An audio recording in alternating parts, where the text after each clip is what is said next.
Drake and Kendrick has been a long-running feud, subtly underneath everything. But if Drake and Kendrick Lamar got in a rap battle, who do you think would win? You gotta go. Well, specifically, where are you at with a Drake or so on and so forth?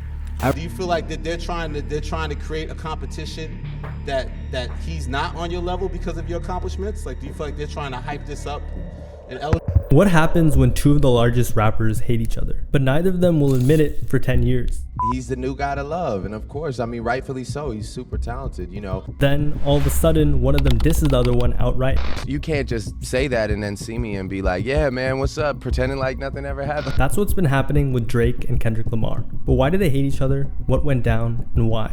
Hi, I'm Rashad Fashir, and this is how Kendrick Lamar destroyed Drake. The full story. August 12th, 2013. This may sound like a random date, but it's actually one of the most important dates in recent hip-hop history. On that day, Big Sean dropped a track called Control, which featured Jay Electronica and Kendrick Lamar. Kendrick's verse was brutal. In it, he called out everybody. I'm usually homeboys with the same guys I'm rhyming with, but this is hip-hop, and them guys should know what time it is. And that goes for Jermaine Cole, Big Crit, Wale, Pusha T, Meek Mill, A$AP Rocky, Drake, Big Sean, Jay Electronica, Tyler, and Mac Miller. Pretty much everyone that was at his level, or he saw as competition. He went on to say, I got love for you all, but I'm trying to you guys. Trying to make sure your core fans never heard of you guys. They don't want to hear not one more noun or verb from you guys. Meaning, he was cool with them, but he was trying to destroy each of their careers so that he was the only one left standing. Kendrick was so confident on the track that he even went as far to say that he was the king of New York, rapping, I'm Machiavelli's offspring, I'm the king of New York, king of the coast, one hand, I juggle them both. Meaning, he was the king of rap period, east and west, despite being from LA.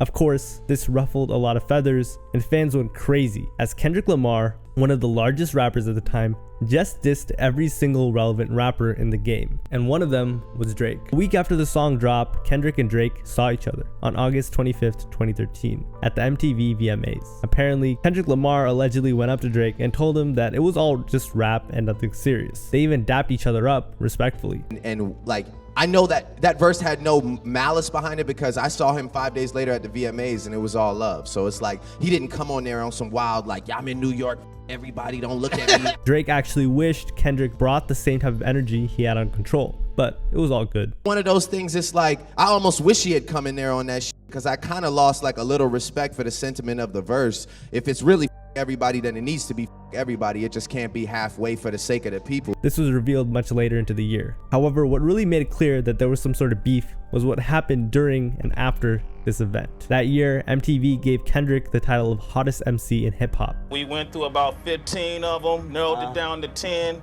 The 10 became 5, the 5 became 2.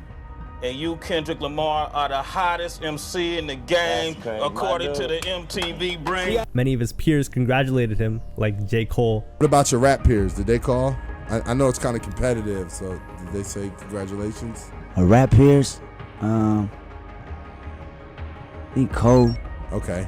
Yeah, that's about it. But funnily enough, Drake didn't. But we didn't really know what was happening at the time. However, we soon would. Shortly after that, Drake himself would do an interview where he would respond to Kendrick's verse on Control for the first time ever publicly, by describing the day he heard the verse. I went about my day, went and got dinner, and kept it moving. I didn't really have nothing to say about it. It just sounded like an ambitious thought to me. That's all it was. I know good and well Kendrick's not murdering me at all in any platform. So when that day presents itself, I guess we can revisit the topic. According to him, it was normal, and what Kendrick had done was nothing. Drake was simply unbothered, especially since he knew he had something coming for Kendrick very soon. But Drake wasn't the only one who was talking on radio interviews. Kendrick was as well. In an interview with Hot 97's Peter Rosenberg, Kendrick said this about the people he called out and whether or not it ruined his relationships within rap. I didn't hear from nobody, but I wasn't worried about it affecting relationships. At the end of the day, if you listen to the lines, these are the cats I feel like inspire the game. They inspired me to be the best like how I inspire to be the best. They're competitive.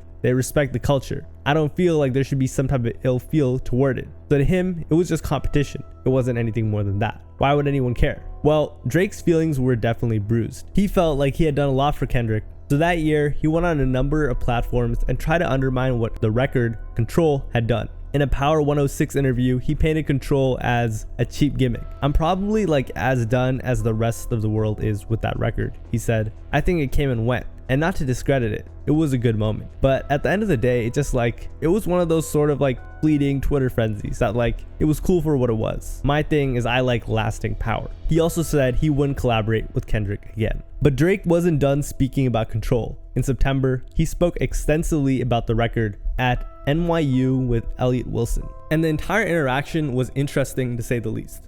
So listen up. Kendrick actually wasn't brought up by neither the interviewer nor Drake. Someone in the crowd actually shouted out Kendrick. Shout out to that guy or girl or whatever they identify as. Like someone yelled out Kendrick. It seems like nowadays people want to build. Drake immediately started joking about it. Nobody yelled out Kendrick. You just heard that in your head. No, earlier. When you go to sleep, you just hear somebody be like, Kendrick Lamar. The interviewer then went on to give Drake credit for helping Kendrick out and even giving Kendrick game. No, but here's what's funny about you and Kendrick Lamar. It's like people forget you had him on Take Care. You had him on Buried Alive. You talked about a meeting that you guys had where you kind of was schooling him on the game. But what he also pointed out was that Drake had lit a fire inside Kendrick that didn't exist prior to the meeting. In other words, Drake might have done this to himself. And there's a great line about how he realized he's the same age as you and it made him rude and impatient. So it's almost like it's very foreshadowing, he ended up making a great record, Good Kid, Mad City. And by the way, Drake was still giving Kendrick his credit. Phenomenal album, by the way. Phenomenal album. Yeah, round of applause. So the interviewer then walked through that the public had created the narrative that Drake and Kendrick were beefing. However, he also pointed out that Drake had felt the same way they did. Then now he takes a competitive stance with a verse like Control. And then you said that, he's not murdering you in any platform, but that's where that rivalry, that's where people want to try to build. That's if you want to try to build a rivalry. Like, what's your take on that? Do you feel like that they're trying to create a competition that he's not on your level because of your accomplishments? Like, do you feel like they're trying to hype this up and elevate it too much? And here's why many believe Drake started to get very passive aggressive. But to be fair, he did get dissed and his take was pretty mild. He explained that Kendrick was the new guy. Nah, I feel like that's it. It's like, he's the new guy to love. And of course, rightfully so. He's super talented, but thank you. He was the underdog in rap right now and he was rightfully hungry. But he's but he's like, he is the underdog that's extremely hungry, you know what I'm saying? And he's doing his thing really well. But his verse, it wasn't all that. It was just a moment, a fleeting moment. And that verse was, he's giving people like moments, like that verse was a moment to talk about. It only lasted a couple of weeks. Are you listening to it now at this point in time? Okay. And then, but it was real cool for a couple weeks. Drake then asked the interviewer this. But if I asked you, for example, how does that verse start? No, if you remember. Damn, come on, bro. But Drake also explained that, of course, Kendrick's verse is going to get critical acclaim and all that. But who actually cares about that? Which, as rap is aging with the Grammys and other award shows, is actually a fairly popular take. But here, now, mind you, it'll go on in Complex and Rap Radar, give it verse of the millennium and all that shit or whatever. But I'm just saying, it's like. But here's where he really shows that it must have gone under his skin, if not a lot, at least a little. He begins to explain that Kendrick was never actually a competition for him. I remember somebody asking me, or maybe it was you that was like, is Kendrick Lamar your biggest competition in this generation or whatever? Yeah. And I think that Kendrick has the utmost potential, man. So much so that he didn't even care. He was still cool with Kendrick, and Kendrick wasn't even on that type of timing. I see Kendrick tomorrow, I'm gonna dap him. I didn't feel the way about that verse. I get it. I get the moment. He's a good guy. And I know that verse had no malice behind it because I saw him 5 days later at the VMAs and it was all love. So it's he didn't come on there on some wild I'm in New York, everybody don't look at me. I'm the kid. In fact, Drake wished he was on that type of timing. It was one of those things. It's I almost wish he had come in there on that because I kind of lost a little respect for the sentiment of the verse. If it's really everybody, then it needs to be everybody. It just can't be halfway for the sake of the people. And you see, Drake wasn't worried about teeny tiny moments like this one. He was trying to create consistency, a tenured career, a legacy. He wanted to be up there with the greats. You know what I'm saying? For real, that's just how I feel. Yeah. But anyway, I still when it comes to competition, I'm more worried about consistency. I'm more worried about bodies of work. I'm talking about hit records. I'm talking about, I'm basically talking about, like, you know, there's one guy who's up every night thinking about how to get better and how to do things bigger. And, you know, that's Kanye West. He's like, he's always gonna be the guy that's trying to outthink and outdo, you know, everybody. What did Kendrick know about that? Drake simply had different goals. For me, that would be like, you know, that's my guy that I aspire to surpass, you know what I mean? And if you're familiar with Drake's career, he really has done just that. His question to the audience and the interviewer was, could Kendrick do that? And as far as Kendrick goes, like, I can't wait to see what he does, because now it's time to show and prove. And consistency it's been one album. Consistency is like, you need more than one album, you know what I'm saying? So it's like, it's time to show and prove, and I look forward to seeing what he does, man. He's super talented, so yeah. Cheers to Kendrick Lamar. All right. But you see, this interview with Elliott Wilson wasn't going to fool everyone.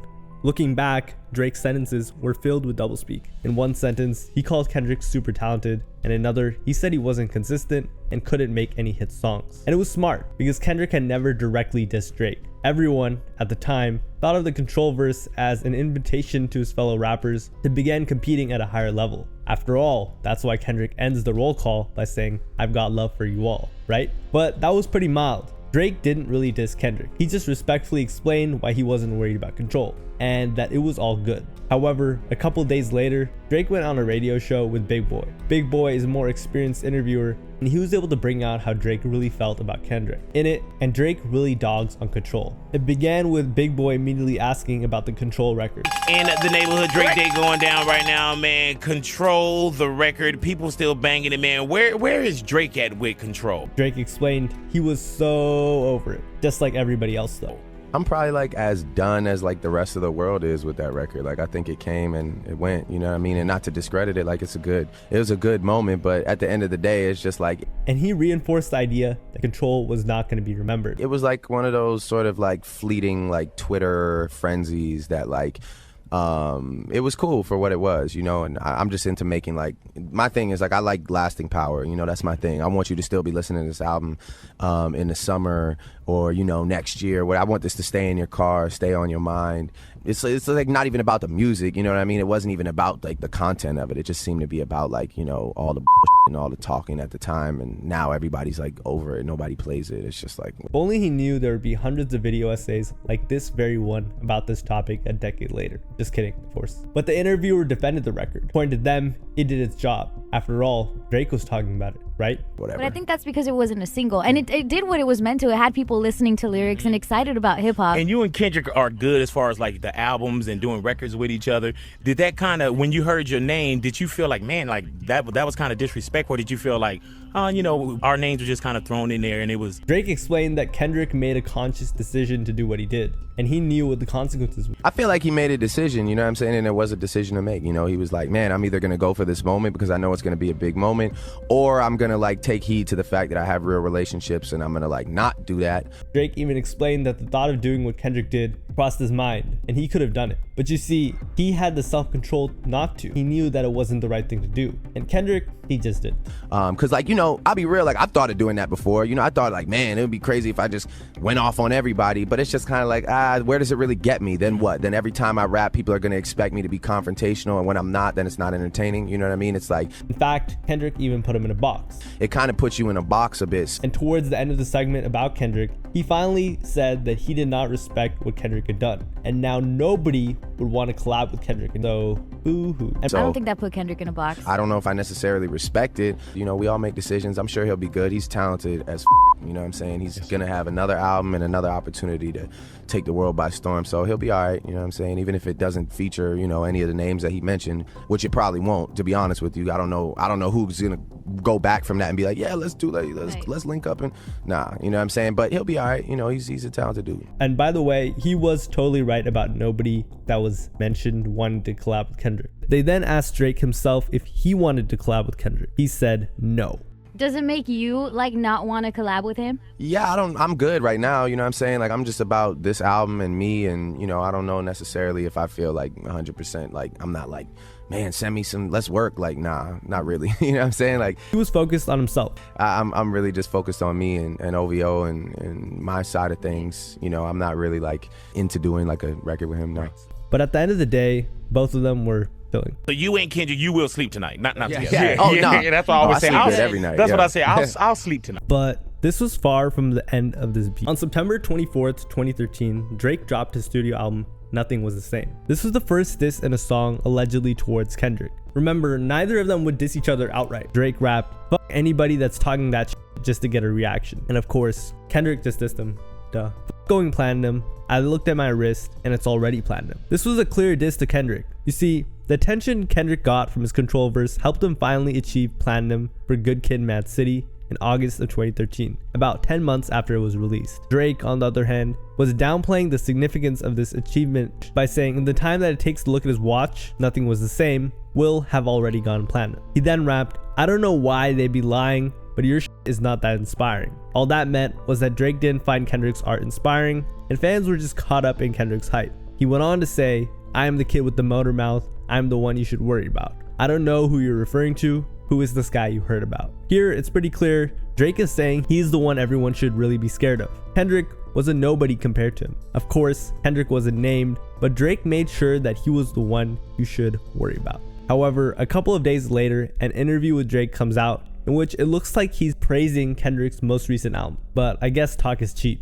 And Kendrick, well, he didn't have to wait to drop a song to get back on Drake. A few weeks later, it was the BET Awards, and both Drake and Kendrick were nominated for over 10 awards. Kendrick won Lyric of the Year, MVP of the Year, Album of the Year, and Feature of the Year. Drake won some too, like Best Hip Hop Video, Track of the Year, and People's Champ, but the spotlight was on Kendrick because he absolutely cleaned up. But that's not all. The award show also featured the now infamous TDE Cypher, in which the label Kendrick was signed to, Top Dog Entertainment, let Drake have it during the now infamous TDE Cypher. In it, Kendrick rapped, "Nothing's been the same since they dropped Control," and tucked a sensitive rapper back in its pajama clothes. Haha, joke's on you. High five, I'm bulletproof. It doesn't take a genius to know what he meant by "nothing's been the same," aka referencing Drake's most recent project. On top of that, he called Drake sensitive and a man-child. Do you agree with this statement? Clearly, Kendrick was applying pressure. After the BET Cypher, many were calling Drake to diss him back. "Drake, you gotta come back, boy. This is hip-hop." But once again, Drake dismissed the record and said no one cared about it. He then explained that he could have done what Kendrick did, but he didn't, and he couldn't respect Kendrick's behavior. However, many fans believed if he did what Kendrick did, he wouldn't garner the same respect Kendrick did. These back and forths got a lot of people excited, and just the very next day, Sway asked Kendrick if the bars were meant for Drake. People want to know, was that directed towards Drake or anybody in particular? That was just us having fun as usual. So Kendrick refused to say that the lyrics were meant for Drake. However, Drake wasn't having it, because a month later, he would diss him on a future remix featuring Juicy J and himself, titled Shit. And Drake's verse was a clear subliminal diss towards Kendrick. He rapped, "I hear you talk about your city like you run that. And if a guy say my name, he the hot shit. But if I say that guy's name, he's still the hot shit. Lucky I don't feed into the gossip." So Drake was saying that Kendrick talks like he runs the city of Compton, when in reality he doesn't, and that if he brings up Drake's name, people will talk about him more. In other words, Kendrick was only hot because he brought up Drake. And since Drake is bringing him up again, he's making the conscious choice to let Kendrick use a little more of his clout. He also said that he took Kendrick out of his hood, rapping, "Took guys out of the hood like I'm from there, so you know it's all good when I come there." And previously he rapped, "I hear you talk about your city like you run that, and I brought my tour to your city, you my son there." And he kind of got Kendrick here, because Kendrick himself admitted to not really being used to doing shows so large until Drake took him out for a tour to his city. The transition of me doing the 2000 venues I've been doing back then is a little sketchy for me doing this 10,000. I gotta really work with magic. He also said, "I just think it's funny how they dangling the bait, but I'm the one who's guys on the hooks though." This seems to be designed to take shots at Kendrick's diss on Control, that he was out to murder his peers lyrically. However, it also could have been aimed towards Pusha T. And Drake ended off the verse with, "Fuck guys gonna be f guys. That's why we never gave a f when a f guy switched up. Damn." What he meant here was Kendrick switched up, which was unfair. as Drake helped put him on out of the kindness of his heart. And Kendrick definitely got the message, because Kendrick's label owner Top Dog took to Twitter to write, "If this is the best he's got, I feel sorry for him. LMAO, hashtag TDE. The kid, aka Kendrick, made rap fun again. Everybody should thank him. Hashtag TDE." So he basically just said that what Drake had done was weak, but everybody should thank Kendrick for making rap fun again. Which is a bit contradictory if you ask me, but hey, at least the beef was getting more confrontational. However, 2 days after the song drop, on December 19th, 2013, Drake did an interview with The Vibe, and when he was asked if he dissed Kendrick on the language, here's what he had to say. "I don't ever want to get into responses. It's a commitment to go there. The language is just energy. What it was inspired by, I'm sure that and other things." According to him, he was just talking his shit. It's just me talking shit. He never felt like he had to respond to Kendrick, but since this was the current conversation, he had to say something. "I never once felt I needed to respond to that record. The sentiment he was putting forth is what he should have. Of course, he wanted to be the best. Where it became an issue is that I was rolling an album out while that verse was still bubbling. So my album rollout became more about this thing. What am I supposed to say? We're gonna be buddy buddy?" Now, Drake was about to drop another project, and he felt like Kendrick was prolonging the beef, so much so that it poisoned his rollout. On top of that, Drake never dissed him or wanted this at all. It was constantly Kendrick dissing him and Drake playing catch up, which is correct. He was going to play it smart. Mind you, I never once said he's the bad guy or I don't like him. I think he's a genius in his own right, but I also stood my ground as I should, and with that came another step in which I have to realize I'm being baited and I'm not going to fall. Remember that line about hook and baiting? Sound familiar? Furthermore, he was just on another level. He explained, comparing the situation with himself to Michael Jordan. Jordan doesn't have to play pickup to prove he could play ball. No offense, but I'm not going to give you the chance to shake me necessarily because I feel great. There's no real issue. It's tough because the people want to see us tear each other down. I don't want to give them that. There's no point. I have no ill feelings towards the guy. It's just like it's there for me. If I want to fall for that, I'm just too smart for that. He was also really getting tired of speaking about the beef. Hopefully this is the last time I got to talk about this, because every time I open my mouth about it, they take this piece and take this piece, and he's hungry, so he's gonna do whatever he has to do, like the BET cypher. But again, it's not enough for me to go. We haven't seen each other. However, here's how the interview ended off. But I'm sure we will see each other, and it'll be cool, because then I guess that's how the story unfolds. And I'm not gonna lie, you have to respect the fact that Drake was completely open and honest about his subliminal disses, and at least someone owned it. Unlike Kendrick, who was like, "What? Nah, we're just competing, bro." But here's why this was bad. Really, really bad for Drake.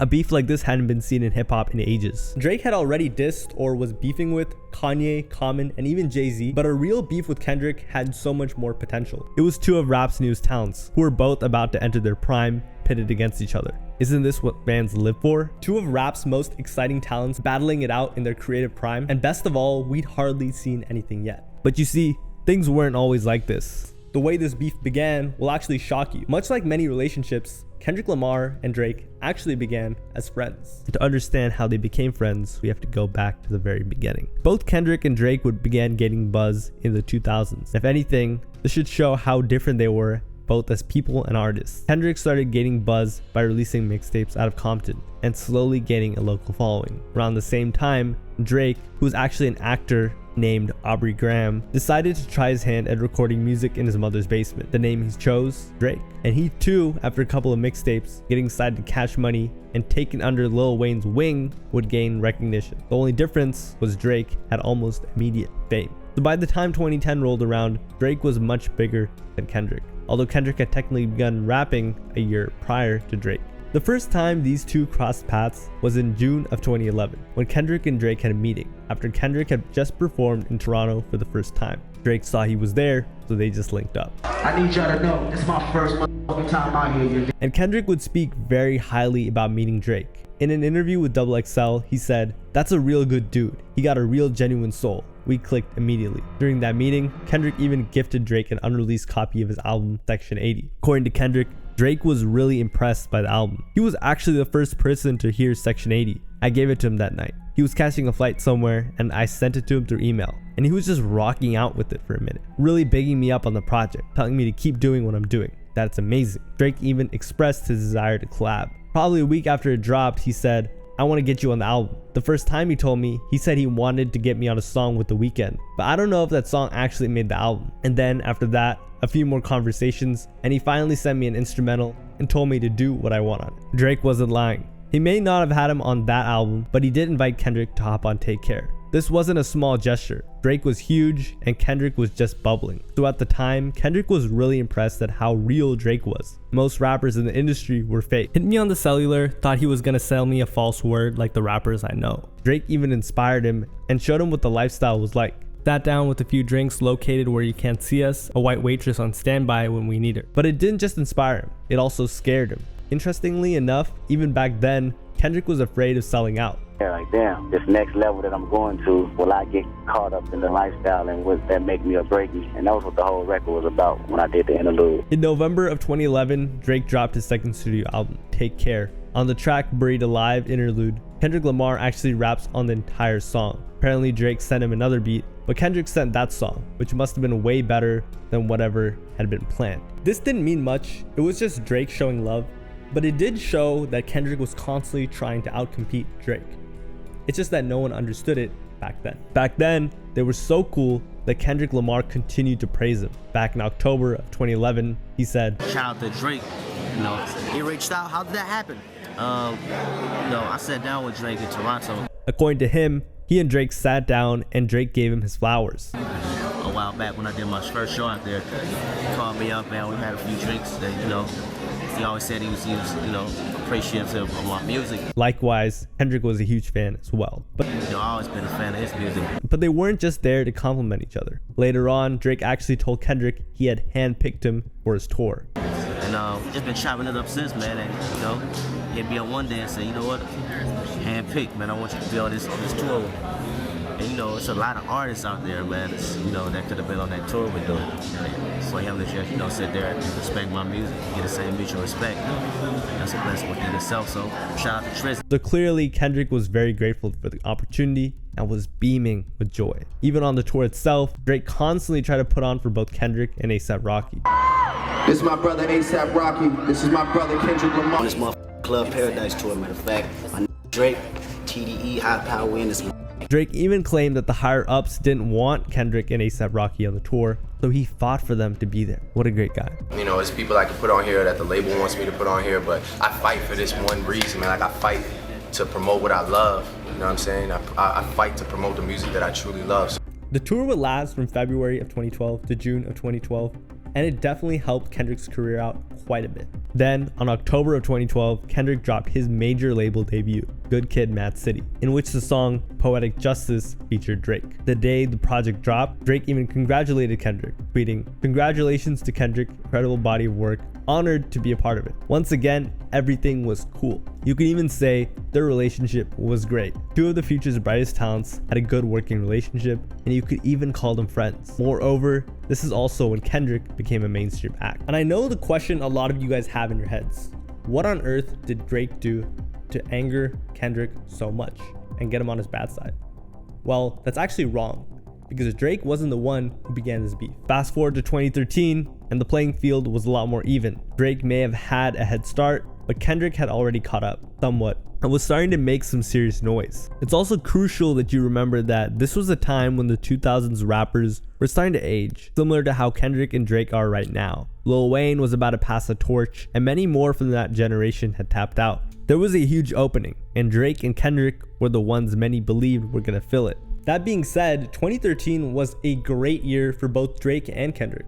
The only difference, it was when Kendrick Lamar was really being recognized in the mainstream. Drake already was. In the beginning of that year, they both were featured on A$AP Rocky's Fucking Problems. That was that. It was just a good song featuring Drake, Kendrick, and 2 Chainz. In 2013, Kendrick also won Best Male Hip Hop Artist over Drake at the BET Awards. Came up in that same county building, food stamps, welfare, Section 8. But Drake wasn't salty. He was actually happy for Kendrick, saying, "Congrats to Kendrick as well, nothing was the same." By this point, Kendrick was inching towards Drake's level, and it was clear that Drake and Kendrick were going to be the big dogs of this next generation. Naturally, this created some type of competition, and Kendrick decided to play into it. This is when he dropped his verse on Control. Alright, so let's get back to 2014. Kendrick is now a mainstream act, and in the beginning of the year, a very special event for mainstream artists took place, the 56th annual Grammys. That year, Kendrick was robbed for Best Album by the one and only Macklemore, who actually felt really bad and publicly posted screenshots and tweets apologizing for winning,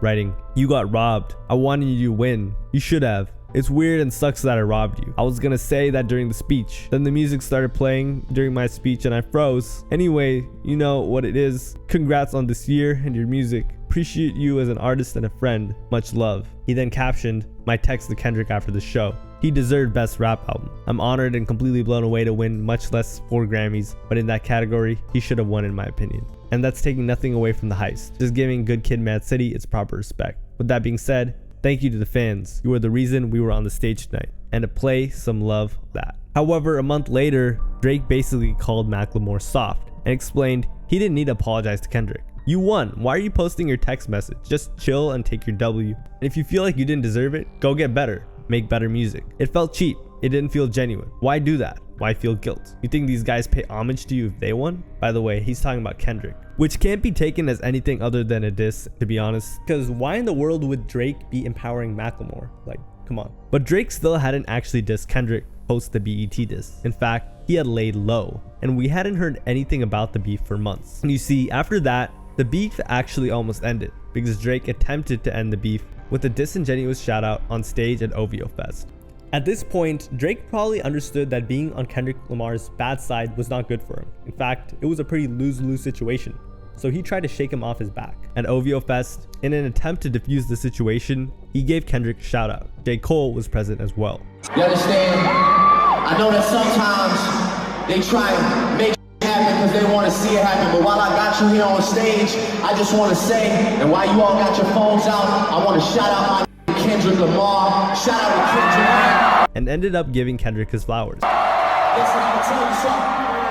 Kendrick was on my album. We went on tour together. That's one of the hardest alive right there. He's legendary, so shout out to him. He should be standing right there.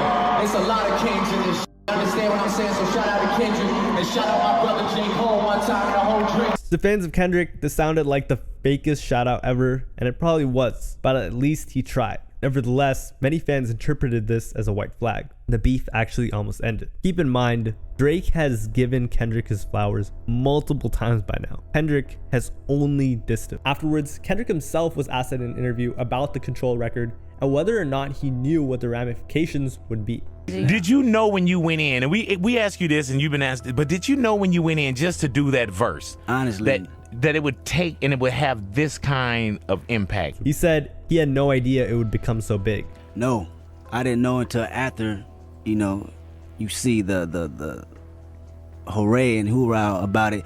The fact that hip hop hasn't been shaken up in a long time. And his whole goal was just to have fun. When I went in and did the verse, I thought I was just having fun. and these cats I know, and I'm, calling out and we having fun. Right. These are my comrades. Yeah, so. To him, these were his colleagues. He was challenging, not insulting. But I see how the world took it and flipped the media. I realized, okay, it has been 10, 15 years before, it's been some type of shaking up in the game. Unfortunately, the world and his fellow peers clearly took it differently, specifically Drake. He was then asked by the host how he felt about the rappers he mentioned in the verse. Where are you at with a lot of the cats now, like the J. Coles of the world or the Drakes of the world? Where are you guys at now? Same place. It's all love from the moment I did the verse to after the verse. I think hip hop is a sport, so you're gonna have these little spits and spats. Kendrick explained he respects them, and it's just that hip hop is a competitive sport. And it's all good because personally I respect these dudes as as people, so outside of that it's really nothing. But he was still dodging the specific quote-unquote disses towards Kendrick and Drake. The host asked about J. Cole and Drake specifically. Where are you at with the J. Cole? Specifically, where are you at with a Drake or so on and so forth? I respect their music, okay, for sure. I respect them as individuals and creators. And this was Kendrick's response. He blamed the media for pitting young black men against each other. I think what the media tried to do is insane because they take these black, young brothers and really try to clash it and make bump heads, and that's not right. That's how I look at it. I think it's not right. And emphasize that each one of them supported each other, that he was here for them. I think that's why it's great to really show people how we support one another, because hip hop was something that wasn't supposed to be here for this long. I'm sure you know, Big. Yes, sir. And the more we do that, the more they'll try to tear it down. In other words, the media had misconstrued Kendrick's verse and created a beef he didn't want to start. But he cleared it up, right? So everything was cool? Well, Drake didn't immediately respond, so that's what most fans assume. However, whether it was the media blowing things out of proportion, Kendrick being naive, Drake taking things personal, or all of those combined, this beef was far from over. And guess what? Literally the next day, an interview with Drake drops, where he thought Kendrick's behavior was fake as fuck. By the way, this interview didn't happen the next day. It was dropped the next day, which makes what Kendrick said about the media really, really ironic. Just like, I don't know, it just wasn't real to me. It's like, I saw him after that, and it was just like love. So it's like, was that real, or was that just like for the people? You know what I mean? I think it's a sparring kind of sport. Yeah, but at the same time, it's like, you know, then let it be real then, you know. I mean, because those were harsh words, right? So it's like, you can't just say that and then see me and be like, yeah, man, what's up? Pretending like nothing ever happened. Like, that's not real. However, this may have been an older interview that was probably dropped due to stir more drama, but it didn't matter because Kendrick was still scoffing at Drake in another interview. What about you touring with Drake? I was like, that's dope, that's dope.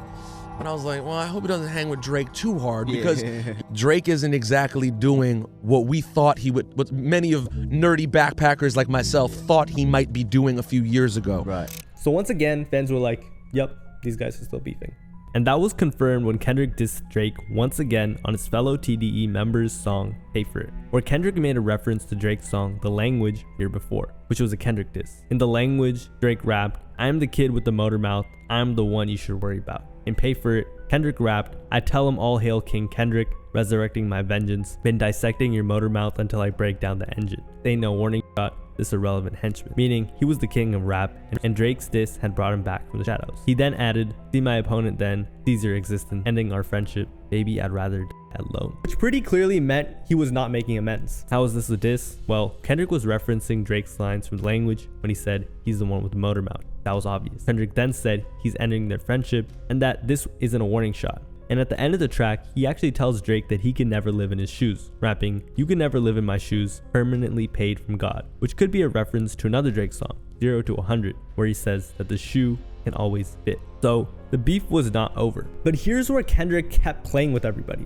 In an interview later on, Kendrick was asked about his Pay For It verse and whether or not it was about Drake. He said, no, this wasn't about Drake. Nah, that would be disgusting. Oh my God, what's wrong with you? A lot of rumors are with the Drake thing, like, you know, did you really bring the Drake thing back with the J Rock single, or what's that about? What? I ain't hear about the Drake feud. Or... See, look at him going. Damn, man, you're disgusting. I think that's people digging in. That's people digging in way too far. And this is where many fans actually lost some respect for him, especially back then, because he refused to stand on his disses and proclaimed to the world they actually mean something. He kept saying, yeah, it's just competition, it's not personal. Meanwhile, Drake was wearing his heart on his sleeve.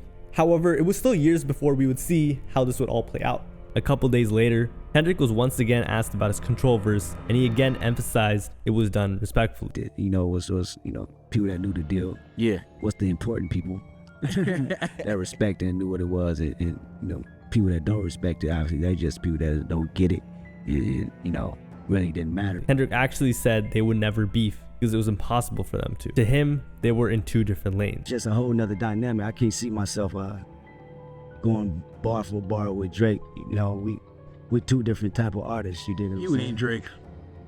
He literally said, no, it couldn't happen. Would Drake be somebody you would like to have some fun with? Nah, I couldn't. We come from two different worlds, two different backgrounds. I really don't see that playing out, you know, as entertaining. Maybe to, you know, the people listening, you know, but not for. But you have to understand, Kendrick knew he could say this because deep down he knew he would have the real rap heads' respect. Sure, Drake could go on and create huge hits, but could he compete on a lyrical level? Could he get the respect Kendrick could in the streets? That's something I would know nothing about, by the way. Who knows? But I guess the specifics and formalities wouldn't matter at this point, because in 2015, there would be a lot of disses on both sides. And it began with Drake. On February 13th, 2015, Drake dropped his mixtape, If You're Reading This, Too Late. In the song Energy, he rapped, I got enemies, got a lot of enemies, got a lot of people trying to drain me energy. But this was referencing his many beefs, not just Kendrick. On the first verse of the track, Used To, he once again sent a subliminal diss at Kendrick when he referenced Kendrick's diss on him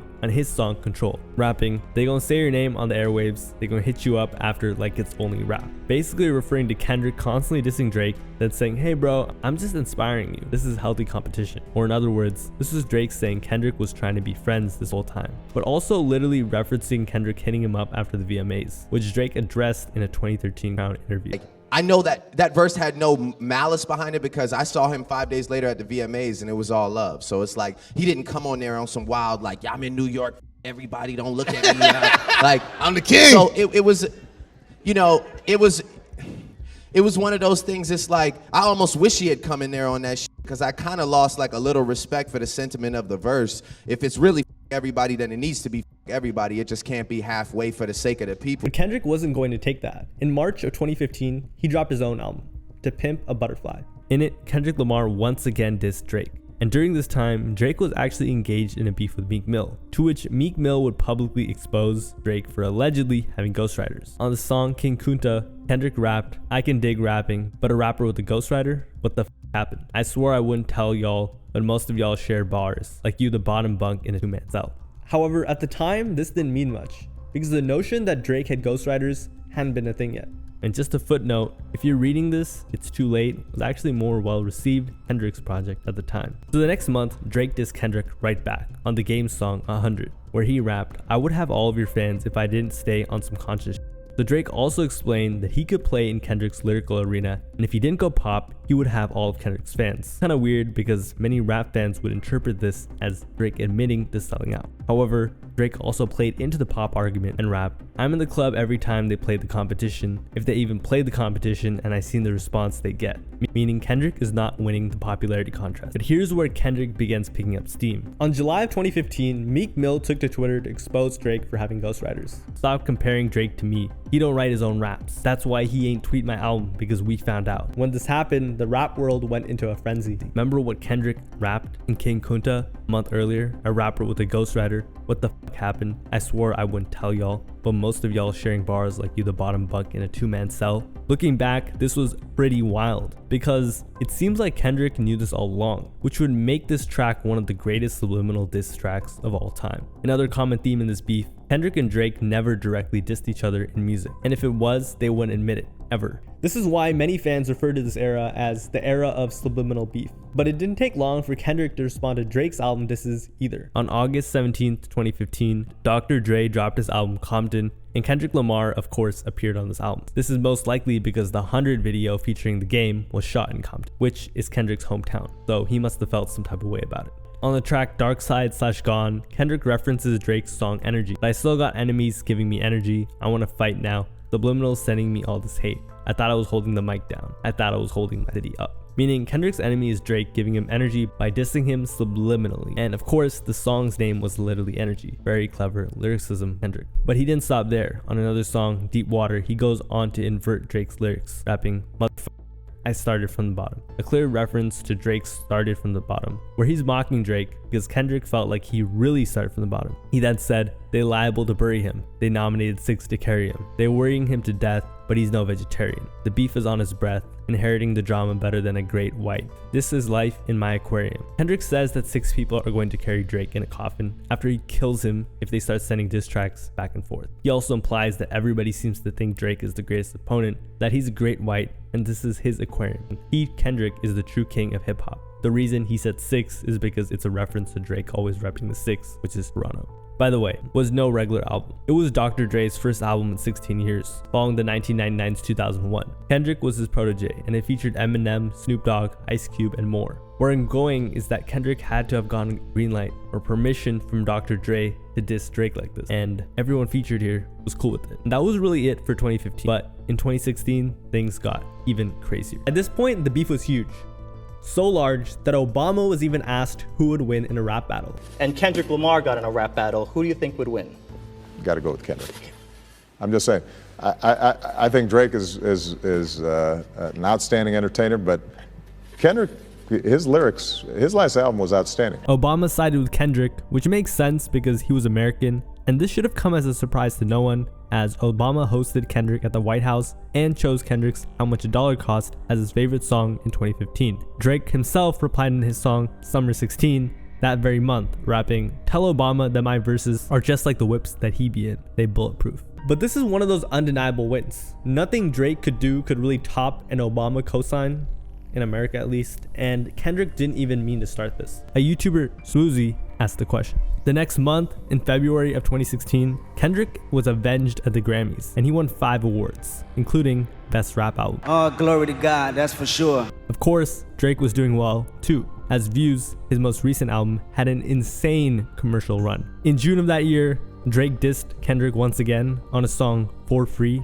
where Drake said, "And like your boy from Compton said, you know this ain't free." This was a reference to Kendrick's song, For Free interlude, from his album To Pimp a Butterfly, but I doubt Kendrick lost any sleep over this diss. But that year, something did happen. According to ESPN's Marcellus Wiley, host of the Max and Marcellus show, and a former NFL player, he said he witnessed something so harsh between Drake and Kendrick that an interview had to be deleted, stating, "All I know is there was a beef, and all I know is I was witness to when the beef would have ignited to proportions we have not seen since Ja Rule /50, maybe even Ice Cube NWA, like it went there. But that was destroyed from everyone's property. That was destroyed, that interview, that moment was destroyed. That's all I'm gonna say. But I was there and I heard shots fired." According to him, he was forced not to air it. "I haven't been sworn to secrecy, except it was orders given from one person's camp to our company that they should not air it. However, he did say he would reveal it if he ever went broke. The guy in me says if I ever get fired, if I ever have no job, I'm going to find that tape and I'm going to sell it,"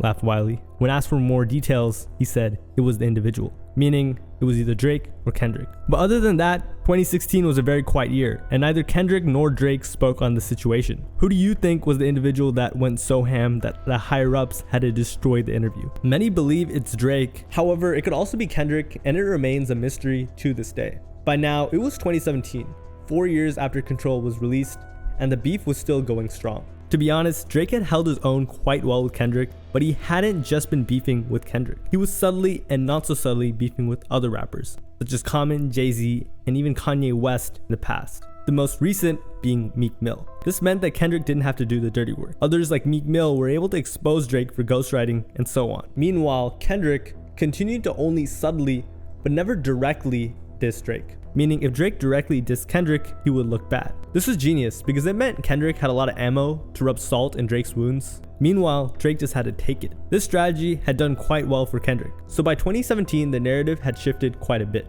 In March of that year, Drake dissed Kendrick once again on a song, Y'all-Chester, where he rapped, "I know I said top 5, but I'm top 2, and I'm not 2, and I got 1. Thought you had 1, but it's not 1." Both referring to Drake being the #1 rapper over Kendrick Lamar, and also whoever he's referring to thinking they had a #1 hit, but flopped. Of course, Kendrick couldn't let Drake get the last say, not if he could do anything about it. So 5 days after Drake dropped his subliminal diss, on March 23rd, 2017, Kendrick dropped The Heart Part 4, where once again he challenged his peers. By that, I mean Drake and a couple people. Almost immediately after dropping, the internet went crazy over the song. Memes were posted everywhere, and fans got straight to deconstructing Kendrick's words. The first 2 people Kendrick Lamar seemed to be dissing were Big Sean and Drake. In the song, he calls out someone for tiptoeing around his name, which is very ironic considering he was doing the same thing, and either Drake or Big Sean could fit into the category. Remember when Drake dissed Kendrick in Y'all-Chester? Well, Kendrick had responded by saying he was simply above rankings, rapping, "Let y'all worry about a list, I'm on some other shit."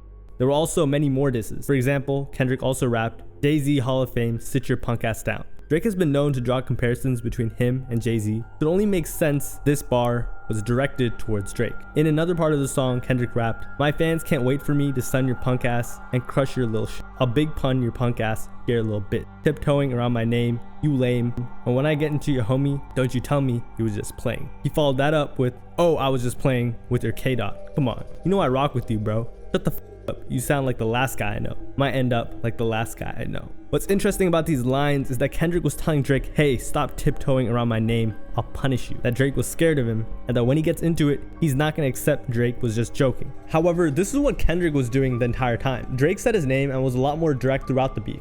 except maybe the last couple of disses. So clearly Kendrick was not playing fair. And this is yet another commonality throughout the beef. Kendrick never made one move rashly. Everything was calculated, and this made it so that Drake could never really attack. He was always on defense. Kendrick also rapped, "Oh, you don't want to clash? I know," yelling 1, 2, 3, 4, 5. "I am the greatest rapper alive," insinuating that Drake was not only scared, but that he was the greatest rapper alive. But you're also probably wondering, whose side were the people on? Well, they had picked K-Dot. My spot solidified if you ask me. My name's identified as the king. Talk your shit. Another fan said, "There's not one single part of rapping Kendrick Lamar isn't good at, and also not one single part he'll compromise on, and I love him for that." But Kendrick said something very interesting at the end of the track. He said, "Y'all got till April 7th to get your shit together." Fans theorized all sorts of meanings. Was he expecting an apology? Probably not. A diss back? Well, it was taken as when Kendrick was going to drop his next studio album. Damn. In it, fans thought Kendrick would start dissing Drake like crazy. But it turned out April 7th was just the pre-sale date for his album Damn on iTunes. But before that even took place, Kendrick already struck, dropping the lead single Humble on March 30th. Many fans expected a diss there.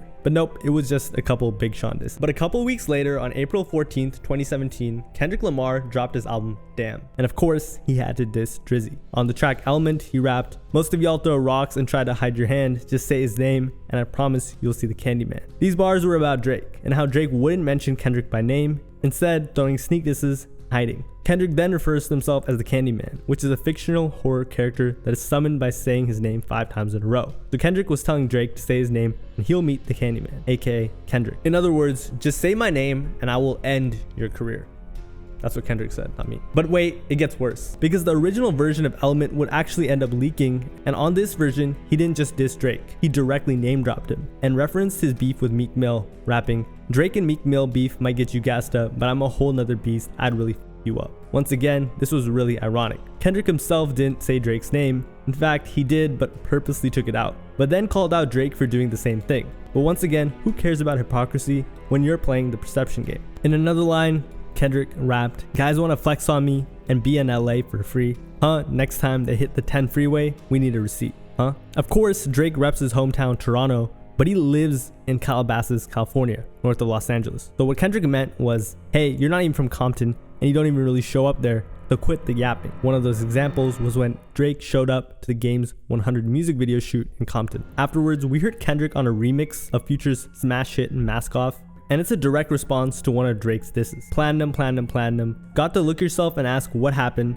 how y'all let a conscious go commercial while only making conscious albums. This was Kendrick dissing Drake after Drake told him, hey, I would have all your fans if I stayed on conscious shit, but I chose to go a little more commercial. But that wasn't it. According to many, it seemed like Kendrick Lamar was masterfully trolling Drake. Most casual fans didn't realize it, but to many Kendrick and Drake fans, Kendrick had snuck in another diss towards Drake, though he was still applying pressure. On his song On God, Kendrick wasn't even lyrically messing with Drake. He was doing so stylistically. On the song, Kendrick imitated Drake's singing voice on the chorus, and specifically in the ahas part. Of course, we'll never know if this was intentional or not, but both Drake and Kendrick have been dissing each other in ways that would go over fans' heads and into each other's heads. So this wouldn't be anything new. They say imitation is the sincerest form of flattery. Could this be the sincerest form of trolling? Remember when Drake said if he stuck to the conscious shit, he would have all of Kendrick's fans? Well, that didn't age very well. Because a week after Damn was dropped, the first week's sales for the project rolled in. And to say it did numbers would be an understatement. According to Billboard, Kendrick Lamar's Damn debuted #1 on the Billboard chart by selling 603,000 album units. They were so high that Damn's sales were the highest first week sales of 2017, surpassing Drake's More Life by over 100,000 sales, which sold around 500k units first week, dropping the month earlier. And considering their tension, you know Drake was mad. In May, Kendrick posted to Instagram to show his sales, absolutely mogging every other rapper at the time. But Drake attempted to keep it friendly, again, by extending an olive branch, commenting, "Amazing to see our music moving." A fan had also commented, "Get Drake, Kendrick, and J. Cole on the same record," and Drake liked the comment. At this point, I hope you can see the trend of Drake constantly trying to squash the beef, while Kendrick was trying to instigate something at every opportunity he got. By the way, there's also a very real possibility that this was Drake trying to mess with Kendrick by being friendly in public, but not so friendly in private. Of course, we cannot confirm. So many took this as Drake waving the white flag. Was it over? Had he succeeded? Well, not really. Kendrick's success wasn't just a small win, it was a huge win. What was so monumental was this was the first time that Drake wasn't on the top of the hip-hop charts. There was even worse news for Drake, because by taking over the Billboard charts, which were practically Drake's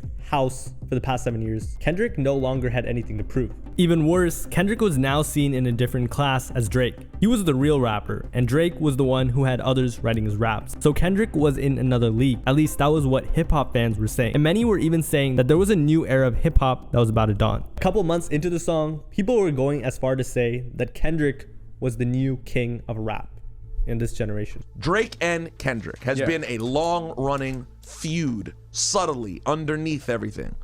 And my point is, even though Ebro and I did always say, and we would tell this to people, that there was no need for it to exist because they operate in two different worlds and they can both coexist and win. But now that Kendrick is getting radio play, this moment right now, Kendrick's got the crown. Kendrick is the hottest rapper right now, period, in discussion. I don't care what nobody says. Yes. And everyone knew that because Kendrick's Damn was getting radio play, Drake was getting paranoid. Has Drake looking over his shoulder over and over again. Like, yo, am I about to not be the hottest guy anymore?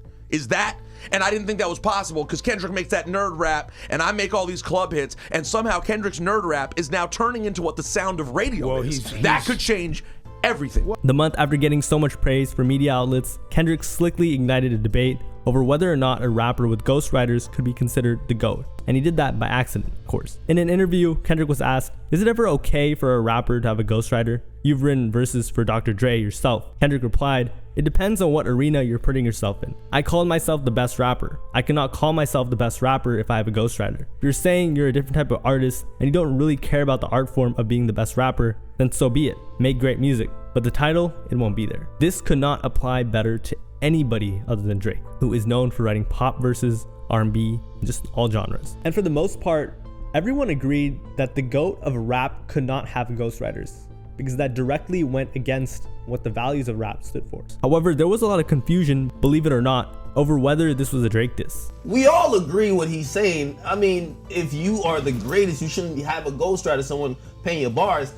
I just don't think that this was a direct sub. However, some, like Joe Budden, said it was a clear diss towards Drake. It's the entire interview coupled with him expressing this same sentiment for the past 4 years, 3 years. But as he's heated up, and he has heated up, he's been hot for a while, but he's been heating up. This has become bolder and bolder. This has become a louder cry. But the interviewers also acknowledged that Kendrick was not so innocent himself. He had picked Drake for a reason. Drake was the only one worth his disses. There's a million of us feel like we could rap better than Kendrick. You have to fit a certain criteria to even be acknowledged in this. Yeah. Drake keeps coming up because Drake fits all the criteria. You got the numbers, you got the impact, you have the music, you have the look. The people. You have, so Kendrick is looking like, you know, Kendrick, I keep telling you about them TDE, man. For example, Big Sean, although they had a bit of a scuffle, was not worth going after. Because Sean is a perfect example. Sean almost fits every criteria. Yep. He almost does. And when he does it, we may see this get for real. We are not seeing this get for real because I'm assuming Kendrick don't think that Sean fits all the criteria. Yeah. Enough for a few bars here and there, enough to call you a little hook, but you're not getting a full rap. But with Drake, Kendrick wanted to beef with Drake. He was hungry for it. Saying, do you think he's trying to engage in some type of rap beef? Aaron Judge, 500 feet out of the park. Kendrick is standing at the plate. He is daring someone who fits the criteria. Not all of us. I can diss Kendrick right now. Kendrick ain't gonna say a word. Kendrick's gonna laugh. He'll text me and say LOL. In reality, Kendrick was a lion disguising himself as a harmless sheep until it was safe to come out. He's setting the house. If you want smoke, he basically saying, come on, step up. And he is claiming king to the point where he's almost trying to say everything he talking about is now. Anybody down it? But by 2018, Drake had covered a lot of ground yet again. While Kendrick had gone ghost, he had continued to drop albums. And as you know, in entertainment, people have very short attention spans. So once again, the playing field had been even. Some people, like Kendrick. And why is that? Kendrick, he just a beast, man. He deep with it. He got lyrics, he got bars. Like, over all of them, I say Kendrick. All right. The rest, they're not deep. They don't have bars? I mean, they are, but Kendrick is like the GOAT. and others like Drake. I would say Drake. Drake gotta be. And why is that? Billboards, you know, the popularity, the clout. He still got lyricism, so you gotta give him that. So it gotta be Drake. And that Dumpy freestyle? Dope. Pusha T better come with some heat, man. And what better way to start off the year than a good old diss towards Drake on Kendrick's behalf? On January 4th, on the song All the Stars, Kendrick responds to Drake, rapping, "You and all of your expectations, I don't even want your congratulations. Oh, you important? You the moral of the story? You endorsing?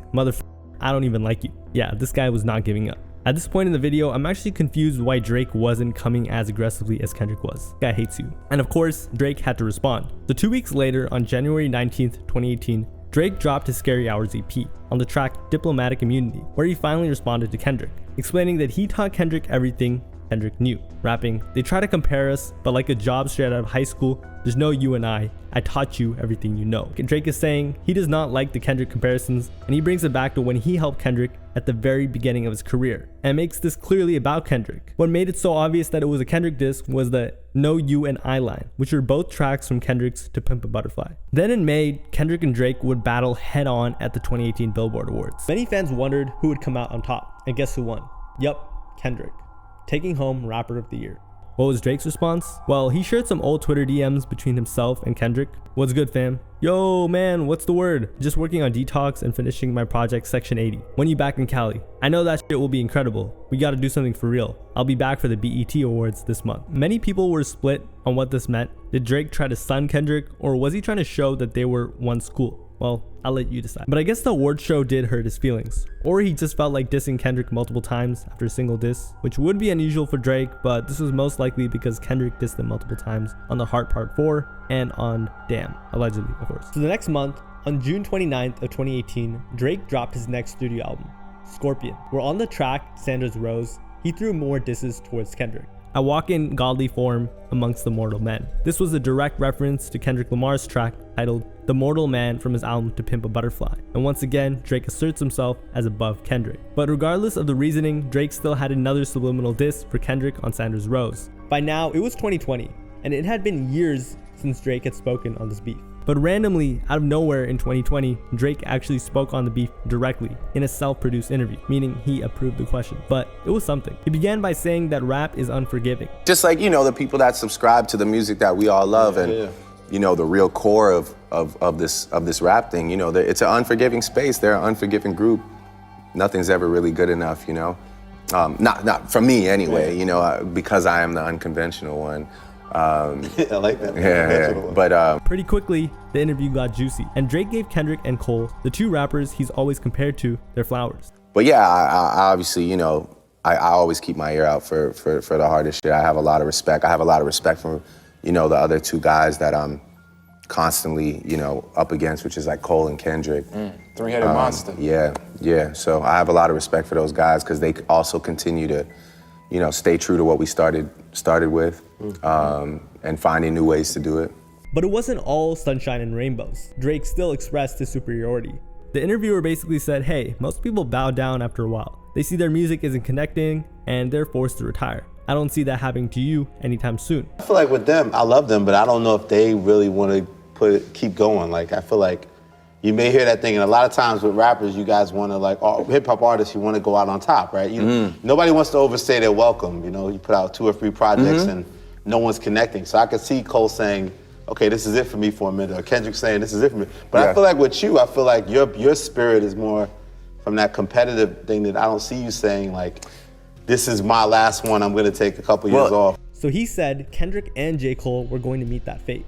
Drake, he didn't agree or disagree, but went on a tangent about how he was really about that life. And by that life, I mean as a superstar, which whether or not he is, I'll leave up to you. Just know he's been under scrutiny for this for a long time. It's the competitive thing, and it's also just like, I'm probably one of the few people that really lives this rap life. Like, I really live this rap life for real. I'm really out here partying. You see the house. Up at the baby you show. see it. I'm out. I'm in the streets. I'm really out here, and you know, the lifestyle. To those guys' credit, and a lot of like some of the inspiration I've taken from them for the last 6 months is just like, you know, there's no question he parties But was he really more in the streets than Kendrick was? According to him, I guess he was. Of course, I'm not qualified to answer that, but I think Drake meant in the game, not the streets. And Drake ended the segment off by explaining that rap was his life. They come, they do what they need to do, and they go back to their real life. You know, they go back to their beautiful families, and you know, and so, yeah, that's something that like I've invested my time in lately. But like for the most part, you out here. I'm out here, man. Yeah. I'm really out here, like living the rap life. So his logic was because J. Cole and Kendrick had more of a personal life than him, he was more dedicated to rap than them, which actually kind of makes some sense. By now, it was 2021 and it had actually been years since Kendrick was active. At this point, as of 2018, he hadn't dropped a single thing or really spoke much at all as he was on a hiatus. However, in 2021, he made his long-awaited return. On August 27th, 2021, Kendrick Lamar finally made his return, and he came back with a bang. It was a single called Family Ties with Baby Keem, who we now know as Kendrick's cousin. On the song, Kendrick raps, "Smoking on your top 5 tonight, smoking on your what's his name tonight. Motherfuck that album, that single, burn that hard drive." This was a clear response to Galchester, where Drake talks about lists and top 5, and Kendrick basically says, "Fuck you and all your music." But Kendrick didn't just diss Drake either. At the end of the track, Baby Keem revealed that Drake has been DMing his girl, rapping, "Number 2 DMing my bitch, that's cool, I don't ask why." Meaning the number 2 best rapper, Drake, which for their standards, you'd think that's giving Drake more credit, which I'm surprised they even admitted he was at least top 2. Was hitting up his girl on Instagram. And you already know the drill. About a week later, on September 3rd, 2021, Drake dropped his album Certified Lover Boy, and on the track Poppy's Home, he threw a subliminal diss at Kendrick himself, rapping, "I'm running out of ops, they're running out of options, put them up for adoption, sign my name on the dot." Basically saying he was running out of enemies because he kept beating them and they were his sons, hence why he was putting them up for adoption. And finally, he referenced Kendrick's nickname, K-Dog. But that wasn't the only diss. On another song, No Friends in the Industry, Drake said, "Fuck debating who the GOAT, and better not make this shit up about the numbers, all I know." Here, Drake makes it obvious he's not worried about sales and numbers, because to him, he already won the GOAT title in that realm. For example, Drake holds the majority of the top 10 biggest debuts in the US Spotify history, with songs from both Certified Lover Boy and 2018 Scorpion. At the time of its release, Certified Lover Boy broke the all-time record for the biggest single-day streams in Spotify history, earning over 175 million streams in one day. At this point, it had been years and years, so fans were yearning for this beef to materialize into something more than just sneak disses. On a podcast, Joe Budden, who I have to say as somewhat of a footnote, is known for being critical towards Drake, said Kendrick had baited Drake, and as far as he's worried about, Kendrick is the GOAT. So for Kendrick, I am the GOAT. I baited you. I threw that out there back in 2012 when I did the BET freestyle, and I said all of that. You ain't come out. Now I'm up here. I don't give a fuck about you. I'm not thinking about you. I'm better than all of you. I'm God now. And that's why, according to him, the real rap beef would begin with Kendrick. I think Drake's got to drop. He's dropping, right? Right, yeah. At some point after that, Kendrick has to drop. Which means... Soon. Yeah, soon. Which means that Kendrick is now slotted in the time span of Drake's, I just put an album out a little while ago. I got some time to rap about whatever I want. And that everyone was waiting and yearning to hear what a Kendrick diss track sounded like. They were tired of hearing sneak disses. I want to know what a Kendrick diss track sounds like. A real one. Not Control. Not Subs. Not I'm better than all of serious. you. I'm going to put some time and thought about you this whole song. Me, the great Kendrick Lamar, thought about you, and this is what I've produced. This is what I think of you. I want to know what that sounds like from Kendrick Lamar do.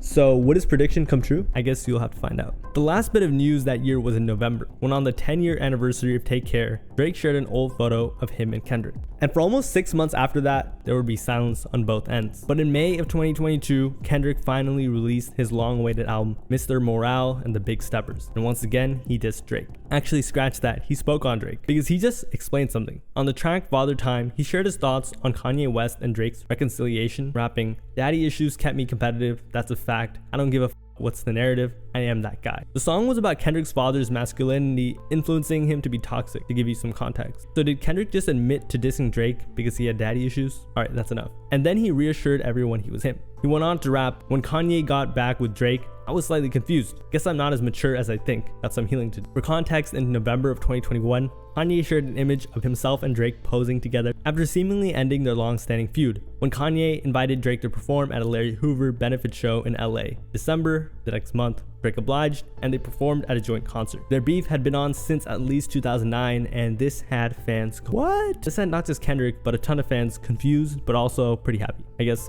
Kendrick wasn't happy though. Once again, he's acknowledging his own issues, that he can't let go of petty beef, and that he could do better. But even when he's admitting his wrongdoings, Kendrick still scored some humble points from the fans, no pun intended. But there were still more subliminal disses aimed towards Drake. On the track Silent Hill, Kendrick raps, "Yo, funny dog, peekaboo, can't hide behind your money, dog," meaning Drake couldn't hide behind his money from this rap beef. The very next month, on June 17th, 2022, Drake dropped his next album, Honestly, Nevermind. And on the track Jimmy Crooks, featuring 21 Savage, on Savage's verse, he dissed Kendrick, rapping, "Big stepper, he came in a Rolls, but he left in a stretcher. Let my brother drive while I team effort." Big Stepper was clearly calling out Kendrick's latest album, Mr. Morale and the Big Steppers. So were they really gonna do Kendrick like that if they saw him in person? The album didn't just feature a song that dissed Kendrick. Its release date was also a subliminal diss. Let me explain. Drake actually surprise dropped Honestly Nevermind, his dancey. But you see, it wasn't a random date. It was also Kendrick Lamar's 35th birthday. Following the release, Drake posted a photo dump to his Instagram with the caption, "How many more birthdays are you going to turn up before you grow up? You're walking a fine line between being childish as fuck and forever young," referencing Kendrick's admission of guilt that he was immature in Mr. Morale. By the way, this flew over everyone's heads, and this is something Drake has been known to do throughout his career. Sneak diss someone in a way that only the person he's dissing would know of. Because in August, Drake was spotted at the Toronto stop Kendrick Lamar's The Big Steppers tour. And it's safe to say Kendrick fans were not happy. To them, it was very petty. He did that shit on purpose, trying to figure out how to make an actual album that impacts culture. And Drake wanted to be friends again so bad. It's safe to say Drake was having a good time.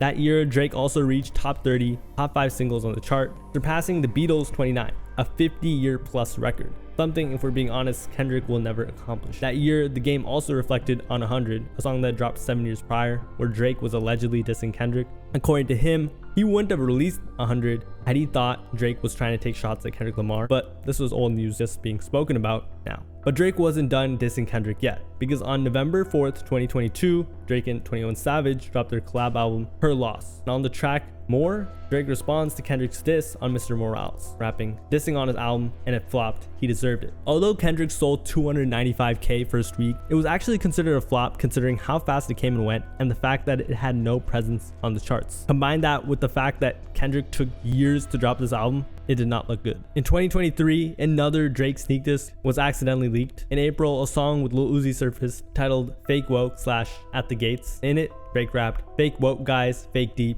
You ain't no fame before me. Gave your ass a little sneak peek. Yeah, now you gotta take a backseat." Once again, fans thought, who could this be about? Fake woke, fake deep. Well, Kendrick's news project was kind of deep, woke. You ain't no fame before me. Well, Kendrick wasn't famous till Drake put him on. Once again, this very next month, May 19th, 2023, Beyonce dropped the remix for one of her songs. America Has a Problem featured Kendrick Lamar. And on his verse, he allegedly sent shots back at Drake. His career didn't come with no life insurance. Hope his Day One fans got some facts on it. Over here, he's basically saying careers don't come with life insurance, and Kendrick could kill Drake's career, so he better be careful. Then, the very same month, 2 days afterward, Kendrick Lamar and Baby Keem dropped their song, Hillbillies. However, when Baby Keem posted the song to Twitter, he titled it The Sticky Dub. And on social media, fans realized that Kendrick Lamar and Baby Keem used Drake's sticky flow, and this is how it came out. Yo, everybody that knew Kendrick, now give Drake his credit for predicting dance music was the new wave, because Hillbillies is just Kendrick's version of sticky. That's what Drake's fans said. But Kendrick's fans said that Kendrick didn't copy Drake. He was clowning Drake since Keem himself said it was the sticky dub. I guess Drake got wind of this, but he was tired of dropping music.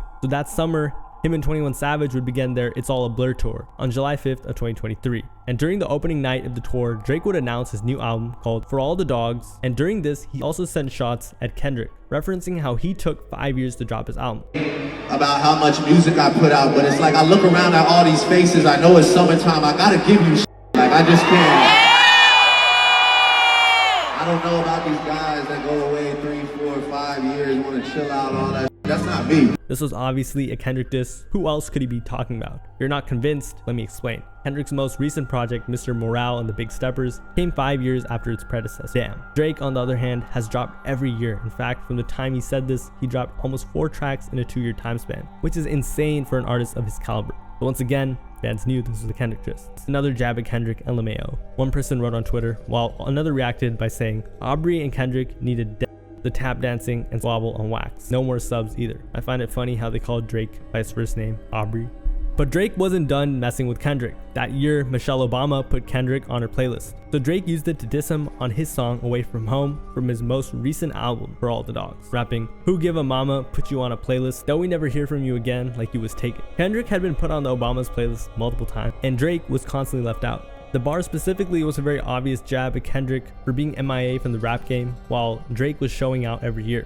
Couple that with a Michelle Obama reference, and it was even clearer that it was a Kendrick diss. But that wasn't all. Right before he said that bar, he said, "I'm trying to keep it humble, I'm trying to keep it gracious," which left no question that it was a diss towards Kendrick, as Drake was clearly referencing Kendrick Lamar's Humble. But by now, it was the end of 2023, and nothing had really changed. Fans were starting to get annoyed. Were they ever going to finish this beef off, and were they going to continue to leave it at a stalemate? Well, finally, luckily for fans of rap, things were about to get crazy. On October 6, 2023, Drake dropped his album For All the Dogs, and one of the songs was titled First Person Shooter, featuring J. Cole.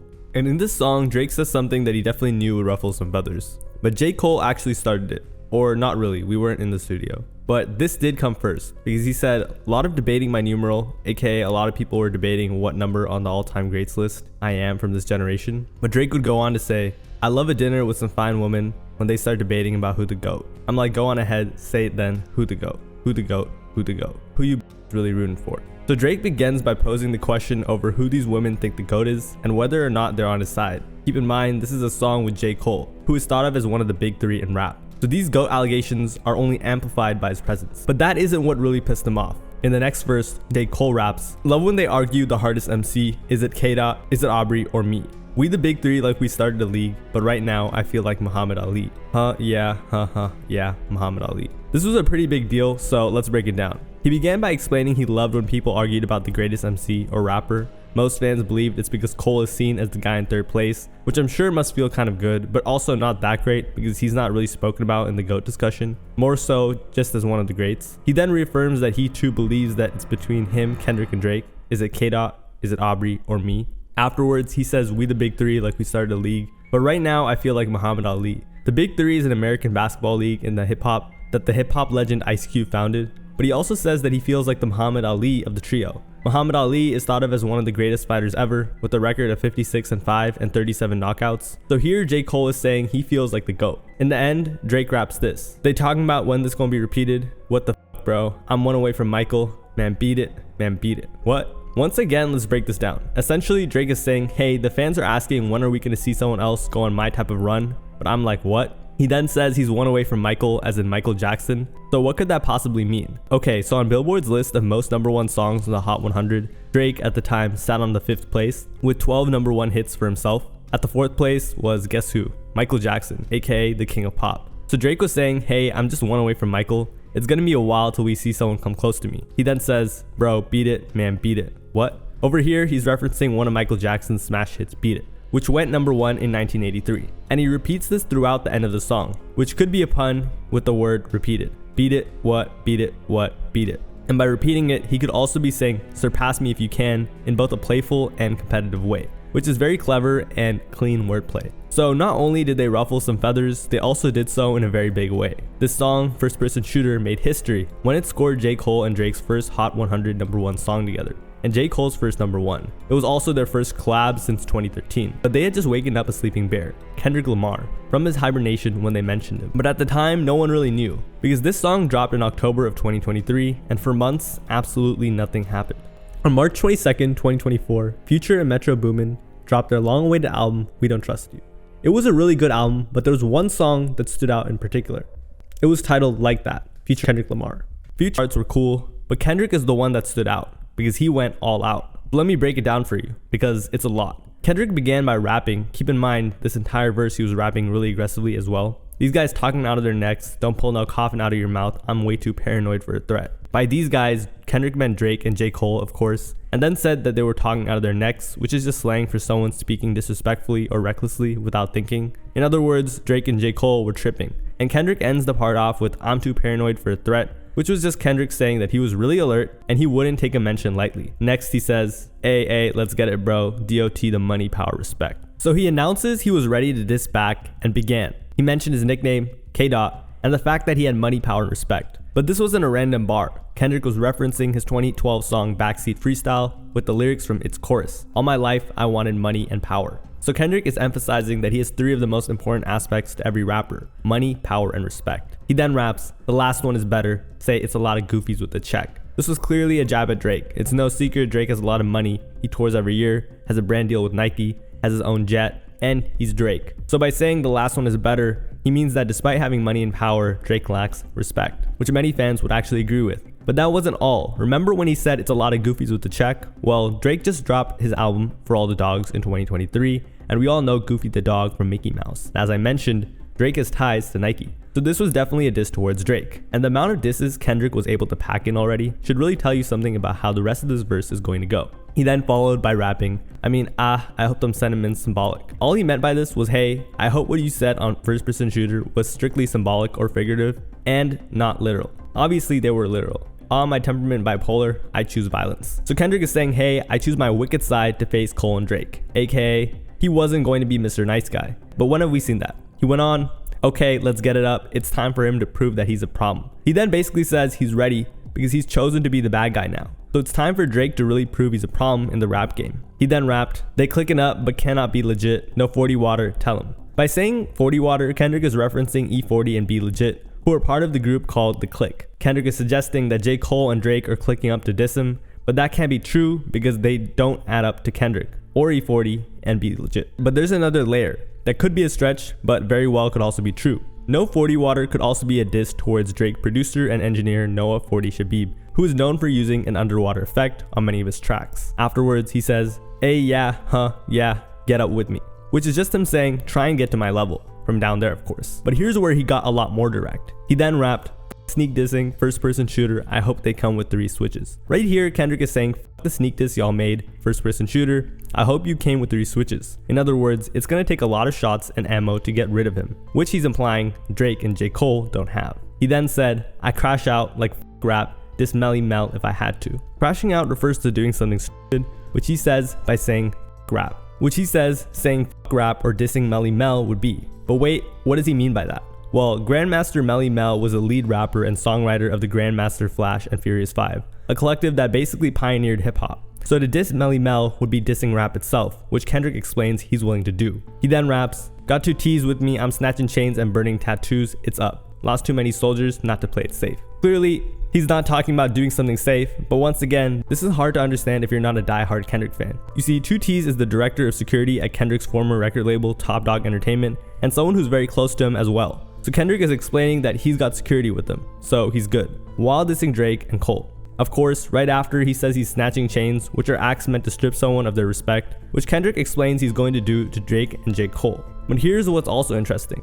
Drake's label OVO is known to wear chains and get tattoos to show their brotherhood. So by rapping this, he could also mean he's ready to strip people in OVO of their affiliations. Finally, in this segment, he raps, lost too many soldiers not to play it safe. Well, this isn't confirmed, but many fans believed it was a diss towards Cole, who's known to play it safe. He then goes on to say, if you walk around with that stick, it ain't Andre 3K, think I won't drop the location, I still got PTSD. We all know what rappers mean when they say stick, but Kendrick here is referencing Andre 3000, who is going viral for carrying and playing a flute all over the world in 2023. But this was actually a J. Cole diss. Both Stick and PTSD are tracks from J. Cole's Dreamville projects, and Kendrick is kind of saying he's down to link up with them. Mother the big 3, man, it's just big meat. Bump. Okay, so by 2024, there was a consensus that the big 3 in hip hop was Drake, Kendrick, and J. Cole. It's pretty solidified that this is very rare in hip hop in the last few years.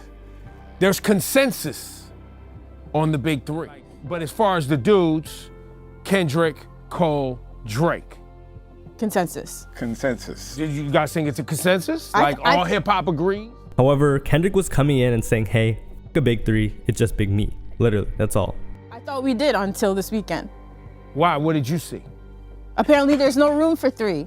Well, no. That's Kendrick talking his shit. He's like, I'm the one. There is no big three. It's just me. No, So but that's yeah, all- it's hard to debate that.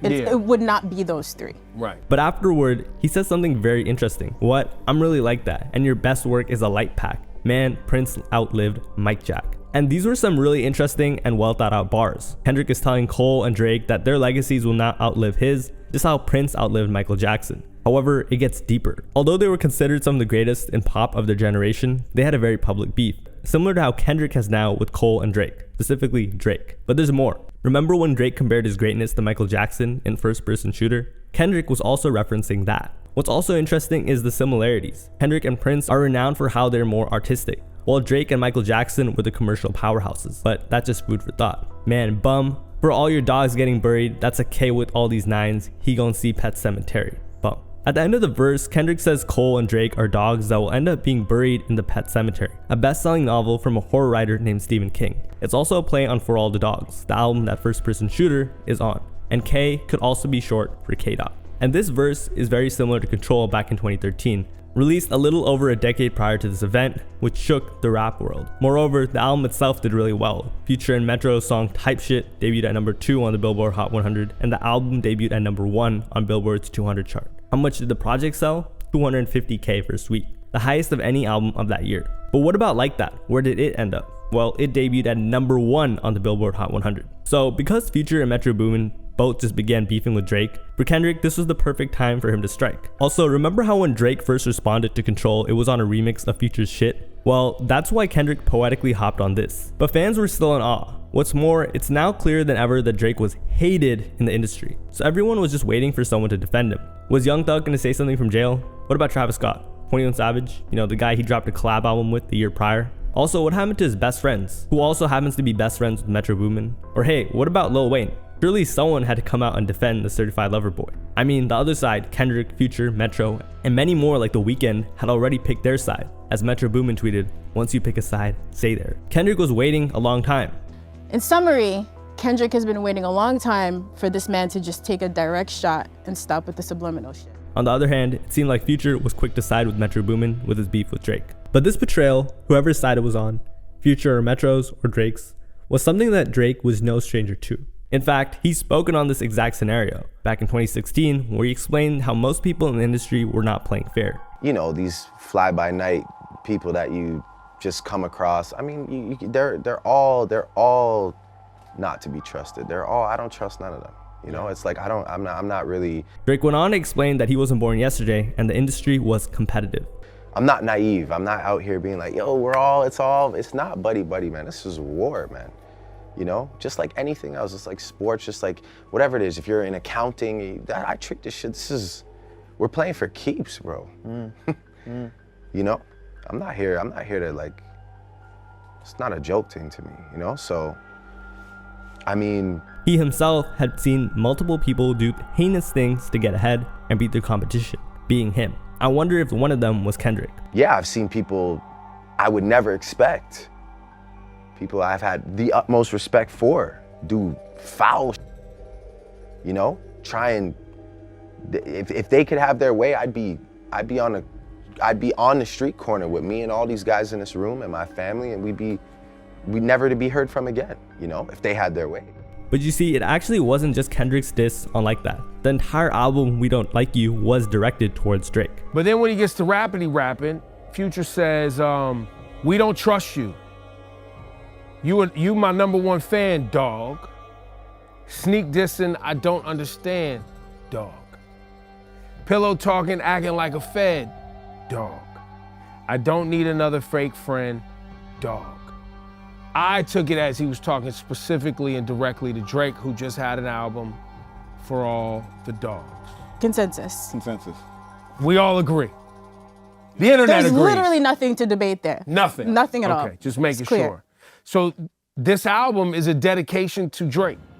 So yeah, if you don't believe me already, Future, who was once tight with Drake, releasing a classic collab album and multiple legendary singles, now did not like him one bit. But Drake wasn't going to let any of that touch his spirit, because just 2 days after Like That was released, on March 24th, 2024, Drake responded to Future and Kendrick. He started off by saying he knew a lot of people who were wondering what he thought of everything. A lot of people ask me how I'm feeling.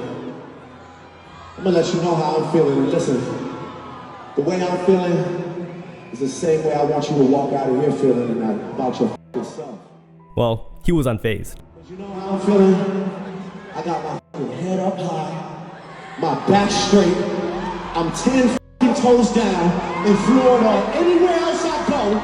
And I know that no matter what, it's not a nigga on this earth that can ever f*** with me in my life. And that's how I want you to walk out of here tonight. And fans were really happy that he came out to address the beef. One person tweeted, "It's clear Drake is not backing down. He's ready to face whatever comes his way." Another fan wrote, "It's empowering to see Drake embracing self-confidence and resilience in the face of challenges." But others weren't really that impressed and wanted Drake to start rapping. One person wrote, "Boo, take it to the booth, Canadian." Then a couple days after that, on March 28, 2024, Drake posted a photo on Instagram where he would diss Kendrick. "They'd rather go to war with me than admit they're their own worst enemy." Remember, this isn't the first time he'd engage in this behavior, and many took this as Drake having his own diss track ready that would do some serious damage to Kendrick. And at this point, rappers were starting to pick sides. A$AP Rocky had sided with Future and Metro as he was featured on We Still Don't Trust You, the follow-up album to We Don't Trust You, and artists like Rick Ross and Nav unfollowed Drake. It seemed like the entire industry was involved in some way in this beef, and Drake and Kendrick were right in the middle. However, Drake and Kendrick are simply too different for either of them to stomach the masses saying they prefer the other, because some prefer an artist that cares more about the art over everything, whereas others don't care at all and just want to enjoy the music. This fact alone will forever have Drake and Kendrick at odds. And at this point, Drake is seen as a pop star, while Kendrick, Future, and Metro are more traditional hip-hop. And at this point, this statement was truer than ever. Most people accept Drake as more of a pop star than a rapper. Between Future, Metro, Kendrick, they're going to have hip-hop core. Drake, remember, has become a pop star. Yeah. For example, when Drake brought out Lil Wayne, this is what happened. So much so that at a recent show, Drake brought out Lil Wayne and was mad at his audience that they didn't show Lil Wayne enough love. Right. Wow. Every rap fan knows Lil Wayne is the GOAT. It doesn't matter how old you are. So Drake's audience not really caring does say something. Moreover, Kendrick has the respect from the OG rappers and quote unquote true or hardcore hip hop fans. Because Kendrick has that respect from OG rappers, from pure rap fans, from the guys who really love the art that Drake never really had or never really has gotten. Now Drake has gotten respect from the OGs and the pure rap fans like he has, don't get me wrong. But he didn't get it right away like Kendrick did. Kendrick came in and everyone was like, okay, this is the guy. And all of this made it so that Drake didn't have as much respect coming into this battle. But you see, the comparison of Drake and Kendrick, one more artistic and one more commercial, is nothing new. You know the saying, history doesn't repeat itself, but it often rhymes? Well, just a couple decades ago, a very similar beef took place. You see, just 20 years earlier, Jay-Z and Nas were beefing. Jay-Z competed by talking about his huge commercial accomplishments, whereas Nas clapped back by rapping, "You traded your soul for riches." So the whole debate over the artist who has the hits and mass appeal, or the artist who's more artistic, has been around since the 2000s. In other words, this is nothing new, except for this generation, who doesn't remember this. But here's the thing, other than that Drake speech on stage that lasted like 15 seconds, no one had really responded, not Drake nor J. Cole. So all we could really do as fans was wait, because eventually one of them were going to take the bait. No way either of them would take this type of disrespect, right? So fans were ready. Most people's prediction at the time was that J. Cole would be the first person to respond,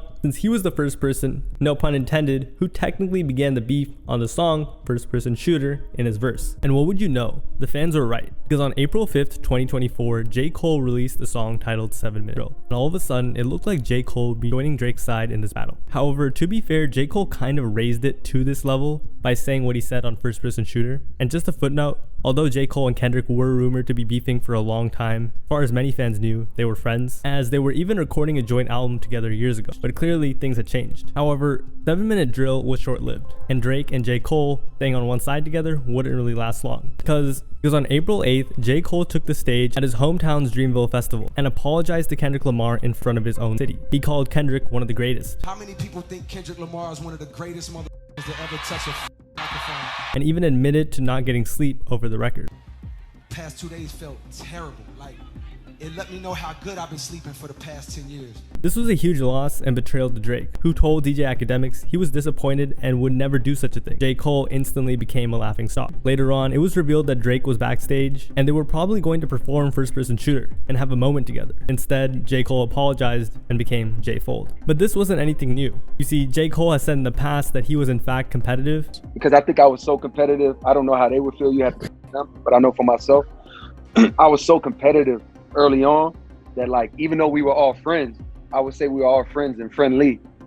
Like, I wasn't, I've never been a reach out, you know what I mean? Like, I never been that person. But he constantly contradicted himself. For example, in 2021, Cole said that he had become more focused on building relationships with Kendrick and Drake rather than competing with them. You know, I don't want to be like, damn, we never kicked it, you know what I mean? Like, we never really even did nothing. So like, I'm at that point where it's like, I'm more interested in the genuine relationship than before I was interested in the competition. But now everyone's eyes were on Drake, and the ball was in his playing field. So after about 3 weeks, on April 13th, 2024, Drake dropped Push Ups. And this was the first direct diss towards Kendrick Lamar throughout the entire beef. But he didn't actually drop it. You see, that day, a song supposedly made by Drake leaked online. It was titled Push Ups, and in it, Drake made a number of accusations against those that dissed him, that had fans' jaws drop. What made it even crazier for fans was at the time, people weren't sure if it was Drake actually rapping,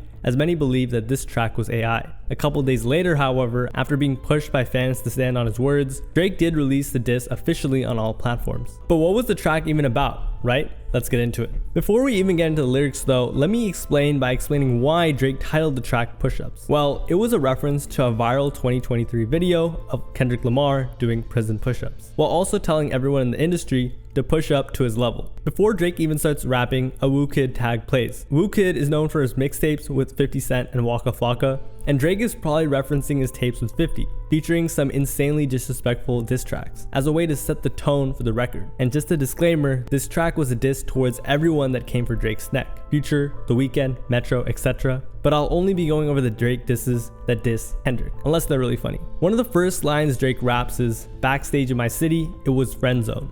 This is referencing when Drake pulled up to Kendrick's most recent album tour in Toronto that I already spoke about. There was video of Drake watching from a skybox at the Scotiabank Arena. He then raps, "You won't ever take no chain off of us." This was a direct response to Kendrick when he rapped, "I'm snatching chains on like that." Drake then raps, "How the f you big steppin' with a size 7 men's on." Here, Drake was mocking Kendrick's physical size while referencing his latest album, Mr. Morale and the Big Steppers. So Drake is joking that Kendrick can't be a big stepper because his shoe size is only a 7. And a lot of people don't know this, but Kendrick Lamar is only 5'5", and in old pictures with Drake, you can clearly see the height difference. He goes on and raps, "This the bark with a bite, what's up?" This is just a basic bar. The phrase all bark and no bite means someone is a coward and doesn't act. So Drake is stating he's ready for action. Right after, he says, "I know my picture on the wall when y'all cook up." All this means is that Kendrick and everyone else have Drake living in their head rent free and use him or need him for motivation. But then Drake's bars start to get a bit more feisty. He raps, "Extortion baby, whole career, you been shook up. Cause Top told you drop and give me 50 like some push-ups."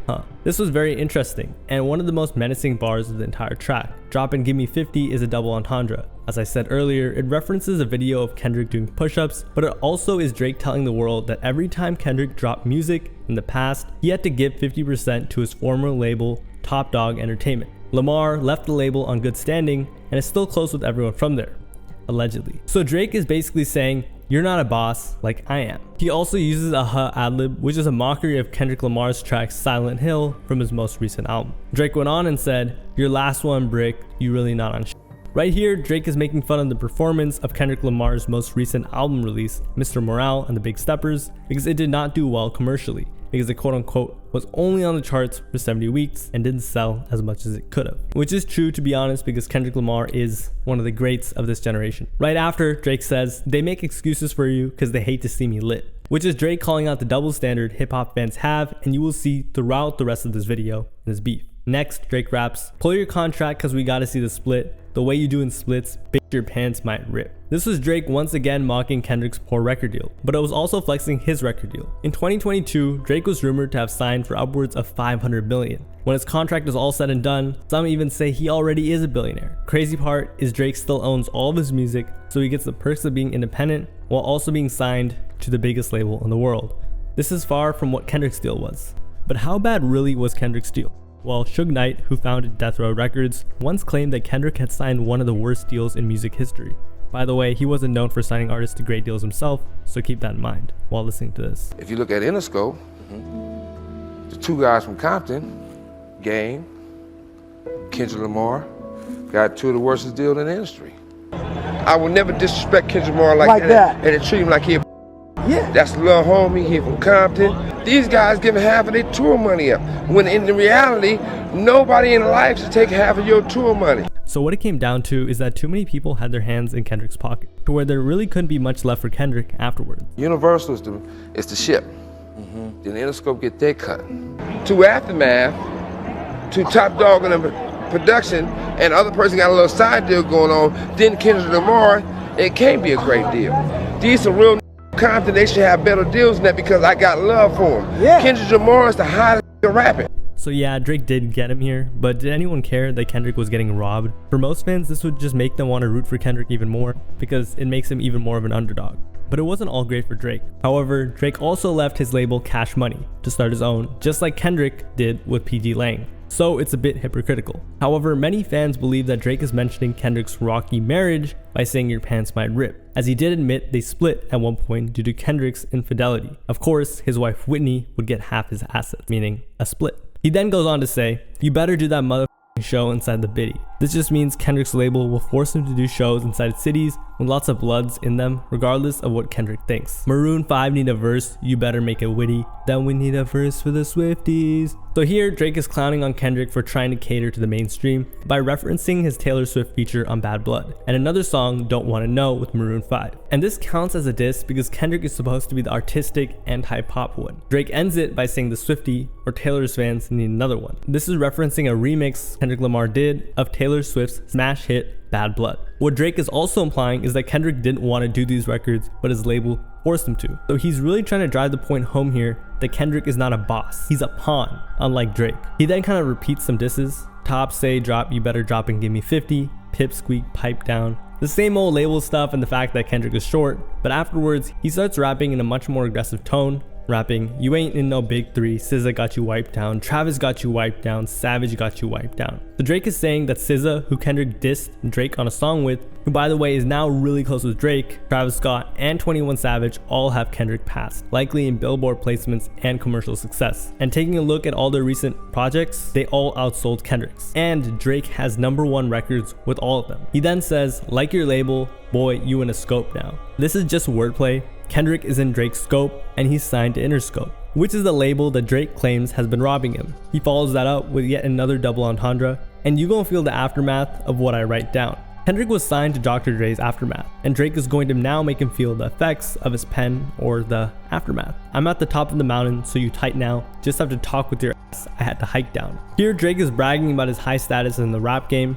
and making fun of Kendrick's height by saying he has to hike down. Big difference between Mike then and Mike now. So we already know Drake has referenced Michael Jackson in the past. Here he's saying, back in the day, Michael Jackson was that one nice guy who didn't ever directly diss or involve himself in beef, but Drake was the new Mike. And he's different. He then raps, what the f is this, a 20v1? All he's saying here is, why am I being teamed up on by Kendrick and everyone else in the industry? What's up Prince to a king? He has son. Once again, Drake references his and Kendrick Lamar's comparison to MJ and Prince. Kendrick said Prince outlived MJ, implying that he would outlive Drake. Drake clapped back by saying, hey, that still makes me the king, as MJ was, and this was a pretty good clapback. Drake goes on, get more love in the city that you're from. This is pretty simple. Drake is saying that LA loves him more than Kendrick, and honestly, people in LA love Drake. But saying that the locals or people born and raised there love him more, which is what he was implying, was pretty controversial. Metro, shut your up and make some drums. Nothing to do with Kendrick, just thought it was funny. He then disses Future and The Weeknd on some lines, but once again says, I just got him done, boy, don't make me have to chip a nail, which is absolutely diabolical. He's basically saying that he gets his nails done, and he might chip a nail. By the way, this goes against everything traditional hip hop stands for. Like, if you play this for an old head, they'd probably fall to their knees. But this line also is a Future diss. You see, he said chip because Chip and Dale from the TV show were known for outsmarting Pluto. Pluto is Future's nickname. Yeah, that's a pretty crazy bar. He then said, I'll be rocking every chain I own next visit. I don't even need to explain this one to you. He's just taunting Kendrick. But however, it would be impossible for him to rock every chain he owns without breaking his neck, so he's just exaggerating. He follows it up with, I be with some bodyguards like Whitney. At the first listen, if you know a lot about pop culture at least, it sounds like Drake is flexing his security and making a reference to Whitney Houston, who starred in the 1992 romance film The Bodyguard, as a response to Kendrick Lamar when he rapped about his bodyguards on Like That, rapping got 2 T's with me. But on a second listen, it was also a reference to Kendrick Lamar's wife, whose name is also Whitney, who in the cover of Kendrick Lamar's album Mr. Morale and the Big Steppers is guarded by Kendrick. And it wouldn't be the first time for Drake to mention family. He then raps, top say drop, your little better Dang, Drake is really rubbing in the fact that Kendrick is short. Is Kendrick really that insecure about his height? Does Drake know something we don't? And hang on, cause we're almost done. This for all the top dogs, drop and give me 50, drop, drop. And that song, y'all did not start the beef with us. This been brewing in a pot, now I'm heating up. So here Drake is just saying, Like That did not start this beef, Control did. Which if you've been watching till the very beginning, it's crazy work by Drake. It took him 10 years to admit he took a verse personal, and the beef was just heating him up. He then rapped, I don't care what Cole think, that dot was weak as fuck. This is referring to Cole saying that his diss was lame and Kendrick was one of the greatest ever. He then went on to say, he calling Top to see if Top wanted to piece it up. Top want to piece it up. Top want to piece it up. Not pussy, now you're on your own when you speaking up. You done roll deep to this, it's not deep enough. Here Drake is saying that Kendrick has to call the CEO Top Dog if he can make peace with Drake or diss him. However, once again, that's ridiculous. But what Drake is trying to say here is that Kendrick really needs permission from others to publish his disses. But here's the other thing. Kendrick rarely speaks on social media. In fact, he actually never speaks on social media, and that really plays out well for him throughout the rest of this beef. However, you know who does speak a lot on social media? Top Dog, who tweets quite frequently. Often, Kendrick uses Top Dog to send messages. So Drake may be saying, hey, stop hiding behind your CEO or boss to say something, say it yourself. He then says no one's gonna come help Kendrick now that he's dissing Drake. However, the irony is that Kendrick doesn't really need anyone from his label. He had Future, The Weeknd, Metro Boomin, Rick Ross, and many more on his side, while J. Cole abandoned Drake, and none of Drake's friends have come to his defense, not even Lil Wayne. But that's just a rumor. But this could be also alluding to the fact that TDE, Kendrick's former label, does not mess with Kendrick like that anymore, no pun intended. But that's just a rumor that's been floating around. Drake then rapped, begging Kai Cenat, boy you not f***ing beating us. Here Drake is once again mocking Kendrick and his record label. Apparently Interscope, Kendrick's label, begged Kai Cenat to let Kendrick stream with them. And it's not uncommon for rappers to hop on Kai's stream. He then starts to boast. Numbers wise, I'm out of here, you not f***ing creeping up. Money wise, I'm out of here, you not f***ing sneaking up. Cornball, your show money, merch money, feed to us. All he's saying here is y'all cannot catch up to me, numbers wise, money wise, and that's honestly very true. Keep in mind, this wasn't just a diss towards Kendrick, it was to everyone that dissed him. He went on to say, I'm gonna let you guys work it out because I seen enough. This ain't even everything I know, don't wake the demon up. This ain't even everything I know, don't wake the demon up. Drop and give me 50, all you boys team it up. Here Drake is just saying, I have way more info on Kendrick and everyone else, so you better not make another peep, I'm warning you. Now he wants them all to give him 50. By the way, it's rumored that Drake owns certain artists' catalogs or portions of them, but this information is not public. It's just a conspiracy/rumor that Drake has played into. But that wasn't it. Right there, the beat cut and a new song starts playing. It started with DJ Academics saying, what top 5 you smoking on, Kendrick? And then drop, drop, drop, drop a 50 bag for the mob in the spot, drop a 50 bag 29 for the thought. Drake is talking about dropping 50K on his crew at Arena 29, one of Houston's adult places. Drake is known for going there and throwing large amounts of cash. By the way, by saying drop, drop, drop so many times, Drake is likely no longer referencing the push-ups solely, but also begging Kendrick to drop music because he thinks Kendrick won't have shit to say. He then rapped, I was really trying to keep it PG. I was really trying to keep it PG. PG Lang is Kendrick's new label. So by saying he was trying to keep it PG, it was a double entendre referencing Kendrick's label. And just like that, it cuts off. But this was huge, because not only did Drake now fully and directly address Kendrick in a song for the first time ever in this beef, it also was the first time Drake was ever so clearly agreed upon as winning this beef. He really couldn't have executed this track better. Push Ups would go on to debut at number 2 on the Billboard charts. So at this point, everyone, or not everyone, but a lot of people thought Drake was about to win. But it wasn't just an emotional thought either. There actually was very solid evidence fans had. One of the reasons was Drake was very battle tested. Although people referred to Kendrick as the boogeyman, Drake has beef with Diddy, Jay-Z, Common, Kanye, Meek Mill, Pusha T, and many more, and had already proven he could write chart-topping diss tracks. On top of that, Drake was a much more commercially successful artist, and there was no doubt about this, as the Billboard charts were Drake's playground. However, there was one last reason why Drake was overpowering Kendrick so much at this point, and that's due to propaganda. You see, when Kendrick was MIA, Drake had forged strong relationships with streamers like Aiden Ross and Kai Cenat, as well as the infamous DJ Academics, who had a huge pull over what fans on social media thought, and this strategy worked so well. On April 15th, Metro Boomin leaked a reference track Lil Yachty made for Drake. This would end up being a Drake song called Jumbotron Poppin'. Of course, this coming out during the feud would not be good for Drake, and just subjected him to more clowning on the internet. What's worse is that now every Drake diss would be thrown under the rug by his doubters, who would just say, hey, he didn't even write that. For example, on April 16th, Drake posted this to his story: "Wonder is today the day," with turtle emojis. That same day, he made this post saying, "When you find out this was real, don't forget how trash it was when it was AI." He even commented with a laughing emoji on a separate post. However, the man who made the AI post said, "Hey, I was contacted by your team and I confirmed to you guys that it was AI." So Drake was caught in the act of spreading misinformation. How I created the viral AI Kendrick Lamar diss track. Now first you gotta get a beat that sound like chaos and the world is ending. So this is a beat that I cooked up. Of course, this didn't matter to Drake, as he was beefing with Kendrick. So the next day, on April 17th, Drake posted to his Instagram story with the caption, "We getting in our bag or nah?" with Kendrick Lamar's manager shopping at the OVO store years before. April 18th, he commented on a post claiming Drake was scared. Drake's comment read, "Use me as a they have nothing to drop button." But Drake wasn't done. He was ready to up the score. So 5 days later, on April 18th, he dropped Tailor Made Freestyle.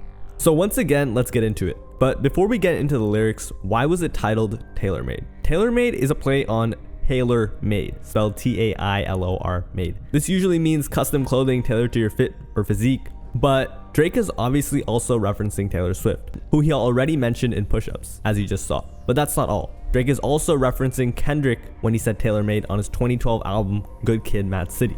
So this title has multiple layers to it. And it's also important to note that Drake didn't rap for the whole song. He actually used Tupac and Snoop Dogg's AI voices. Why did he do such a thing? Well, Kendrick has made it no secret that he really admires and looks up to Tupac. So much so that in 2015 on his song Mortal Man, he interviews Tupac by splicing together interview clips. So Drake used Kendrick Lamar's idols as a way to spite him. Drake begins using Tupac's voice, rapping Killuminati. This is a direct reference to Tupac's first posthumous album. It's known for its intense themes, and by referencing it, Drake could be signaling the seriousness of his diss towards Kendrick. He then raps, "Dogs rise again. You can see it in my eyes again." Kendrick has spoken about when he had dreams where Tupac looked into his eyes and even allegedly said that Tupac was telling him to keep rapping. So this was him making fun of Kendrick. "Kendrick, we need ya, the West Coast savior." So the first line is obvious. Kendrick is seen as the best West Coast rapper since Tupac by many, and even allegedly considers himself his successor, engraving your name in some hip-hop history if you deal with this viciously. This is just Drake saying, hey, you could really make history if you do this right. Obviously, he doesn't believe Kendrick will, and this is also him boasting because he knows he's a big deal. He then raps, "You seem a little nervous about all the publicity. This Canadian light skin dot, we need a no debated West Coast victory. Man, call him a bitch for me." So here Drake is attempting to weaken what he anticipates Kendrick to diss him with. He basically is owning a lot of the hate. This is something Eminem actually popularized, by the way. What was the anticipated diss going to be all about? Well, it was Drake's perceived whiteness, which he already had been made fun of for. For example, in 2018, Pusha T said, "Confused, always felt you weren't black enough, afraid to grow it cause your fro wouldn't nap enough." So Drake is owning the fact that he's a biracial man. He then says, "Talk about liking young girls, that's a gift from me.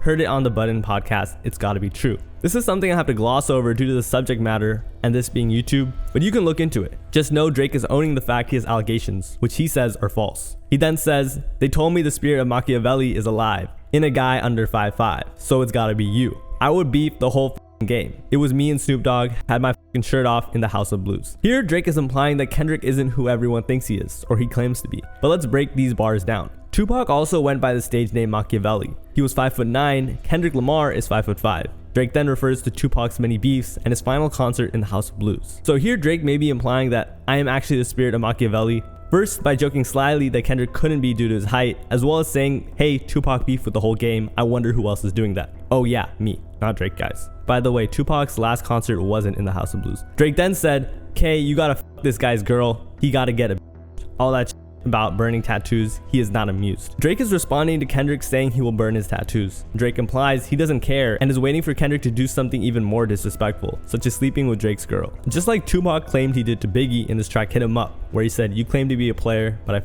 your wife. Next, he says, that's jail talk for real thugs, you gotta be you. So Drake is using Tupac's iconic catchphrase, thug life, and he's using it to downplay Kendrick's street cred. What Drake is getting at is this type of language is for real thugs, unlike Kendrick who has a clean rap sheet. Gotta leave this motherfucker broken and bruised before we really lose. Over here, Drake is saying, hey, you gotta do something or you're gonna lose, to Kendrick of course. Keep in mind, at this time, Kendrick still hadn't responded to push-ups, so people were having doubts. And that's exactly what Drake kept pushing. You asked for the smoke, now it seems you too busy for the smoke. I won't lie, the people confused. Now you about to give this another week? Here, Drake is taunting Kendrick for not dropping. He's relaying the fans' frustration while also egging them on. But this wasn't new. Drake had already tried to bait Lamar multiple times. He posted Kendrick Lamar's manager allegedly shopping at OVO, but it was a long time ago, of course. He also commented on an Instagram post defending Kendrick's lack of response, writing, use me as a they have nothing to drop button. So Drake was already applying pressure. And fall back so homegirl can run her numbers up, I would have refused. These industry relationships, she not in your shoes. Here Drake is alleging that Kendrick delayed his response to Push Up due to Taylor Swift dropping her album The Tortured Poets Department that dropped on April 19th of 2024, which everyone knew would dominate the charts, as well as even abiding to higher ups in the industry who told Kendrick don't drop when Taylor does. And this is likely the real reason why this track is titled Taylor Made. You're supposed to be the boogeyman, go do what you do, unless this is a moment that tells us this not really you. Kendrick has a reputation and nickname as rap's boogeyman, who will come for anyone, just think back to Control. However, Drake is saying if you're really with them, why would you care about Taylor Swift dropping an album and delay your diss? In that case, there's nothing left to say, I'll just pass it to Snoop. So then, the Snoop Dogg AI voice begins. Once again, Drake wrote this. By the way, this was Snoop Dogg's reaction to Drake using his voice. They did what? When? How? He, or Drake, began, nephew, what the fuck you really about to do? We passed you the torch at the House of Blues, and now you gotta do some dirty work, you know how to move, right? In 2011, Kendrick was passed the torch by Snoop Dogg.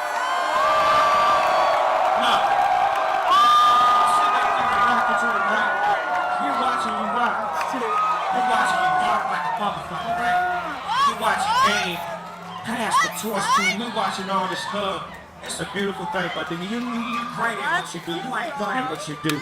This actually made Kendrick cry. So Drake is saying, hey, carry on the legacy of other West Coast legends like you're supposed to. What are you doing? He then says, I know you've never been to jail, or in jumpsuits and shower shoes. In many of Kendrick's songs, fans believe he romanticizes the criminal life. However, he's never been locked up himself. So Drake is criticizing that here, calling him a hypocrite. Never shot nobody, never stabbed nobody, never did nothing to no one. It's the homies that empower you. Once again, Drake is egging on the fact that Kendrick is a law-abiding citizen. However, I do have to say, you could say the same about Drake, who raps about his mob ties and brags about having people on payroll, etc., and also has never been involved in any criminal activity, at least from what we know of. But still, you gotta show this fucking owl who the boss on the West. Drake's label OVO's logo is an owl, so he's just referring to himself. Now's the time to really make a power move, because right now it's looking like you writing out the game plan on how to lose. Drake is saying Kendrick needs to do something immediately and really powerful to change the game in his favor, and if he stays on track, he will lose. How to bark up the wrong tree and then get your head popped in a crowded room. Once again, Drake is telling Kendrick he picked the wrong Canadian. He's also referencing For All the Dogs, where Drake also said, barking up the wrong tree, you know how the dogs get. And of course, it was a play on Snoop Dogg's name.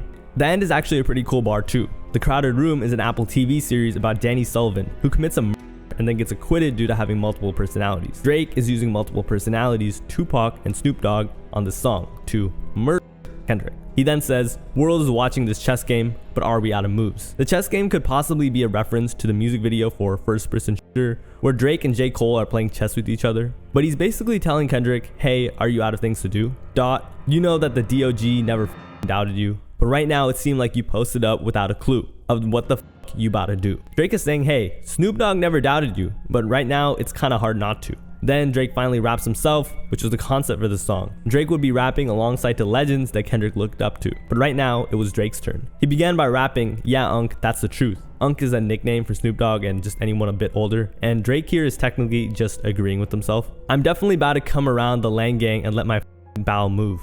On you guys from a whole different altitude. I'm not gonna lie, this is pretty funny. Drake is saying he's gonna pull up to Kendrick's label and on them from way up above because he's better. As we know, this isn't the first time he's implied this. High up in the sky like I'm Howard Hughes. Howard Hughes was one of the wealthiest men in the late 20th centuries, but he also was an aerospace engineer. So Drake is just saying he's up there in a cool way. The first one really only took me an hour or two. The next one is really about to bring the coward in you. Here Drake is saying the first diss, Push-Ups, only took him a couple hours to write, but his next diss is more well thought out. The one teased at the end of Push-Ups will end Kendrick. He goes on to rap, but now we gotta wait a week cause Taylor Swift is your new top. And if you about to drop, she gotta approve. This girl really about to make you act like you're not in a food. She tailor-made your schedule with Ant, you out of the loop. All this means is that Taylor Swift is Kendrick's new boss and she's making him not drop. And I'm not gonna lie, the whole Kendrick as a boss thing is getting a bit played out at this point. Hate all you corporate industry puppets, I'm not in the mood. I love it when you talk loose like I'm not in the room. Here Drake is saying I hate you industry folk that get controlled by the higher ups. Drake claims he's his own boss and Kendrick is controlled. We get it, bro. But he also says something very interesting at the end. I love it when you guys talk loose like I'm not in the room. Drake is insinuating that Kendrick's people are leaking info to him. However, this leaves him open to a lot of criticism as Drake is considered the industry one in this beef. He moves on, since like that, your tone changed a little. You're not as enthused. How are you not in the booth? I feel like you kind of removed. You trying to let this shit down? Nah, not this time, bro. You're falling through. I guess you need another week to figure out how to improve. What the is taking so long? We waiting on you. Okay, so by now we all know that Kendrick has a long-standing habit of dissing, then pretending it wasn't a diss, and then disappearing. Drake is saying, we're done with that, bro. This time I'm gonna get this response out of you. Yeah, shout out to Taylor Swift, biggest gangster in the music game right now. You know, I moved my album when she dropped. I said that already. Drake has praised Taylor Swift quite a bit, and here I guess he's doing future damage control in case Kendrick disses him back saying he also moved music due to Taylor Swift. And honestly, I'm not gonna lie, the biggest rappers having the largest beef in the last 10 years, rapping about how powerful Taylor Swift is pretty funny. You know, she about a milli run through a milli rock on your head, top. Well, she got the whole PG Lang on mute like that Beyonce challenge. Y'all boys quiet for the weekend. Like, this was once again Drake boasting that Taylor Swift stopped him. This reference to Beyonce was actually a lyric from a song titled Energy, where she says, look around, everyone on mute. During her Renaissance tour, when the lyric would be played, the entire crowd would go silent. So Drake is saying, after Drake dropped, Kendrick went silent. It's also a reference to when Kendrick came out as a surprise at one of Beyonce's shows, but his mic unmuted by accident. Drake then rapped, Dot, I know you're in that NY apartment, you struggling right now. I know it. In the notepad doing lyrical gymnastics, my boy. So Kendrick Lamar owns a penthouse in Brooklyn, New York that's worth about $9 million. Drake is mentioning this to say that Kendrick doesn't really mess with the West Coast like that and instead is indulging in a lavish lifestyle that he preaches against. And he paints Kendrick as anxious and worried about his diss. You better have a mother quintuple entendre on that shit. Some shit I don't even understand. Like, here Drake is just saying, hey, because you made us wait so long, you better have something crazy, something insane, or what was all that waiting for?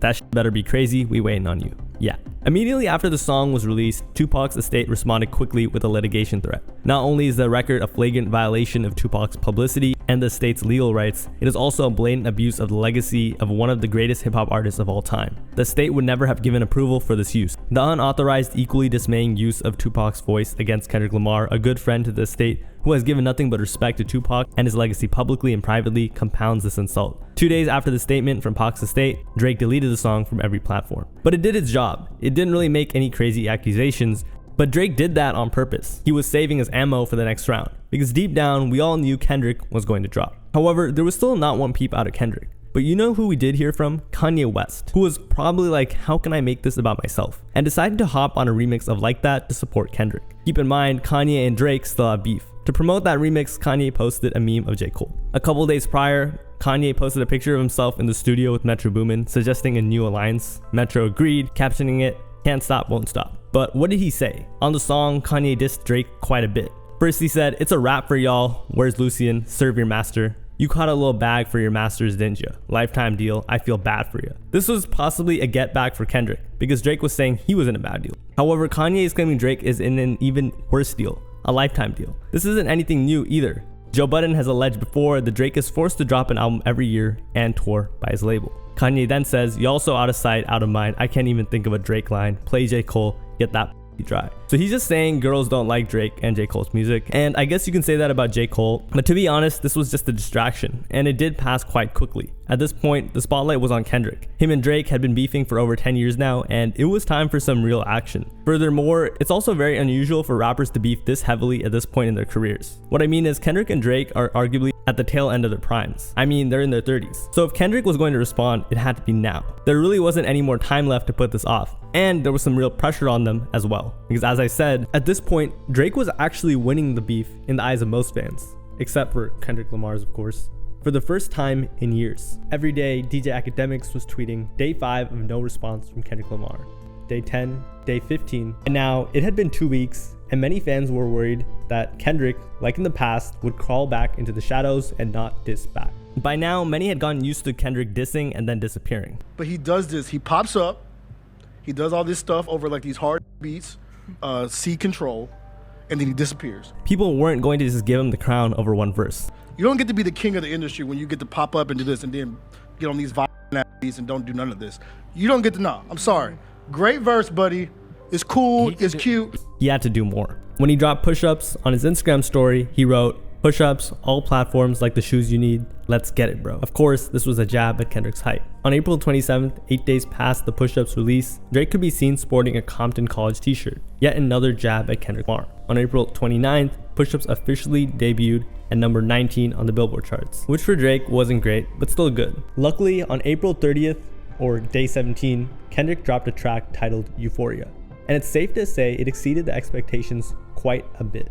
So let's get straight into the track. And hang on, because Kendrick goes in on Drake for 6 minutes and 30 seconds. Kendrick begins by playing the sample, I cannot say that. However, the reverse of the sample reads, "Everything they say about me is true." The audio is from the 1978 film The Wizard of Oz. This is important because here's what the entire sample reads. "Everything they say about me is true, I'm a phony." But it gets deeper, because guess who plays the Scarecrow in The Wizard of Oz? That's right, Michael Jackson. And guess what the Scarecrow was thought of as? The fakest, phoniest character. So when Drake told Kendrick he wanted triple entendres and bars so deep people would be scratching their heads, Kendrick immediately made it clear he was about to over-deliver. Keep in mind the Michael reference is referencing Drake and Kendrick's Michael Jackson and Prince references throughout their disses. But guess what? It's still not done. Drake also performed in a Wizard of Oz theater production when he was younger and an aspiring actor. Man, I really wonder how long it took Kendrick to come up with that. Next, he says Euphoria. I already went into the title and cover art, but here Kendrick is most likely referring to Euphoria, the TV show, which Drake is a producer of. And this has to do with Drake's allegations with a woman that I can't get into. He then begins the verse, rapping, "Them superpowers getting neutralized, I can only watch in silence." What he means by this is Drake has had this untouchable status in hip hop for the last 10 years. Drake himself rapped, "I must have superpowers" on a song titled For Free with DJ Khaled. So Kendrick is saying, you're losing that power as all these rappers are dissing you and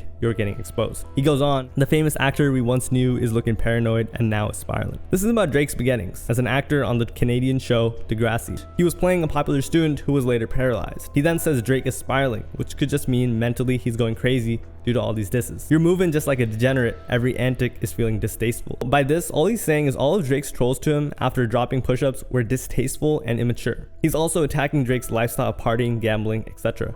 "I calculate you're not as calculated. I can even predict your angle." Kendrick is saying that everything Drake said was predictable and he wasn't really surprised by it. This is kind of him dissing Drake's tailor-made freestyle where Drake himself tried to predict what Kendrick would say, which he didn't. He goes on, "Fabricating stories on the family front cause you heard Mr. Morale. A pathetic master manipulator, I can smell the tails on you now. You're not a rap artist, you a scam artist with the hopes of being accepted." This is Kendrick responding to Drake speaking on Kendrick and his wife's relationship, where Drake was insinuating that either Kendrick or his wife, or both, were cheating on each other. Kendrick is implying that Drake just drew to these conclusions after hearing Kendrick's recent album, where he speaks about infidelity. In the end, he says, "You're not a rap artist, you a scam artist, with the hopes of being accepted." Here, all he's saying is that Drake isn't a real artist, literally. He then raps, "Tommy Hilfiger stood out, but FUBU never had been your collection." In the 90s and 2000s, rumors that Tommy Hilfiger didn't approve of rap due to race began to circulate. Due to this, many rappers ditched his brand for black-owned brands like FUBU, So Kendrick is saying, you were never on our side, you're an imposter. This us versus you, in which Kendrick rallies almost an entire race, was a very clever thing to do. I make music that electrify him, you make music that pacify him.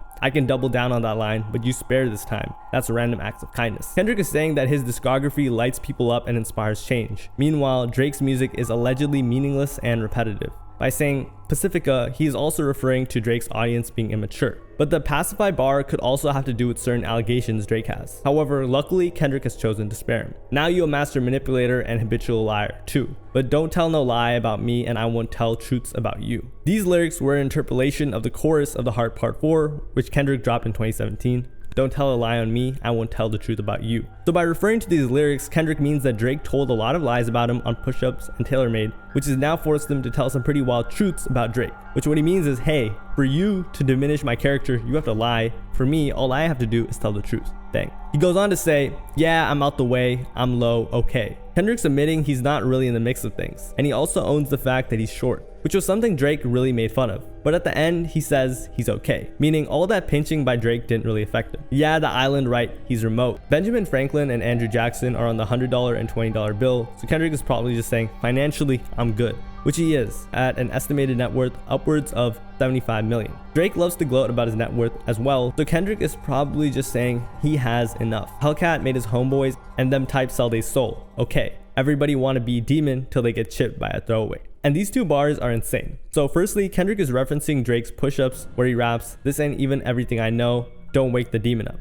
The shallow meaning of these bars is everyone wants to be scary till they get ended. Throwaway is a reference to a cheap gun that gets thrown away after a crime. But there's more. By saying Hellcat in the beginning, Kendrick is referring to the Dodge Demon, a powerful version of the Hellcat. So by saying Hellcat and then saying made his homeboys, Kendrick is saying that Drake paid ghostwriters or his boys at OVO enough to buy a Hellcat, which was enough for them to give up their careers to write for Drake. But it gets even deeper. Future's middle name is Demon. So Kendrick is saying that Drake wanted to be like Future until he got his feelings hurt or chipped by one of Future's old women, which is apparently what sparked the beef between Drake and Future. Drake also has a song titled Demons. Kendrick then says, and I might do a show one day, once a lame, always a lame. In the beginning of Drake's career, he got famous starring in Degrassi, a TV show. For most of the show, Jimmy Crooks was in a wheelchair. So by saying lame, he means Drake is lame, but also lame as in someone who's disabled from the waist down. Oh, you thought the money, power, or fame would make you go away? Have you ever played Have You Ever? Okay, man, let's play. This is a reference to Kendrick's verse in Like That by Future and Metro Boomin, where he raps, DOT, the money, power, respect, the last one is better. Except notice how respect is replaced by fame. So Kendrick is saying that Drake makes up respect through his fame. He then challenges Drake to a game of Have You Ever,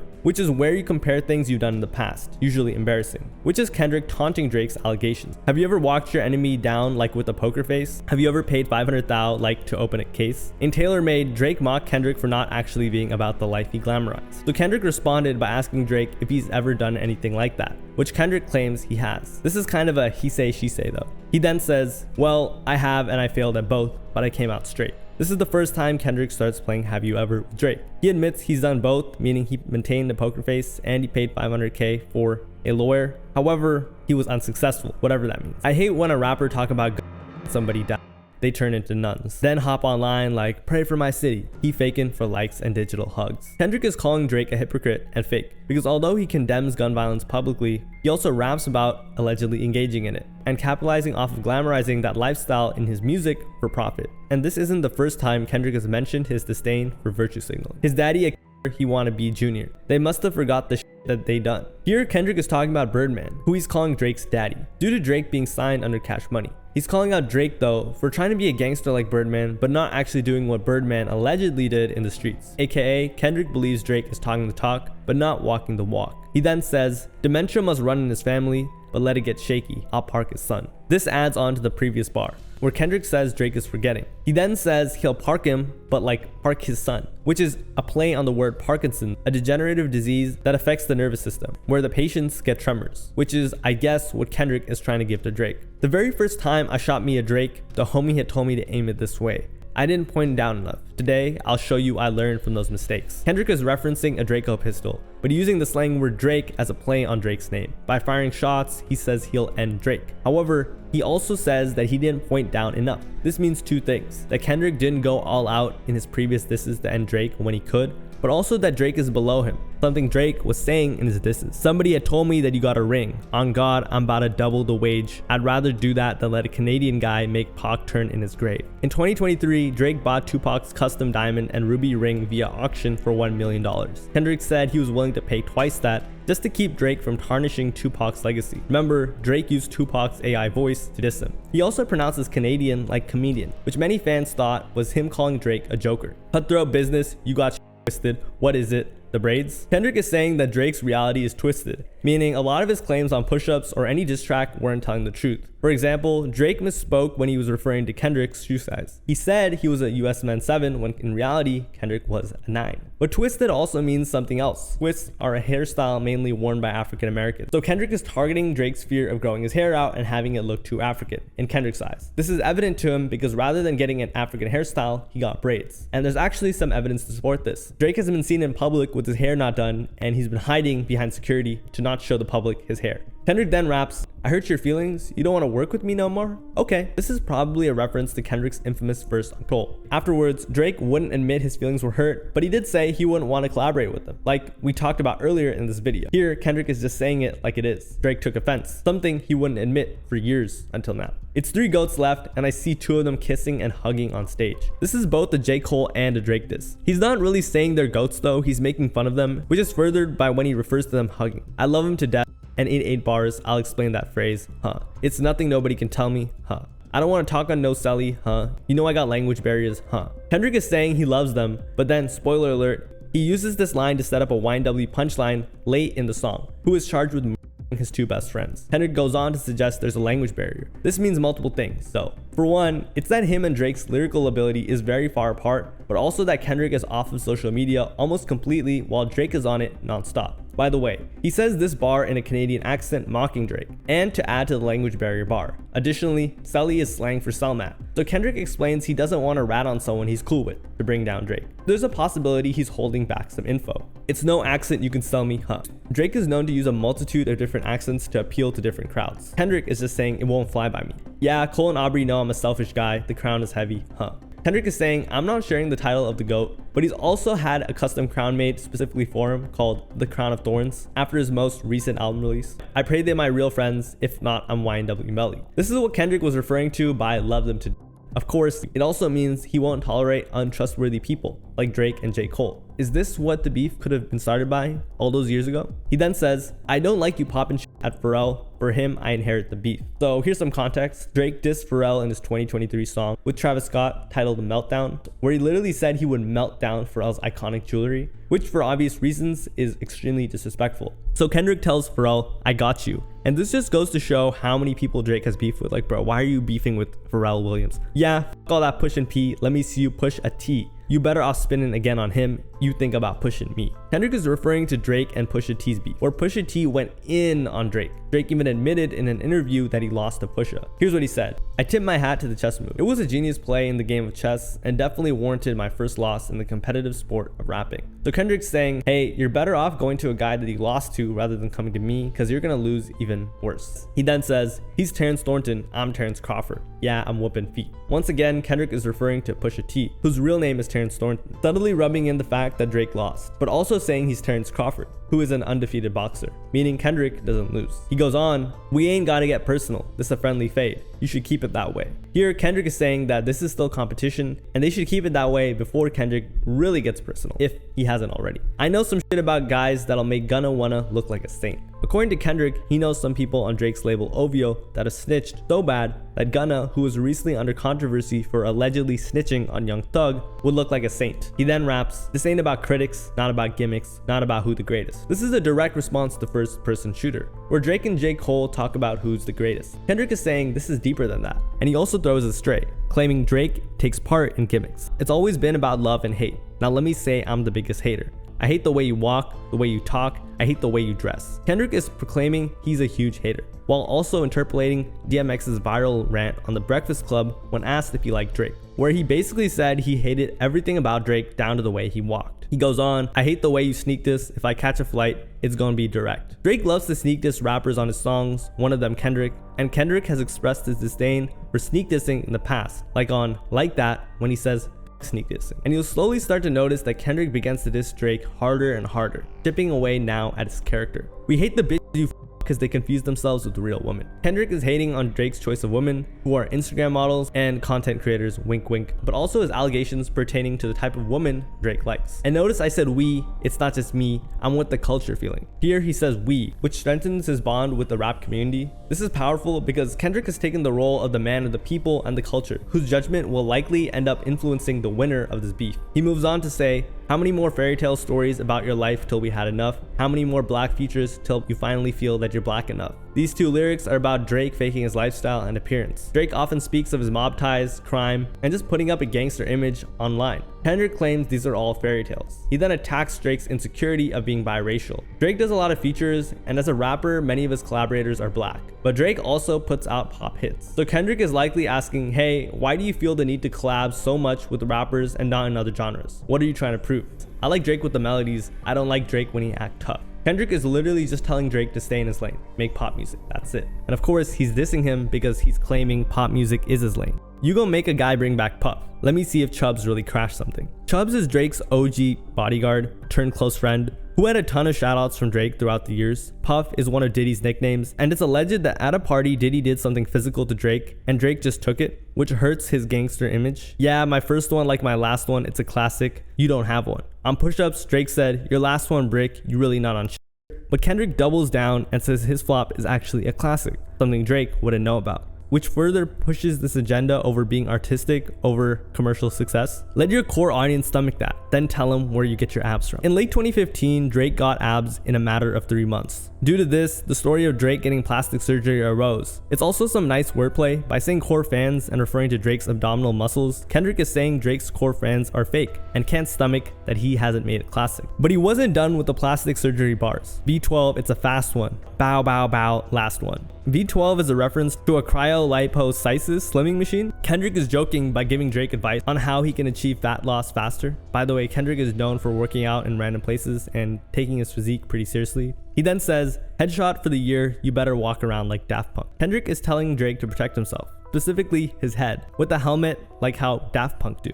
Drake also sampled Daft Punk the year prior. And that brings us to the second verse of Euphoria, where Kendrick is by far the most aggressive. You see, Euphoria is broken up into 3 parts, separated by tone, delivery, and beat. And like that, Kendrick says he hopes Drake and J. Cole come with 3 switches. By doing 3 beat switches, Kendrick is figuratively letting them know he is. And honestly, it's kind of genius. With each beat switch, he gets more aggressive. This was the 3rd, so he was about to go crazy. He begins with, remember, hey top dog, who the f they think they playing with? Extortion my middle name as soon as you jump off that plane, bitch. Drake accuses Kendrick of getting extorted by the CEO of his label. So Kendrick comes back and shouts them out. Clearly, they're still on great terms. Then he claims that he's the one who does the extorting, meaning that if Drake hops on a plane to LA, Kendrick would be waiting. Or maybe Compton, in that area, I'm not sure. I'm allergic to the lame shit. Only you like being famous. Here Kendrick is saying he doesn't care about fame and most of the things that come with it are lame. And Drake likes those lame things. He then says, Yachty can't give you no swag either. I don't give a f about who you hang with. Recently, Lil Yachty and Drake have become very close friends, and Yachty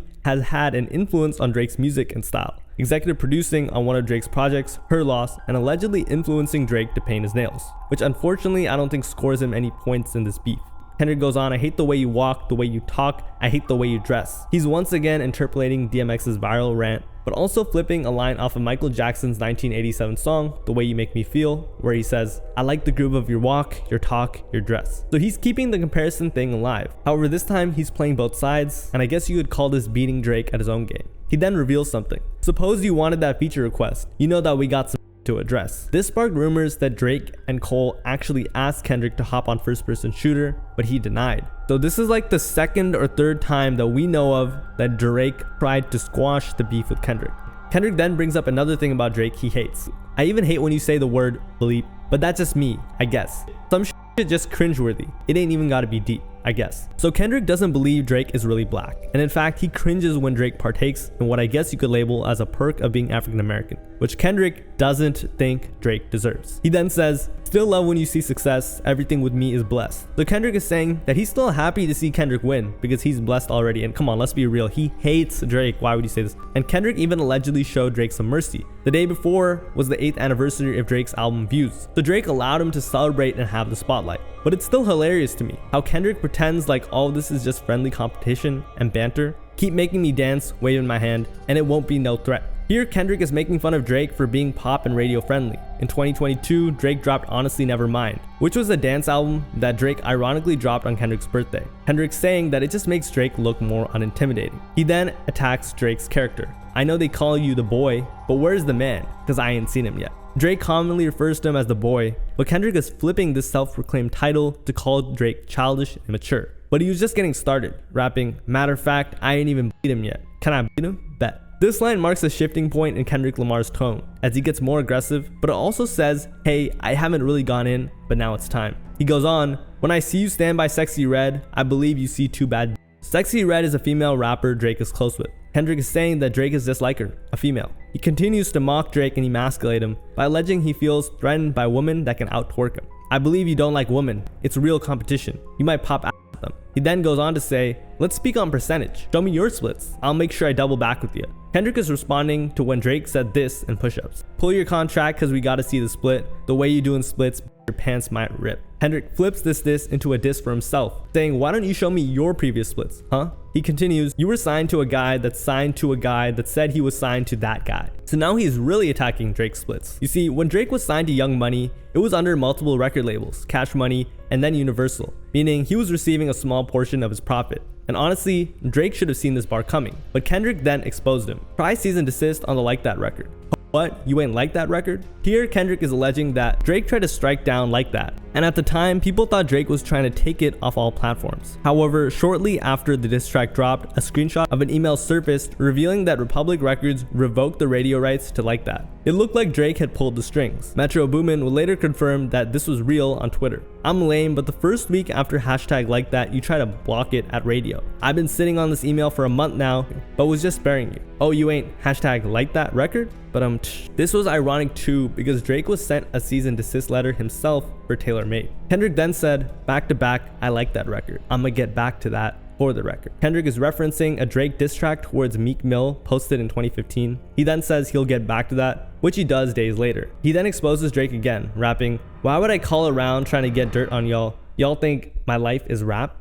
So Kendrick alleged that Drake and OVO have been offering money asking around for any info on Kendrick they can get to put in a diss track. And this is probably true, as previously Pusha T said that OVO was offering 100 racks to people who used to know him. And this is also used to build off the back-to-back line, where Kendrick says, hey, that's a good song, but that tactic is not cool. And he continues to send these deep disses, rapping, that's shit, I got a son to raise, but I can see you don't know nothing about that. Kendrick is saying, I got a family to attend to. I don't have time for these types of tactics. Of course, you would know nothing about that. Remember, Drake actually used Kendrick and J. Cole having a family to position himself as more dedicated to the rap game. Here, Kendrick is flipping that. And this isn't the first time Drake has been attacked for not being a good father in his adversary's eyes, as Pusha T told the world Drake had a son and insinuated he was embarrassed of him and a bad father. But Kendrick wasn't done. Waking him up, know nothing about that. Then tell him to pray, know nothing about that. Then giving him the tools to walk through his life like day by day, know nothing about that. Here, he's attacking Drake's alleged lack of presence in his son's life by contrasting it with his. Kendrick is a proud father who takes part in his child's all-around life, while Drake isn't. Remember, this is allegedly, I don't want to spread dirt on Drake's family, but Kendrick is still not done. Teaching him morals, integrity, discipline. Listen man, you don't know nothing about that. Here, he's saying he has better values than Drake, that he spreads in his music. Unlike Drake, who he believes spreads degeneracy. And by the way, I do want to point out this is virtue signaling exactly what he said he dislikes about Drake. But remember, he's still just dissing Drake as a father. And he ends the parental diss portion of the song by rapping, speaking the truth and consider what God's considering. You don't know nothing about that. Kendrick is following the Bible and God's lessons that he's learned, and he's passing off to his son. However, he's saying Drake wouldn't know anything about that despite having a song called God's Plan, which many people already attacked Drake for as it was perceived as a PR stunt. He then says, ain't 20v1, it's 1v20 if I gotta smack guys that write for you. This was yet another really good diss. By the way, Kendrick hasn't really repeated many disses the way Drake did in push-ups, which you have to applaud him for. The song is also 6 minutes long. Here he's dissing Drake for having ghostwriters. Of course, the line is a direct response to when Drake said, what the fuck is this, a 20v1 on push-ups? Drake has had ghostwriting allegations since forever. So Kendrick is just saying, this ain't a 20v1, I'm up against you and all your ghostwriters. So technically, Kendrick was the one outnumbered. Just kidding, of course. He then tells Drake, yeah, bring him out too, I'll clean him out too. tell Beam that he better stay right with you. Beam is an artist that has also served as a producer and songwriter, working with Beyonce, friends with Justin Bieber, and has even been credited and worked on a lot of songs. Guess who? Drake. So Kendrick is alleging that Drake needs writers like Beam to help him write his music. He name dropped Beam specifically because beam could also mean a beam on a firearm. So Kendrick is saying that Drake should stay with his beam and hide behind his ghostwriters like he always does. He doesn't stop there though, at questioning Drake's artistic integrity. He then raps, "Am I battling Ghost or AI? I'm feeling like Joel Osteen. Funny, he was in a film called AI. And my sixth sense telling me to off him." This is a direct response to TaylorMade, where Drake used 2 AI voices of both Tupac and Snoop Dogg. So Kendrick is mocking what Drake did, claiming he can't really rap. But who is Joel Osteen? Well, he's a famous pastor from Houston, Texas, who has been accused of using a ghostwriter. So Drake is both mocking Drake's use of technology and saying that he's probably using AI or some form of ghostwriter to fight him, which is why Kendrick is saying he's unsure who he's up against. He then says some pretty basic disses. "I'm a blick guys all in a coffin." Kendrick is saying that he'll still diss you after he's finished you. In other words, he's showing no mercy. Then, yeah, OVO help guys is writers. OVO, or October's Very Own, is Drake's label. Kendrick says OVO dissing everyone at Drake's label or associates of the label, meaning they're fake and yes men. He then says, "Tell them run to America, they imitate heritage, they can't imitate this."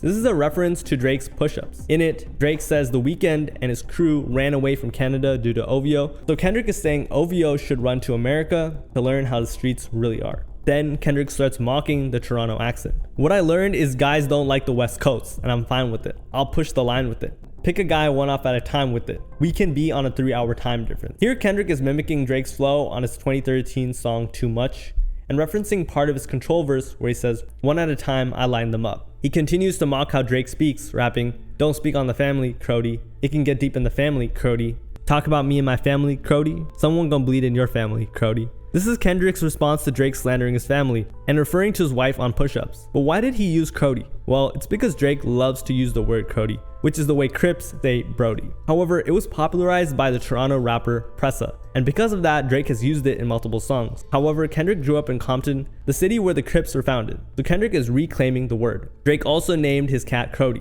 So by saying Crody, Kendrick is calling Drake a you know what. And of course, he's also saying, "Hey, don't be surprised when I slander your family now." He then raps in a Toronto accent still, by the way, "I'd be at New Ho King eating fried rice with a dip sauce and a balami, Cody." Kendrick continues his Toronto accent parody and he flexes on Drake. New Ho King is a classic late night Toronto Chinese food spot, so Kendrick is saying even in Drake City, he can flex up and still be good. A blammy is a, you know. This is probably a response to when Drake said he was more popular than Kendrick in his hometown. But the Toronto slander wasn't over. "Tell me you're cheesin', fam. We can do this right now on the camera, Cody." Cheesin' means mad, and fam is just short for family, so Kendrick is just mocking Drake, saying he's ready for whatever, and Drake is mad. But you see, this is deeper than just that. New Ho King is a Chinese restaurant on Bedina Avenue in Toronto. New Ho King was also where rapper Zizlak filmed his last music video before being and killed. Zizlak is also rumored to be one of the people that robbed Drake at gunpoint back in 2009. So Kendrick is taunting Drake. F y'all, I don't trust y'all. I wave one finger and thump y'all like Field goal, punt y'all, they punk y'all. Nobody never took my food.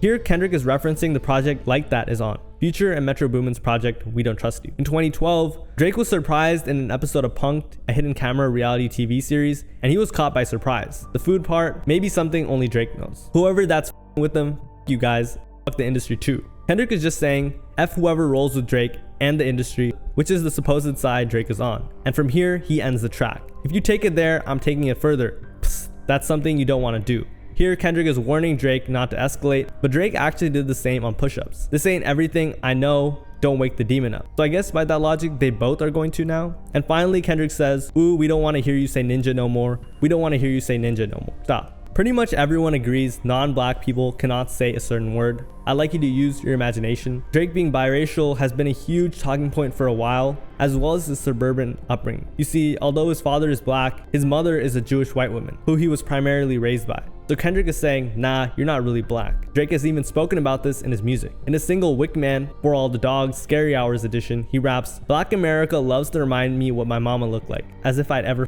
forget. I'm never enough. But Drake has spoken about his Jewish roots far before in this song. Raised Jewish by your mom?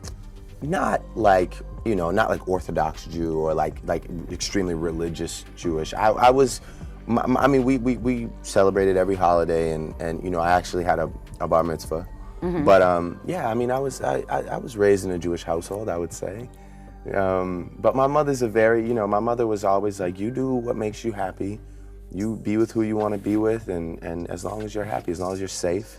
In hindsight, this same guy saying Cody definitely looks a bit sus. So after hearing what Drake said and what Kendrick said, most fans were like, God, Kendrick went crazy. And it really wasn't close. After over 2 weeks of waiting, Kendrick Lamar surpassed all expectations. And that's saying a lot. But now he was put in the hot seat, and practically everything he alleged had dissipated, and everything Kendrick said he had to deal with. It's also worth noting that this diss track will definitely go down as one of the best diss tracks of the past 10 years, even if what Kendrick had waiting may have been even crazier. But what was the importance? Firstly, after hearing this, it's very clear Kendrick absolutely hates Drake. There's no question about it. And to justify his hate, he took a number of angles. Drake was lost in his career, a fake tough guy, a culture vulture, and more. So Kendrick ripped through Drake's character. As a result, he exposed himself and tarnished his image. On April 30th, Drake responded to Kendrick's diss, and this was his response. That's it. But it was good enough for Drake to turn off his Instagram comments, which was very telling that the public had turned on him. Then on May 1st, as a retaliation to the diss track, he also posted a clip to his Instagram story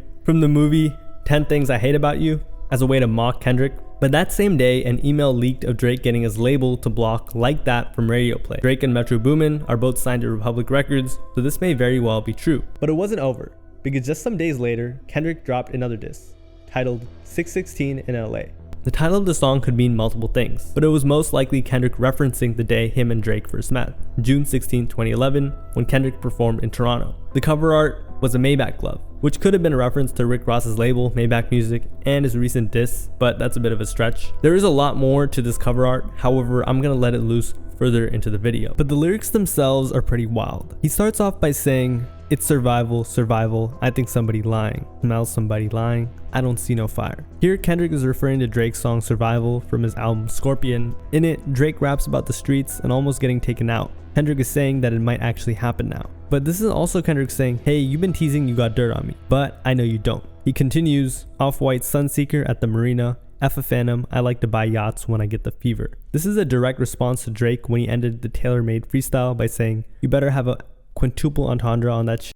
Some shit I don't even understand. Like that shit better be crazy, we waiting on you. So Kendrick decided, hey, why not do that 2 times in a row? Yes, he did 2 quintuple entendres, so let's break it down. Off-white refers to a variety of different shades that differ from pure white. However, it's also likely a reference to Drake being biracial since he's light-skinned. Off-white is also the name of the streetwear brand founded by Virgil. By seeking the sun, Kendrick could mean trying to tan your skin or pursuing fame. So Kendrick is implying by saying Off-White and Sunseeker that Drake was trying to associate himself with Virgil in order to latch onto his success through black culture, to hide his whiteness. Marina could also be a homophone for at the marinas, as Drake is known for doing arena tours. But Sunseeker has more of meaning as well. It could also be compared to Icarus, the boy who flew too close to the sun and had his wings taken off. What's interesting is that in mythology, Drake is a wingless dragon. Sunseeker is also the world's leading brand for luxury motor yachts. It could also be interpreted as Sunseeker, since Pusha T exposed Drake as Sunseeker, sun as in S-O-N. Since Pusha T exposed Drake, did paternity tests to find out if the son was really his. But why did he say f a Phantom? Well, Drake has a Rolls Royce Phantom that's actually chrome hearts as well, custom. Probably one of the most luxurious Phantoms out there. So Kendrick is saying that he'd rather buy a yacht, which is worth way more than what a Rolls Royce Phantom would cost. But if we're being honest, Drake has way more money than him. But there's even more.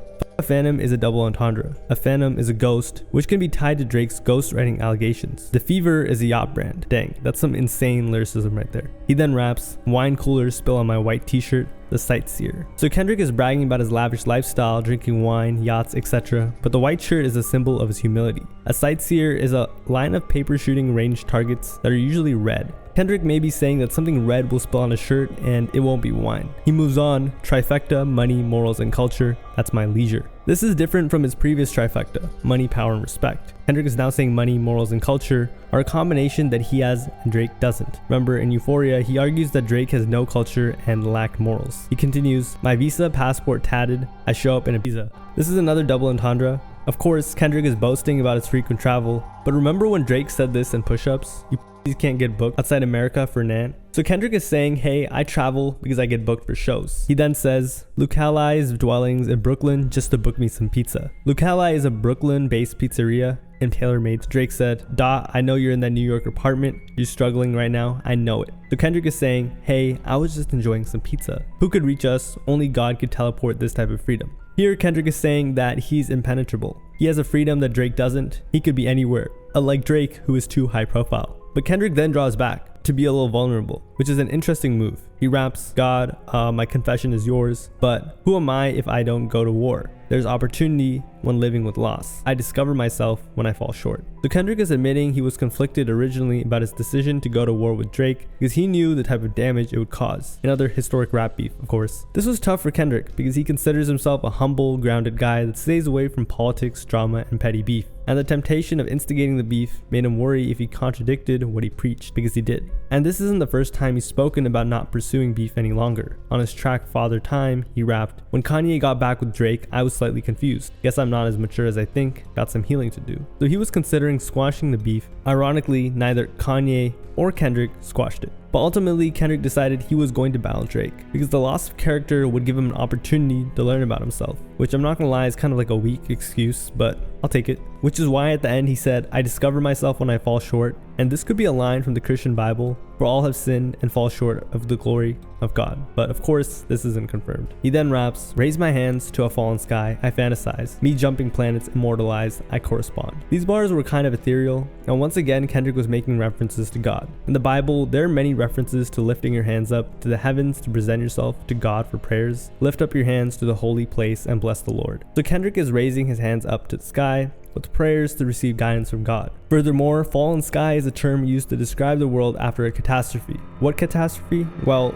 that would be Kendrick's most recent diss track, Euphoria. So Kendrick is saying he destroyed Drake. When he ends and says jumping planets immortalized, he probably just means he's reaching new heights in his career. 3 angels watching me all the time. So this is a crazy bar too. You see, in the original Bible, there are only 3 angels mentioned. Michael, who is a warrior, Raphael, who's a healer, and Gabriel, who's a messenger. Michael and Raphael are mentioned later on in the song, but Gabriel isn't. However, that could mean that the warnings aren't over. And spoiler alert, they weren't. This also builds off the previous line, jumping planets immortalized, because in European mythology, the planets were thought to be angels. So Kendrick is also claiming this beef will immortalize him, but he's also referencing his other 3 angels, the late Kobe, Tupac, and Nipsey. He dropped Euphoria at 8/23, Kobe's birthday, and this song on Tupac's birthday, which is only fitting because its title is 616 in LA. He moves on, "Put my children to sleep with a prayer, then close my eyes." Definition of peace. Once again, Kendrick is mentioning his faith in God, but also his love for kids, which may be him trying to force Drake to see if he can say the same, which I'm guessing Kendrick thinks not. He also wants Drake to know he's at peace. This isn't affecting him. He then raps, "Tell me who gon' stop me, I come from love." This is a reference to a verse from the Bible, and I am convinced that nothing can ever separate us from God's love. Neither death nor life, neither angels nor demons, neither our fears for today, nor our worries about tomorrow. Not even the powers of hell can separate us from God's love. Kendrick is saying that no matter how far Drake runs, Kendrick's love will reach him. Pause. He then says, "Estelle covered my heart, then opened me up." Estelle is Kendrick's grandma, who we previously mentioned and mourned. He moves on, "Remember when picked up a pen, lyrics that I can trust, timid soul stare in the mirror, asking where I was from. Keep making me dance, waving my hand, and it won't be no threat." So here he describes his hand as a weapon, as without it he cannot write lyrics to defeat Drake. Kendrick's hand or lyrical ability is his weapon, and he's going to use it to defeat Drake. He then raps, "Often I know this type of power is gonna cost, but I live in circadian rhythms of a shooting star." Kendrick is aware that his lyrical ability that he's saying will destroy Drake will have consequences. A circadian rhythm is the human body's 24-hour sleeping cycle that dictates when and how long a person sleeps. Shooting stars follow similar patterns. Kendrick was also saying that, hey, this beef will make me shoot even further into stardom. He then goes on, "The mannerisms of Raphael, I can heal you and give you art." Here Kendrick is referencing Raphael, the archangel associated with Christianity, Judaism, and Islam. Here's how the story goes. Raphael guides a young boy named Tobias, who he teaches to be a man before healing his father's blindness. So Kendrick may be saying he'll do the same for Drake, but he's also referencing the Italian painter and architect Raphael, who Kendrick is saying that his diss tracks can be recognized along with his great art. But the industry cooked as I picked the carcass apart. In TaylorMade Freestyle, Drake calls Kendrick an industry plant, and Kendrick already responded in Euphoria. However, here he's doubling down, comparing the industry to a carcass. He then goes on to diss OVO directly, almost like he's using an Uno reverse card. Yeah, somebody's lying, I can see the vibes on Ak. Even he looking compromised, let's peel the layers back. Kendrick is talking about DJ Academics, who's referred to as Ak. and is currently the largest hip-hop journalist that exists. He's also been live streaming and extensively covering the beef between Kendrick and Drake. For example, this was his reaction after hearing Euphoria, and Drake even sampled Academics. However, Academics is a huge fan of Drake, and due to that, Drake uses his relationship with Ak to help control the narrative. However, here Kendrick is saying Ak is a liar, as he made multiple claims about this beef that, to him, weren't true. Furthermore, the cover art of this pic is Maybach gloves. Academics bought a Maybach a month prior, so Kendrick may be alluding that Ak was a target. He even said he was compromised. But Kendrick ended with, even he looking compromised, let's peel the layers back. This is similar to what Pusha T said on Story of Adidon. We gonna take this slow, we just gonna peel it back layer by layer. Remember, Drake never responded to this and admitted defeat. So Kendrick may be alluding that this will be his fate once again. He then says, ain't no brownie points for beating your chest, harass an ant. This is fairly simple. After Drake dropped push-ups, he was taunting Kendrick. One of those tactics was posting Ant, Kendrick's manager, with OVO bags in his hands and a selfie. So Kendrick is saying, no one's gonna praise you for that, and it's not helping in the case of this beef. With good people make good people go to bat. This is a continuation of the previous bars where he's basically just calling Drake a bully. Going to bat just means supporting someone in need, so Kendrick is just standing up for his friend. That's it. Conspiracies about Cash, dog, that's not even the leak. Buying the jewels like Cash Doll, I just need you to think. This is a response to a bar from Push-Ups where Drake alleged that Cash XO, the Weeknd's manager, was spending the Weeknd's money on other men. Cash blowing Abel's bread out here tricking, that we do for he doing for guys. In the end, he talks about Cash Doll, a female rapper who had $500K worth of jewelry stolen. She and one of her exes also broke up because of Drake. But the real takeaway from this is that there is a mole in OVO, and Kendrick is telling Drake to look for him. Are you finally ready to play Have You Ever? Let's see. Have you ever thought that OVO is working for me? Fake bully, I hate bullies, you must be a terrible person. Everyone inside your team is whispering that you deserve it. Kendrick references his bars from Euphoria where he says, have you ever played Have You Ever? He then calls Drake a fake bully, meaning he's trying to push and shove but not really able to. In other words, puff up his chest with nothing to really show for it or stand behind it, as well as alleging that his own team hates him. Kendrick then says, can't 2C slide up out of this one, it's just gonna resurface. He's referencing Drake's hit 2C slide from 2020. After Pusha T beef with Drake, Drake dropped Life is Good to ease the damage, and it worked. The song was a smash hit and people forgot about the beef, at least casual fans. So Kendrick is saying you can try, but no one will forget what I did to you this time. But there's more. In 2C slide, Drake sings, black leather glove, no sequins. This is the cover for the song. Look familiar? Yeah. Yep, a black leather glove without sequins. Every dog gotta have its day, now live in your purpose. This is another dog reference and diss. Kendrick is essentially stating that it's in Drake's destiny to be ended. But he wasn't done with the jarring allegations. He then says, it was fun until you started to put money in the streets, then lost money because they came back with no receipts. I'm sorry that I live a boring life. I love peace. But war ready if the world is ready to see you bleed. This is the second time Kendrick has alleged that Drake paid people to find dirt on him to use in diss tracks, the first being Euphoria. But he's also saying that, hey, this was a fun, friendly competition until you started cheating. And I think that Kendrick believes that Drake has been doing this in multiple ways, such as when he accuses him of propaganda. But Kendrick laughs in Drake's face, saying that there simply is no damning secret on him, meaning that Drake was just wasting his money. Pusha T actually spoke on Drake doing this exact thing. An old friend of mine said, listen, somebody reached out to me, they got $100 grand for information on you. I knew it was true, simply because the person, they should have never known this person. Privy.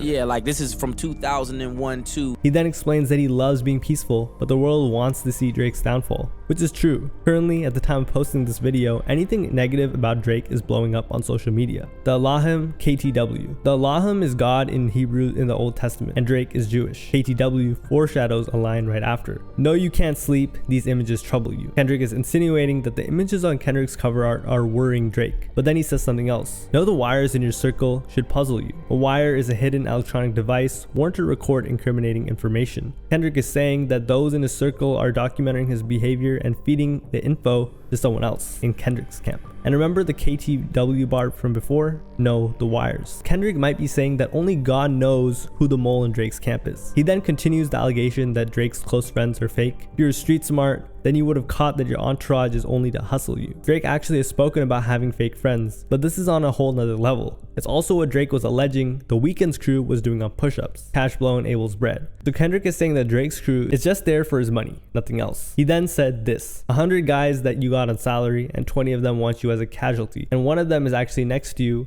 and 2 of them is practically tired of your lifestyle. Just don't got the audacity to tell you. Here Kendrick is mocking how many people Drake pays in his team, as well as leaking someone who doesn't even actually mess with Drake. By saying 20 in one line and then 1, it's pretty much confirmed Kendrick is talking about 21 Savage, who Drake put out a collab album with and toured with. So he's alleging that 21 Savage is a mole, and not only that, hates him. And there's actually some evidence to support this. Metro Boomin and Drake are beefing. Metro hates Drake. But guess what? Metro and 21 Savage are best friends and have been for years, and are definitely closer than Drake, 21 Savage. Of course, Kendrick is cool with that side of this beef, so they may have told him how 21 really feels about Drake. But that might not be the one standing next to Drake that's leaking stuff. Pusha T alleged that Drake's right-hand man 40, or Noah Shabib, was the one who leaked the info about Drake's son. Now, this is most likely false, but if true, it would be crazy. It would mean that there were a lot more fake people within Drake's inner circle. But let me tell you some game, cause I can see you, my little homie. You playing dirty with propaganda, it blow up on you. Here Kendrick is lil broing Drake, possibly because Drake refers to himself as the boy. But he's also saying Drake is playing dirty with propaganda. What does that mean? Well, personalities like DJ Academics, Aiden Ross, and Kai Cenat are friends with Drake, so they'd side with him in the beef publicly, which Kendrick is saying is propaganda. However, he believes that it won't last and will actually backfire once they're honest with their audience. This would later happen with Kai Cenat, who told his stream Kendrick cooked Drake, and even Aiden Ross, who said Drake was in trouble. You're playing nerdy with Zach Bia and Twitter bots. Zach Bia is a famous figure in the entertainment scene in Los Angeles, who's very close with Drake. Kendrick is saying Drake is using Zach Bia to his advantage in this Drake beef, likely Zach's relationships. He also claims that Drake was using bots on Twitter in hopes it would swing the conversation. For example, in the end of 2023, Pusha T became trending on Twitter due to bots, which many believe Drake was behind. There were also a lot of bots in some of Kendrick's comment sections, which fans also believe Drake was behind. He continues, but your reality can't hide behind Wi-Fi. Your little memes is losing steam. They figured you out. All Kendrick is saying is that Drake cannot hide behind his internet profiles any longer. Throughout the beef, Drake has been active on Instagram, posting memes, etc. For example, he posted a clip from the movie called 10 Things I Hate About You as a response to Euphoria. But Kendrick claims that these memes are not going to hold and eventually get old when fans wisen up. He ends with, the forced opinions is not convincing. Y'all need a new route. It's time that you look around on who's around you. Before you figure out that you're not alone, ask what Mike would do. Let's break this down. In the beginning, he's just saying, you got yes men, I'm daring you to identify them. But what did he mean by, before you figure that you're not alone, ask what Mike would do? So this could have a lot of meaning. Number one, we all know that Mike means Michael Jackson. But what exactly? Well, one could be the fate that Michael Jackson had. However, it could also be a double entendre. Michael Jackson had some pretty crazy allegations, so Kendrick could be accusing Drake of the same, which he does in other songs. But there's also a saying that says, what would Jesus do? Kendrick made a lot of references to God in his disses, specifically Christianity. So what would Mike do could be a play on the religious phrase, what would Jesus do? And that concludes the jarring diss track that was 616 in LA. Remember, this was the second diss track that Kendrick had dropped in 3 days, and fans were so impressed. To give you an example, here's what it once said. 7 million streams in an hour on Instagram, that's insane. It just proves how everyone's tuned into this beef. Kendrick's not just feeding the streets, he's got the whole world watching. I need Drake to respond quick, I can't handle the suspense.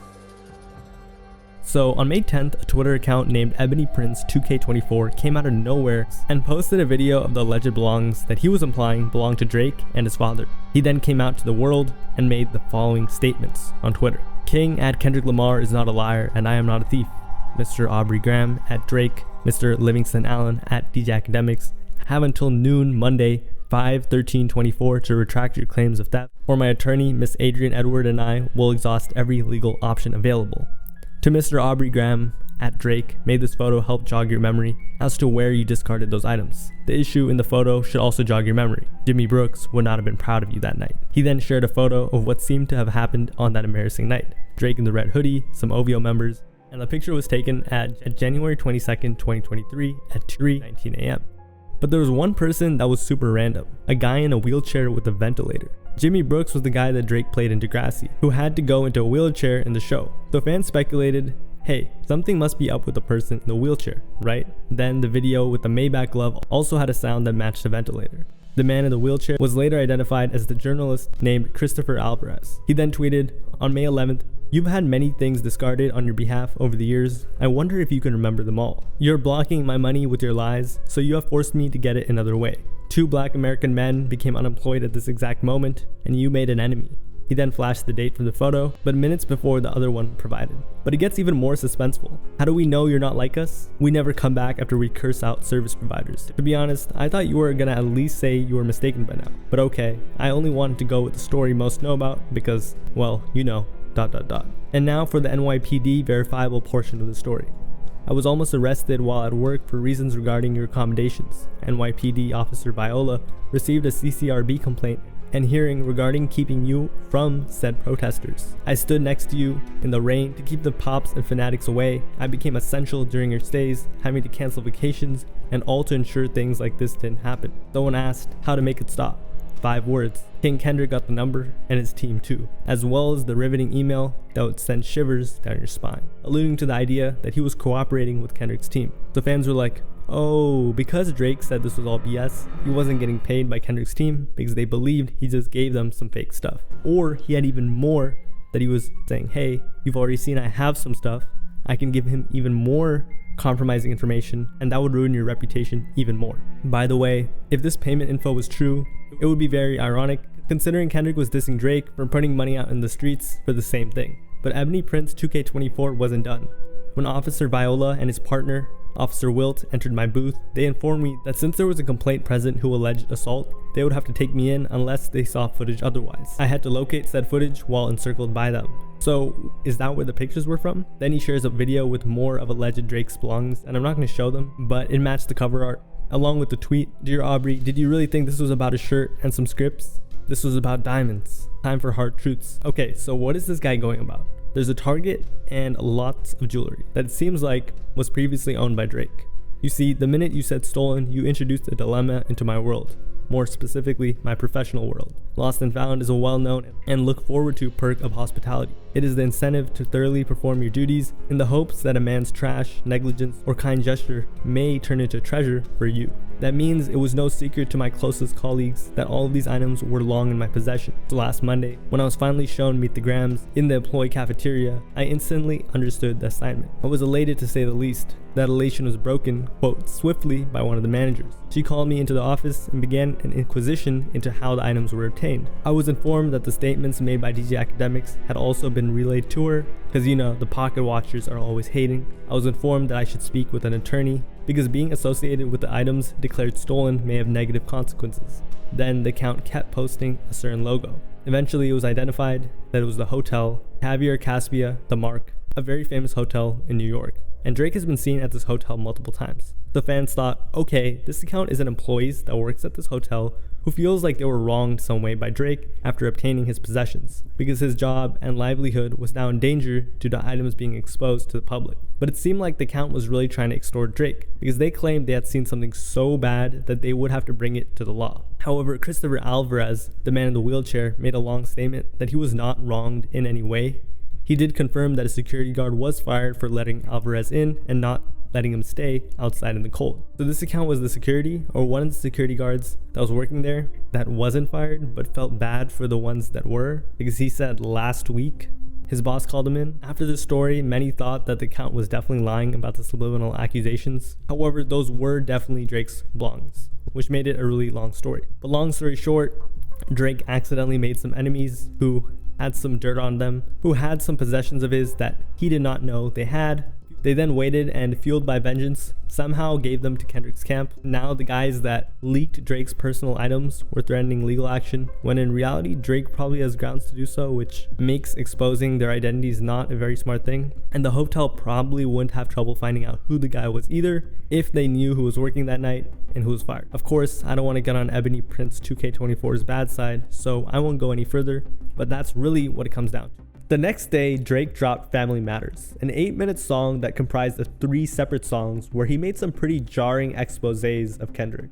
The cover art uses a similar backdrop and font as the 90s sitcom Family Matters that revolves around an African American family living in Chicago. And what would you know? Kendrick was born in a Chicago housing project and briefly raised over there.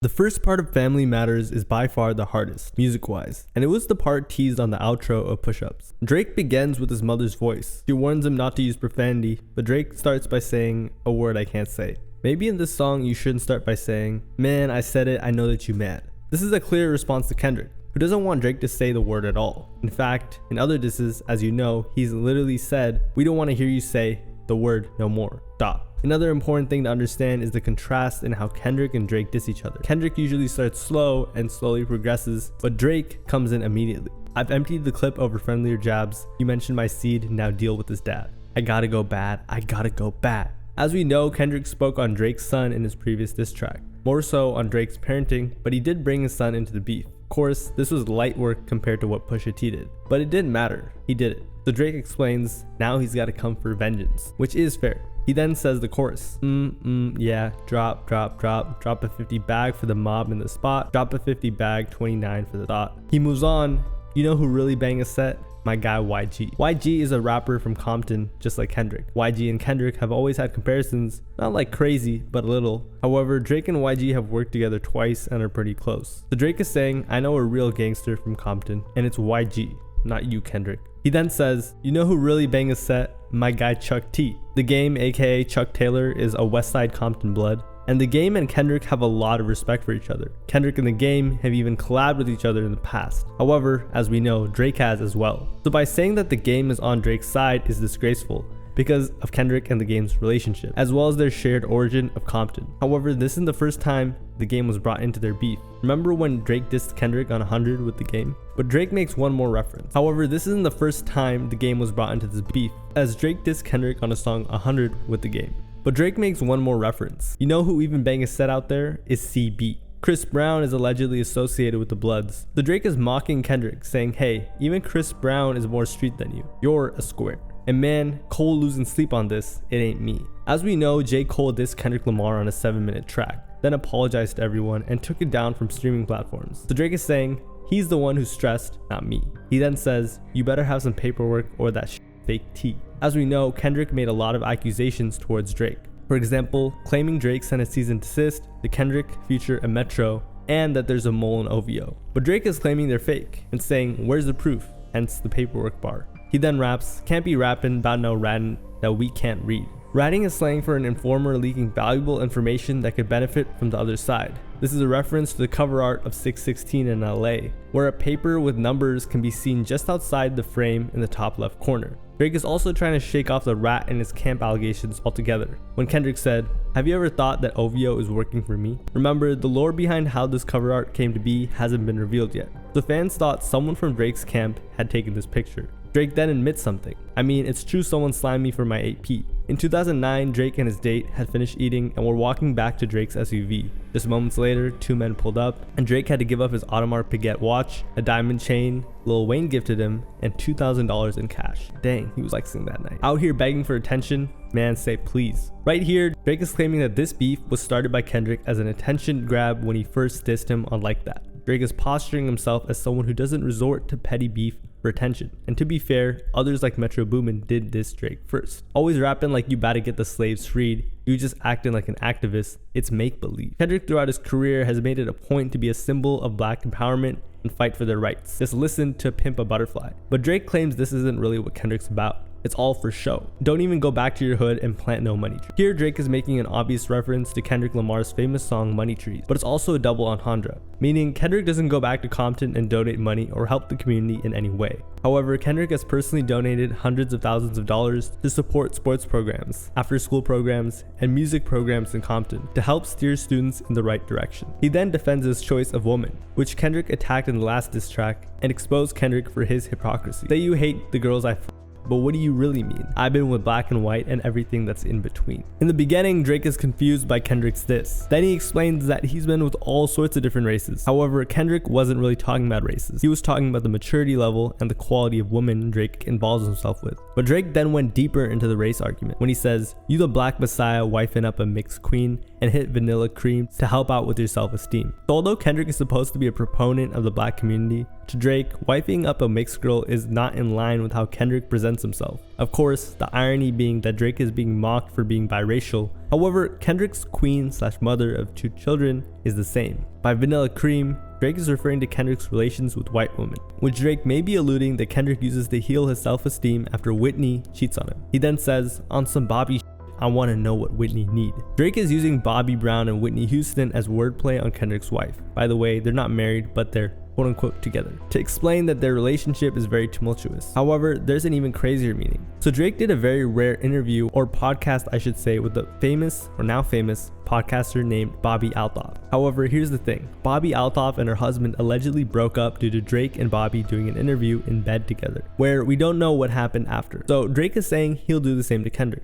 which I'm not gonna lie is diabolical. All that puppy love was over in y'all late teens. Here Drake is saying that Kendrick and Whitney have not been in love since high school. Why you never hold your son and tell him, say cheese, we could have left the kids out of this, don't blame me. Here Drake is saying, if you're such a good father, why don't you ever post pictures with your kids publicly? Are you trying to hide them? Some believe this is due to Kendrick's son's lighter complexion, but it could also be Drake defending himself as a good father. Of course, afterwards, Drake is saying, hey, I don't want to take it there, but you started it. You're a dog and you know it. You just plain sweet. Your baby mama captions always screaming, save me. You did her dirty all your life. You trying to make peace? Once again, Drake is attacking Kendrick's nice guy image, but claims that Kendrick is just like him. He then alludes to Kendrick's baby mama, Whitney, being unhappy with his situation. Drake thinks this is because Kendrick never treated her right, which is why she cheated on him. And now, to save his family, he's trying to be a family man. He then raps, I heard that one of them little kids might be Dave Free. Don't make it Dave Freeze. This was a wild accusation.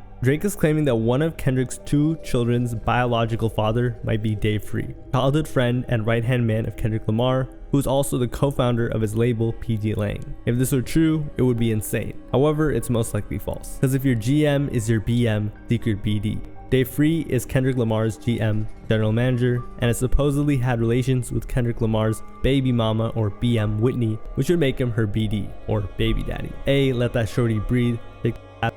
Hands on your knees, hands on your knees, hands on your knees. Shake that for Drake. Now shake that for free. Yeah. Well, not that kind of free. I'm talking about my guy Dave. Drake is claiming in the first line that Whitney is not being treated right and asking Kendrick to help her out. Then he interpolates his own song with SZA and Sexy Red titled Rich Baby Daddy, which could be a response to Kendrick when he dissed Drake and Sexy Red on Euphoria. The last line is Drake saying, you can get loose for Dave Free, Kendrick's best friend.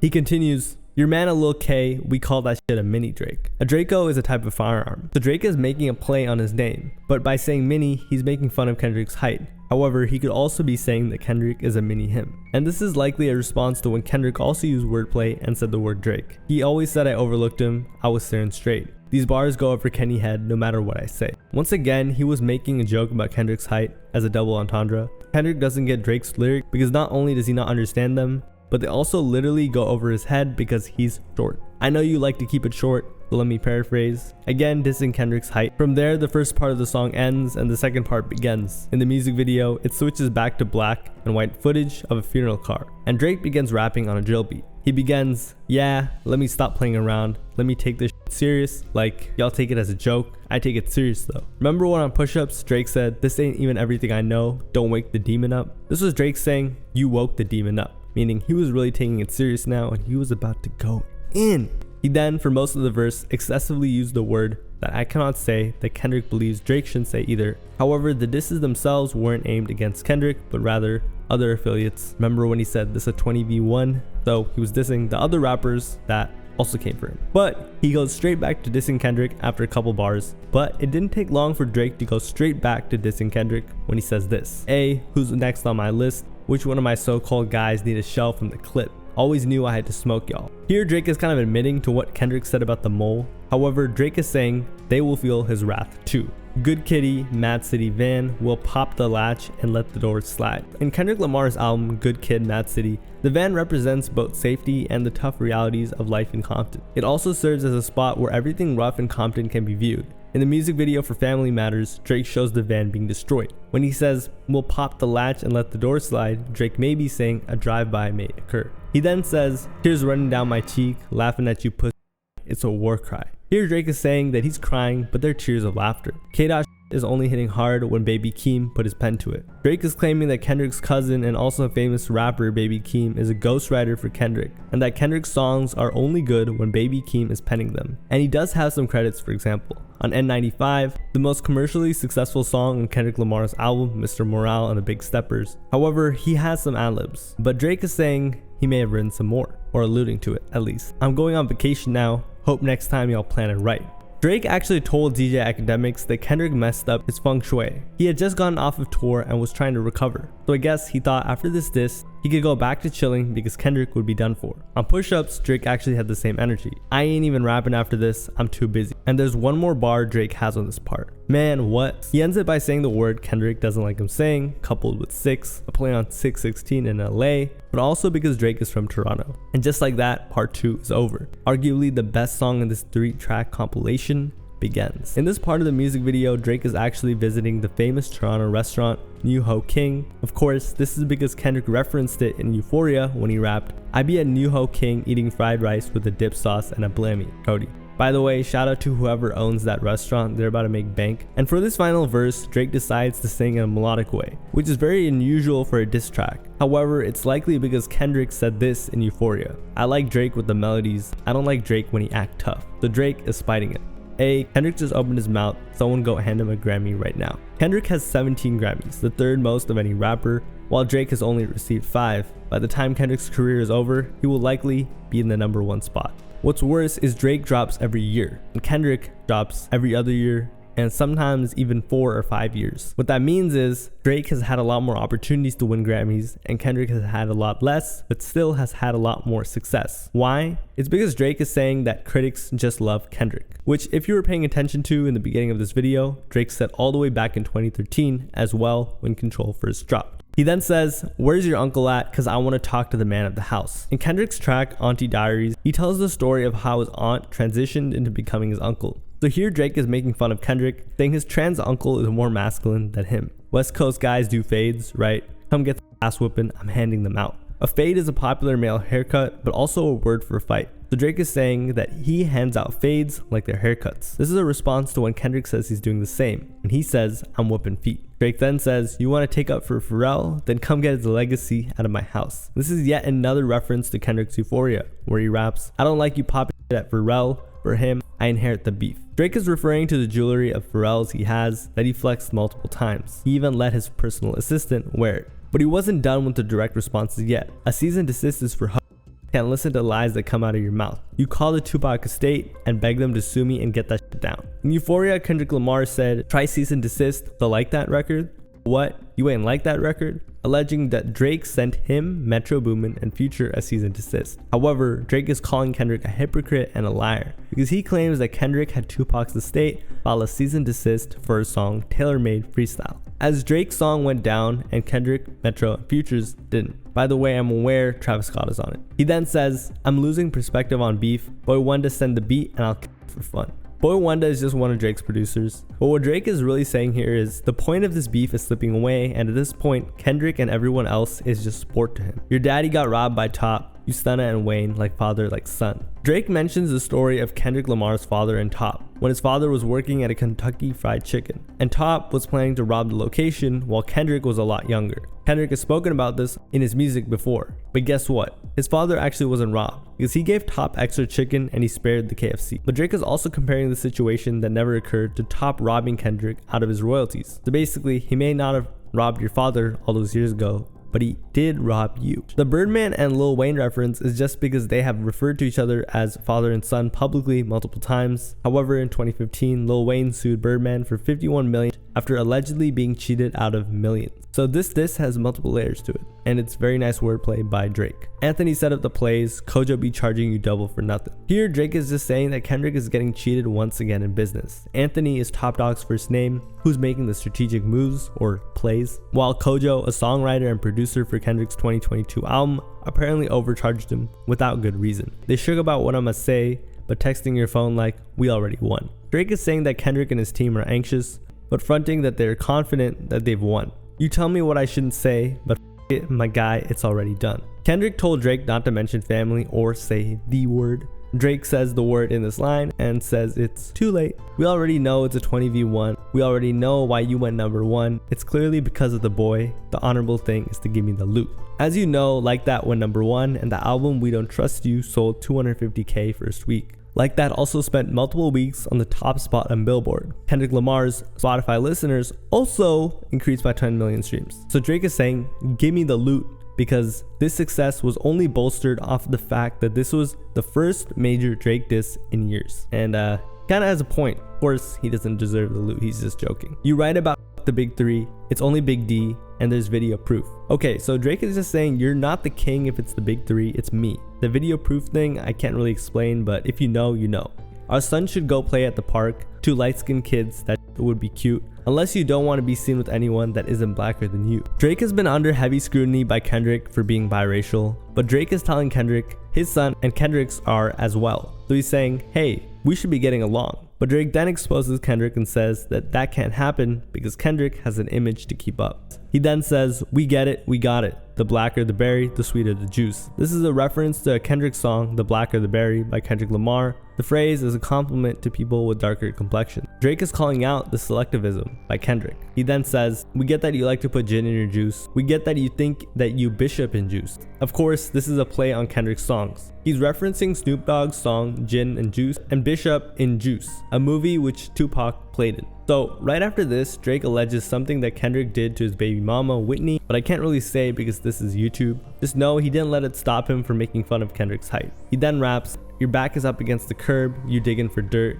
you should be digging for proof. So Drake is saying that Kendrick doesn't really have any proof on Drake, but judging from his last diss track, it seems like he knows something. Why did you move to New York? Is it because you live in that bachelor life? Proposed in 2015, but don't want to make her your actual wife? I'm guessing this wedding ain't happening, right? Because we know the girls you actually like. Kendrick proposed to his longtime partner Whitney Alford in 2015. However, despite being together for 9 more years and 2 kids, they still haven't married. Drake is saying that it's due to them not being loyal to each other. Moreover, he's mocking Kendrick's criticisms about his taste in women, because he exposed that Kendrick isn't a white woman. Your darkest secrets are coming to light. It's all on your face, like what happened to Mike. Michael Jackson suffered from vitiligo, an autoimmune disorder that presents itself with white patches on the skin. Kendrick's dark secrets are coming to light, just like Michael Jackson's face or skin. Oh shit, it's all making sense. Maybe I'm Prince and you actually Mike. So Drake's spinning the Prince Michael Jackson references and saying he's Prince and he'll outperform and outlive Kendrick. Michael is praying his features would change so people believe he's actually white.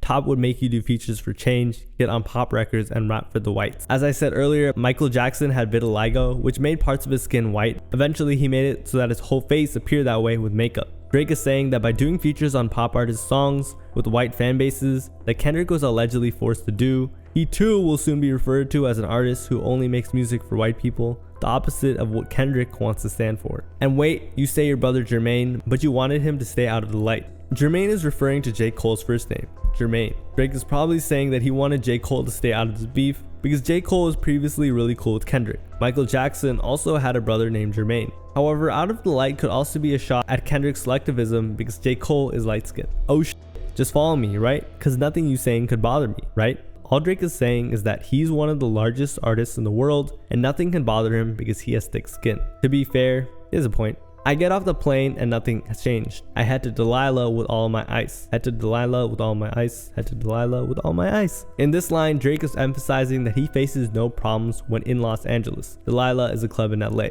This is a direct response to Kendrick in Euphoria, where he raps, extortion my middle name as soon as you jump off that plane, bitch. This shit gotta be over by now for anyone here that's calling it, right? Drake is saying that the fans who are watching should just call the battle a win for Drake at this point, because he's up the score so much. There's nowhere to hide, you know what I mean. This was a victory lap Drake was doing on this diss track, to say that he had just ended him due to the sheer amount of disses he sent Kendrick's way. Fortunately, he didn't see what was coming. He then says another thing that I can't say or show on YouTube, but right after raps, the picture you painted ain't what it seemed, you're dead. So Drake is saying, hey, I just exposed you for who you really are, it's over. And that wraps it up. But here's the thing, although this diss was really good, it didn't have the effect Drake thought it would, because Drake would make a number of fatal errors. The first, well, he spoke a lot about Kendrick's wife, But the thing is, Kendrick already exposed himself on Mr. Morale and the Big Steppers. So this wasn't a really shocker, as Kendrick had already owned his mistakes and the embarrassing parts of his relationship.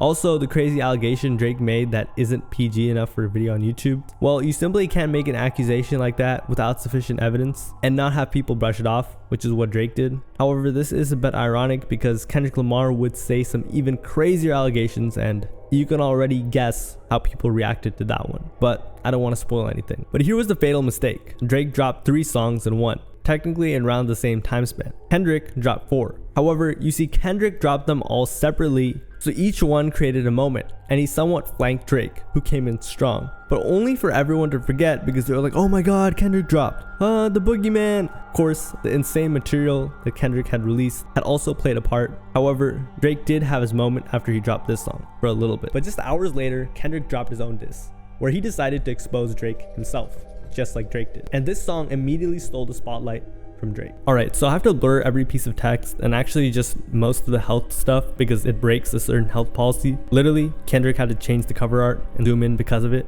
But the original cover art was shocking, really shocking, because in it were several and belongings that belonged to Drake and his father. One of them was the infamous Hollywood fat loss drug, which Drake tried to accuse Rick Ross of using, but it turned out he had as well, allegedly of course. And the drugs were allegedly prescribed to Drake with his legal name on it. Another one of the drugs was used for a short time to treat a certain type of sleep problem, insomnia, in adults who have trouble falling back to sleep after waking up in the middle of the night. It helps you return to sleep faster so you can get a better night's rest. So Drake had sleeping problems. Remember when he said J. Cole had those types of issues? Of course, this was all alleged. But here's the rest of the stuff. In the end of the Family Matters video, Drake had a replica of the jewel on Whitney's engagement ring. Kendrick had alleged receipts from a jewelry store with Drake's name signed on it from when he got the ring, and a shirt with a Shorty collection written on it, which was just kind of random. At the time, these items were rumored to have been stolen luggage from Drake's father. But where this cover art really must have stung was psychologically, because it was Kendrick showing Drake how close he could come and violate him. But just 30 minutes later, in the beginning of the song, Kendrick Lamar interpolates the same sample that Drake and 21 Savage used on Privileged Rappers. By referencing this sample in a song where Drake talks about privilege among rappers, Kendrick is flipping this onto Drake, suggesting that he in fact is the privileged one. The song is also set up into 4 different sections. Each section or verse is directed at a different person. The first verse is for Drake's son, Adonis. Dear Adonis, I'm sorry that man is your father. Let me be honest. It takes a man to be a man. Your dad is not responsive. Here, Kendrick is questioning Drake's manhood, which is nothing new for him. So Kendrick is saying, I feel bad for you because you don't have a masculine father figure present. He continues roasting Drake though. I look at him and wish your grandpa wore a condom. I'm sorry that you gotta grow up and stand behind him. Life is hard, I know. The challenge is always gonna beat us home. Sometimes our parents make mistakes that affect us until we grown. And you're a good kid that need good leadership. Let me be your mentor since your daddy don't teach you shit. Here he's just saying it's really a travesty that you were born, and it's not your fault because your dad shouldn't have been born either. Yikes. But he says, hey, life is hard, so you'll overcome it. However, I doubt Drake's son will have much to worry about. He then calls Drake's son a good kid, which is obviously a reference to Kendrick's album Good Kid, Mad City. So Kendrick is offering up to step up to the plate and be Drake's son's father figure. Alright, so I don't know where he got the idea to do this, but this is just downright evil. And Kendrick begins to do so on the rest of the verse. Never let a man piss on your legs, son. Either you die there or pop that man in the head, son. So here Kendrick is teaching Drake's son a lesson about death before dishonor. He references the story of Drake being urinated on in 2010 by one of T.I.'s friends. Drake did nothing. This isn't the only time Drake is not retaliated, as Diddy did something very respectful to Drake too in a party and Drake did nothing about it. However, you could argue by not reacting, Drake is actually the smart one and emotionally mature. So Kendrick is saying, hey, don't mind your dad, but if someone disrespects you, you have to end them. And I guess by dropping these series of disses, Kendrick was leading by example. Never fall in the escort business, that's bad religion. Please remember, you could be a bitch even if you got Drake is frequently seen at clubs. The adult business is, you know, and Drake's baby mom or Adonis's mother is a former adult figure. By saying the second line about female dogs, Kendrick is masterfully dissing Drake, pushing Kendrick's agenda of Drake objectifying women, while also calling him a female dog as a reference to Drake's For All the Dogs. Never code switch, whether right or wrong, you're a black man. Code switching is the practice of alternating between 2 or more languages or varieties of language in conversation. For example, speaking tough with black friends and proper with white friends. Adonis is light-skinned, For example, speaking with slang with black friends and proper with white friends. Adonis is light-skinned, so Kendrick is saying don't appropriate black culture like your father does. Just be yourself. Even if it don't benefit your goals, do some push-ups, get some discipline. Don't cut them corners like your daddy did. What Ozempic did. This is a reference to Drake's diss track Push-Ups, insinuating that it didn't benefit Drake's goal of damaging Kendrick's reputation in this battle. That even if it don't benefit your goals, also builds off the previous line. Kendrick is saying, don't change your demeanor when it benefits you, stay true to yourself. He's also, of course, saying Drake used medication to lose weight and fix his physique and cut corners, instead of taking the hard road and earning his physique. Don't pay to play with them Brazilians, get a gym membership. Drake is famously being called BBL Drizzy right now due to allegations of having plastic surgery. So Kendrick is telling his son once again, hey, I know it may be tempting, but don't do what your father did. Take the hard route. Understand, no throwing rocks and hiding hands, that's law. Remember in Kendrick's song Element from his 2017 project Damn when he rapped, most of y'all throw rocks and try to hide your hand. Just say his name, I promise that you'll see Candyman. Here he was dissing Drake for dissing him and then dodging accountability. He's telling Drake's son, be direct. What's ironic is Drake has been really direct. So direct that it actually hurt him. Don't be ashamed about who you with. That's how we treat your moms. Don't have a kid to hide a kid again. Be sure. Kendrick is telling Adonis, don't be ashamed of your mother's profession and make the mistake that your father did, as it will only blow up in your face later. If you don't know, Drake hid the fact that he had a son until Pusha T exposed him. I feel like I said that before though. 5% will comprehend, but 95% is lost. Basically, the 5% are the ones who dictate what the 95% do and understand. And this is a reference to the teachings of the Nation of Islam, and other black movements reference this concept as well. Be proud of who you are, your strength comes from within. Kendrick is telling Adonis to be who he wants and not to be like his parents, who Kendrick doesn't think are great role models. He's telling Drake's son to go forge his own path and be whoever he wants and not allow himself to attach to Drake's label. A lot of superstars that's real, but your daddy ain't one of them. Kendrick thinks that Adonis's father Drake is fake. One of these people who are real could possibly be J. Cole. And you nothing like him. You'll carry yourself as king. Michael Jackson was the king of pop. So by telling Drake's son he'll be the king, he's dissing Drake in two ways. And he ends it with a cold line. Can't understand me right now? Just play this when you're 18. So Kendrick has taken it upon himself to teach a young Adonis difficult life lessons. However, he's not ready for them. So he tells Adonis, when you grow up and become a man, play this and then you'll be able to understand and learn. Then comes verse 2. In this verse, Kendrick isn't so kind though. He's no longer giving advice, at least not in this part, but now is dissing Kendrick's mother and father, Sandra and Dennis, where he criticized how they raised Drake, which ultimately led to his bad habits that have, I guess, to Kendrick, poisoned the culture. Dear Sandra, your son got some habits. I hope you don't undermine them, especially with all the girls that's hurt inside this climate. You a woman, so you know how it feels to be in alignment with emotion, hoping a man can see you and not be blinded. Kendrick's saying there's no way to approve of Drake's misogynistic antics. Remember when Drake sampled his mother in the beginning of his song Family Matters? Well, Kendrick is speaking to her gently here and saying hopefully Drake will listen to. But of course, as he did in Family Matters, he didn't. Dear Dennis, you gave birth to a master manipulator. Drake has mentioned growing up with an absentee father, as his dad served jail time. So Kendrick is saying, look what you've done, you've created a liar. This is a reference to Drake's song, Look What You've Done, where he raps, and my father living in Memphis now, he can't come this way, over some minor charges and child support that just wasn't paid. Damn. By the way, Drake's father denied these claims, and Drake and his father are really close. Take out the no, or now I mean. So Kendrick is also saying, hey, you know firsthand that your son does not tell the truth. Even using you to prove who he is a huge favor. Here, he's saying that Drake uses his father to prove his African American heritage. Pusha T mentioned this as well. Kendrick continues, I think you should ask for more paper and more paper and more paper. So Kendrick is saying, hey, Drake has profited off of the street cred you provided him, but have you been paid what you're owed? Nah, you gotta ask for more. I'm blaming you for all his gambling addiction. It's well known that Drake gambles a lot in casinos and online roulette. For example, in 2022, he allegedly won $27 million, although he went on to lose all of the money that he gained. Drake's dad, Dennis, is also a gambler, so it's possible that Drake learned this behavior. Psychopath intuition, the man that likes to play victim. You raised a horrible person, the nerve of you, Dennis. Psychopaths usually refuse to take responsibility for their behavior, preferring to be portrayed as victims. Drake claims he has tons of enemies in the industry, and everyone hates him. For example, when he rapped, what the is this, a 20v1? Lamar is saying this is probably due to the way you raised him and that he does not approve of Drake's character one bit. Sandra, sit down. What I'm about to say is heavy. Now listen.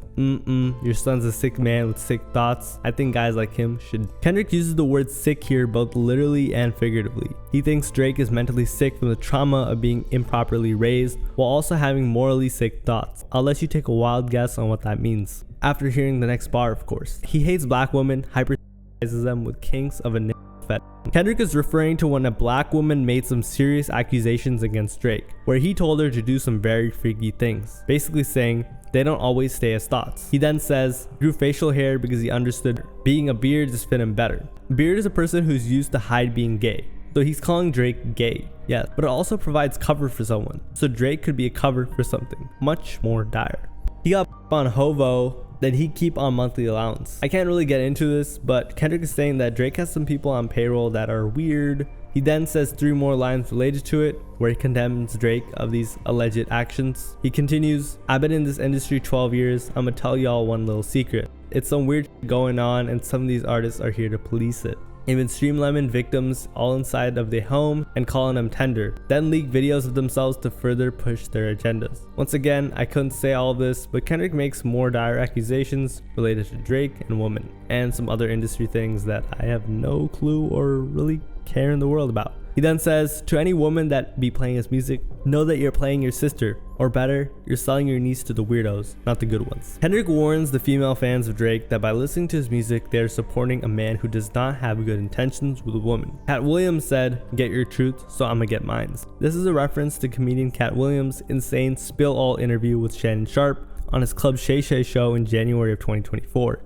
In it, Cat Williams made tons of huge exposés about certain people in the industry. So Kendrick is saying, I'm just doing my part. The embassy about to get raided too, it's only a matter of time. Drake's nicknamed his $100 Toronto mansion the Embassy. An embassy is a headquarters for ambassadors, diplomats, and government officials, so Kendrick is saying that Drake's illegal activities will get him raided or in jail. A. LeBron, keep the family away. Hey, Curry, keep the family away. To anybody that embody the love for their kids, keep the family away. LeBron James and Steph Curry are both NBA superstars who are cool with Drake and have been name dropped in multiple of his songs. Kendrick is saying that's fine, just keep your families away from him. And that concludes Kendrick's message to Drake's parents. But we still haven't heard his other two. But this time, it's something that nobody was expecting. It was a verse dedicated to Drake's alleged daughter. Yep. Dear baby girl, I'm sorry that your father not active inside your world. He don't commit too much, but his music, yeah, that's for sure. He's a narcissist, misogynist, living inside his songs, try destroying families rather than taking care of his own.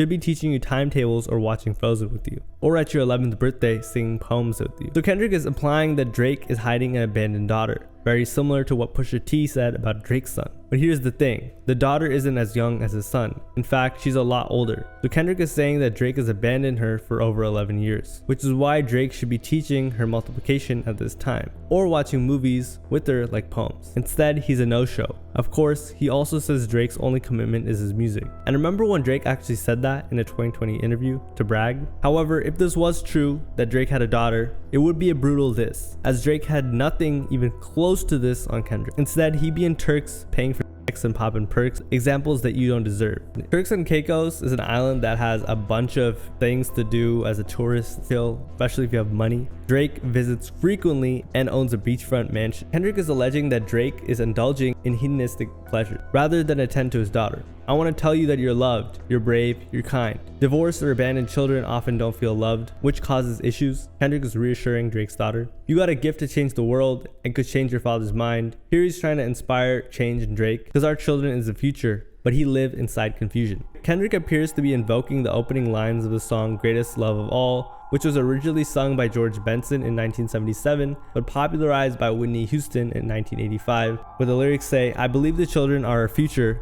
teach them well and let them lead the way. However, Kendrick is saying that Drake is confused as what he should reveal to the public. Money's always been illusion, but that's the life he's used to. Drake has been acting since he was very young. So Kendrick is saying that Drake has had money for most of his life. However, that money blinds him from what life is really about, taking care of your families and doing right by them. His father don't probably claim him neither. On his 2014 song 0 to 100, Drake raps, I was ready, fuck that, I've been ready. Since my dad used to tell me he was coming to the house to get me, he ain't show up, valuable lesson man, I had to grow up. That's why I never asked for help. Kendrick is defending Drake by saying, hey, he's just mimicking what he saw his father do. History do repeat itself, sometimes it don't need a reason. Pusha T exposed Drake for hiding his child. Kendrick was exposing Drake for hiding his child. Drake's father neglected him, allegedly of course, and Drake is doing the same with his daughter. Allegedly, if he even has a daughter. But I would like to say it's not your fault that he's hiding another child. Kendrick is just saying it's Drake's character that's flawed, not his daughter. Give him grace, that's the reason I made Mr. Morale, so our babies like you can cope later. Kendrick asked Drake's alleged daughter to find strength to forgive her father for his mistakes, but for herself,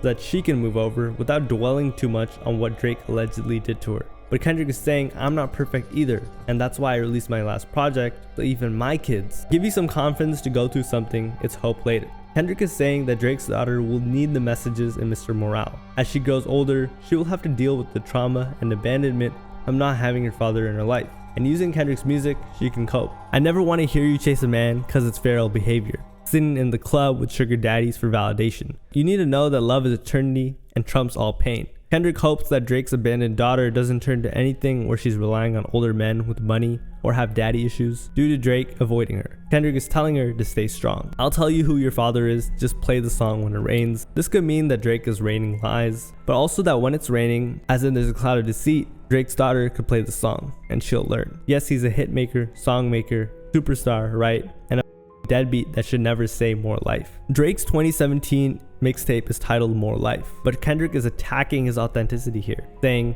how could you say such a thing when you are a deadbeat parent? He's also attacking Drake's authenticity, as he fakes a Jamaican accent because it sounds good in his music.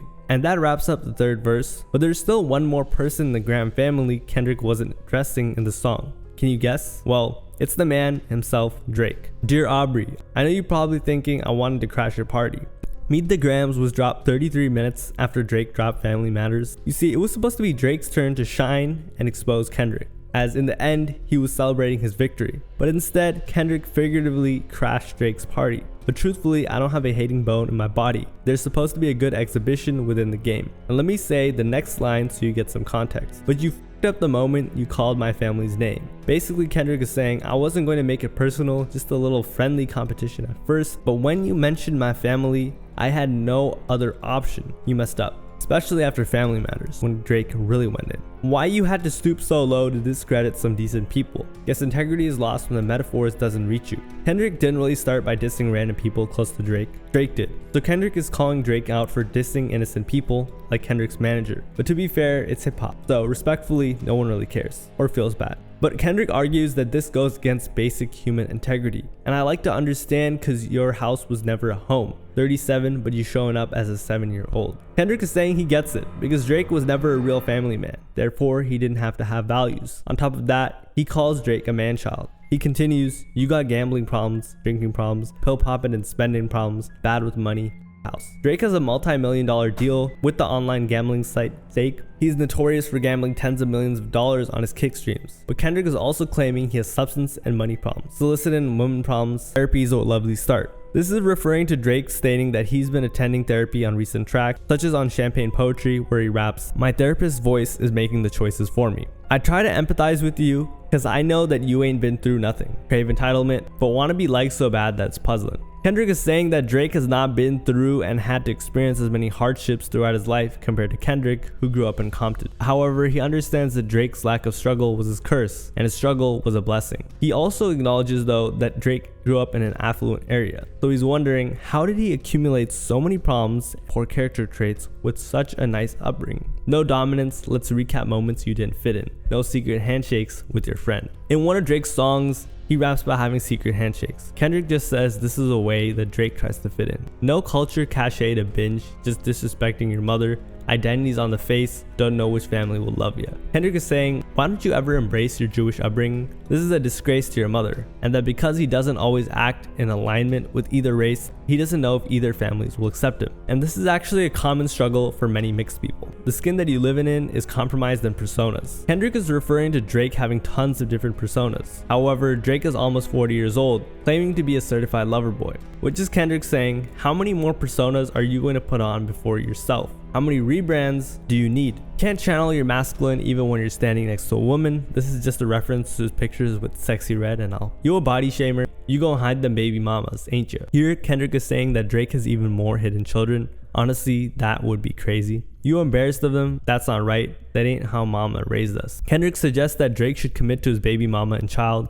likely as his mother taught him to. But you see, Drake desires a certain type of woman society doesn't see as classy, while also trying to maintain his clean image. Take that mask off, I want to see what's under them achievements. Kendrick wants Drake to reveal his skeletons in his closet that he hid to get his current success. Why believe you? You never gave us nothing to believe in. Here, Kendrick is doing two things. One, he's saying that Drake's music is superficial, so fake that it's not worth much. In contrast, Kendrick speaks about social issues, trauma, and much more. But he's also telling listeners, hey, this guy lies about everything. How could you believe a thing that comes out of his mouth? Let alone about me. Because you lied about your religious views, you lied about your surgery, you lied about your accident, and your past tense, all is perjury. You lied about your ghostwriters, you lied about your crew members, they all you lied on them. I know they all got you in them. You lied about your son, you lied about your daughter, you lied about them other kids that's out there hoping that you come. Kendrick is saying you lied to everything from your Jewish background to your ghostwriters, to all the children that he lied about, to even more family members Drake is hiding. He also calls everyone an OVO yes men in a very interesting way. You lied about the only artist that can offer you some help. Rap battle, this is a lifelong battle with yourself. So Kendrick ends his final message to Drake with a bold statement. This battle is bigger than rap. This verse was filled attacking Drake's character flaws, addictions, insecurities, indiscretions, and lack of maturity. In the end though, Kendrick implies that Drake must face these truths about himself, all alone of course. But he's also saying that, hey, I was the one who could have helped you, but you lied to me as well. But if you thought that was crazy, wait till you hear this. Because not even 24 hours after dropping Meet the Grams, Kendrick dropped another title, which will probably go down as one of the greatest diss tracks in hip-hop history. The cover for Not Like Us resembles an offender map with multiple pins on Drake's Toronto residence. This suggests that Drake and the rest of his crew are just weirdos. Kendrick begins by saying, "Psst, I see dead people." He's referencing the classic 1999 film, The Sixth Sense. Kendrick whispers the same words that the young protagonist says to his therapist in the film's most iconic scene. In Euphoria, Kendrick also references The Sixth Sense when mentioning Joel Osmond by saying, "Psst." But Kendrick is also giving the rapper The Game props. In 2006, The Game began his 50 Cent diss by whispering the line, "Dre, I see dead people." Kendrick's CEO, Top Dawg, confirmed this was a Game cosign. Of course, the obvious part was Kendrick was playing into his boogeyman persona and reputation. He then shouted out the producer, Mustard on the beat. Mustard is a Los Angeles producer and his tag is from the Compton artist YG. So just having Mustard on the beat, no pun intended, is a diss in and of itself because Drake shouted out YG. So Mustard, his main producer, giving Kendrick a cosign was not a good look for Drake. And honestly, he should have seen it coming. Right after, Mustard tweeted, "I'll never turn my back on my city, and I'm fully loaded." Mustard on the beat. Debo, any rap guy, he a free throw. Okay, so Debo is a fictional character from the iconic film Friday, played by the Compton actor Tommy Lister Jr. In the film, he's a bully that no one in the community is willing to stand up to. So Kendrick is saying he's going to take that role, and Drake is the free throw or easy shot, aka victim. In Friday, Debo snatches a character's chain, and like that, Kendrick says, "I'm snatching chains." See the correlation? Man down ambulance is a wacky pronunciation of the word ambulance. Kendrick is just saying, hey, we're gonna have to call an ambulance. The word ambulance also refers to this video. Bring ambulance. Lastly, it stands for Amber Alert, which means you know what, directly tying to the allegations Kendrick was making against Drake. And there's one last thing. It's also the name of a song by Cameron, who coincidentally has been speaking about this Drake and Kendrick Lamar beef, defending Drake. Follows it with, "Nail a guy to the cross, he walk around like Tizo." Kendrick compares his verbal disses of Drake to a crucifixion, and we all know what that constitutes. Tizo Touchdown is famous for wearing nails in his hair, and he collabed with Drake. But Tizo is also a homophone of Tissot, a Swiss watch company, whose logo features their national flag, a cross. So straight out the gates, Kendrick is coming with some lyrics. What's up with these jabroni ass guys trying to see Compton? Born and raised in Compton, Kendrick is just expressing his confusion with Drake trying to come to his hometown, which Drake even went as far to say he gets more lovin'. Get more love in the city that you're from. He even posted a picture of himself in a Compton community college shirt. Of course, this goes all the way to Drake's collab with The Game, but Kendrick also refers to Drake as a jabroni, which is a wrestling team invented by the wrestler, the Iron Sheik, and popularized by The Rock. Jabroni has multiple meanings, including a stupid person or someone of low talent. But the word jabroni was also popularized in modern slang by the show It's Always Sunny in Philadelphia by the character Mac when referring to somebody with zero culture or understanding of the city, which is exactly what Kendrick is trying to call Drake, a culture vulture. The industry can hate me, fuck them all, and they mama. How many ops you really got? I mean, it's too many options. Kendrick isn't actually just acknowledging potential repercussions from rappers that have alliances with Drake, because we all know most people are on Kendrick's side. He's talking about the actual labels, who allegedly sent a letter trying to resolve this beef. He then references one of the most iconic diss tracks in hip-hop of all time, Tupac's song Hit 'Em Up, where he says, "F you and your mama." He then states the obvious that everyone hates Drake. "I'm finna pass on this body, I'm John Stockton." Kendrick references NBA legend John Stockton, who holds the record for most assists in NBA history. Stockton played with Karl Malone, who has some allegations that Kendrick is also alleging Drake of. Drake and Karl Malone also have pictures together. Beat your ass and hide the Bible of God watching. Kendrick makes it clear that he will put aside his Christian values if required with Drake. Sometimes you gotta pop out and show them. Certified boogeyman, I'm the one that upped the score with them. The first line is just Kendrick saying he's gonna pop his shit. But after, he's directly calling back a Drake lyric from Taylor Made's freestyle where he raps, "You supposed to be the boogeyman, go do what you do." The boogeyman reputation of Kendrick's is the idea that he ends people. But Drake was claiming, where's that energy at? By certified, Kendrick is referencing Drake's album Certified Lover Boy. And in the end, Kendrick makes it clear he's upping the score, which means he's getting back on the enemy, which is Drake, of course. Walk him down, whole time, I know he got some in him. In street terms, walking down refers to approaching an enemy on foot before shooting them, as opposed to shooting at them while driving by in a car. But it also means walking someone down a plank in a more traditional sense. So Kendrick is implying that he won't let Drake run away from him. It's time to end him for good. By calling Drake a hoe, he just means Drake is scared, but is also saying that Drake has a lack of morals altogether. Pull on him, extort, bully, death row on him. Death row refers to the place where criminals await capital punishment. But Kendrick is also referencing the infamous label Death Row Records, who Tupac and Snoop Dogg were signed to, and Snoop Dogg now owns. Of course, Drake sampled both of these artists. Kendrick is saying he's about to do Drake dirty. Say Drake, I hear you like them young. I'm not gonna go any further, but this has to do once again with Kendrick's allegations of Drake's taste in women and their age. You better not ever go to cell block 1. Here, Kendrick is warning Drake that he better not go to jail for what Kendrick is alleging, because those types of prisoners usually aren't treated well. He moves on. They tell me Chubb's the only one they get your hand-me-down. Chubb's is a key member of Drake's crew. He's known for being Drake's security. But to Drake haters, they claim he's lazy and a leech who doesn't really do anything. So Kendrick is just saying Chubb's receives charity from Drake, as in return, he gets to mention him in music for street cred. It could also very well mean that Drake has very few genuine relationships, meaning Drake is giving belongings to Chubb's rather than his own family. And Party at the Party playing with his nose now. Kendrick mocks the substance use of OVO singer and songwriter Party Next Door, who has been arrested due to problems with substance abuse and has had rumors of being heavily addicted for years. He then says, and Baca got a weird case, why is he around? Travis Savory, known as Baca Not Nice, used to be a security guard but then signed to OVO. In 2014, Baca was arrested and charged with bleep, I cannot say that. The case was later dismissed, and Drake gave Baca a shout out. I might declare it a holiday as soon as Baca get back on the road. This, coupled with Kendrick's accusations of Drake being a you-know-what, makes the argument even stronger, because it seems like Drake surrounds himself with these alleged type of people. Of course, what Kendrick is actually trying to do here is convince the public that Drake is surrounded by weirdos. He continues, certified lover boy, certified Once again, Kendrick is alleging Drake's entire circle is filled with you-know-whats. Wop, wop, wop, wop, dot, f*** him up. Wop, wop, wop, wop, I'm gonna do my stuff. The wop onomatopoeia mimics the sound of a flurry of jabs. So Kendrick is overwhelming Drake with lyrical jabs. Why you trolling like a bitch? Ain't you tired? Trying to strike a chord and it's probably a minor. To strike a chord means to affect or stir someone's emotion. But by trolling, like I've shown throughout this video, Kendrick is referring to all the social media jabs Drake has sent. But the second line became one of the most iconic lines of the diss track. Trying to strike a chord and it's probably a minor. I can't go any further, but dang, Kendrick, you're a bad man. Even crazier, part of Drake's May 2024 diss track, Family Matters, is in the key of A minor.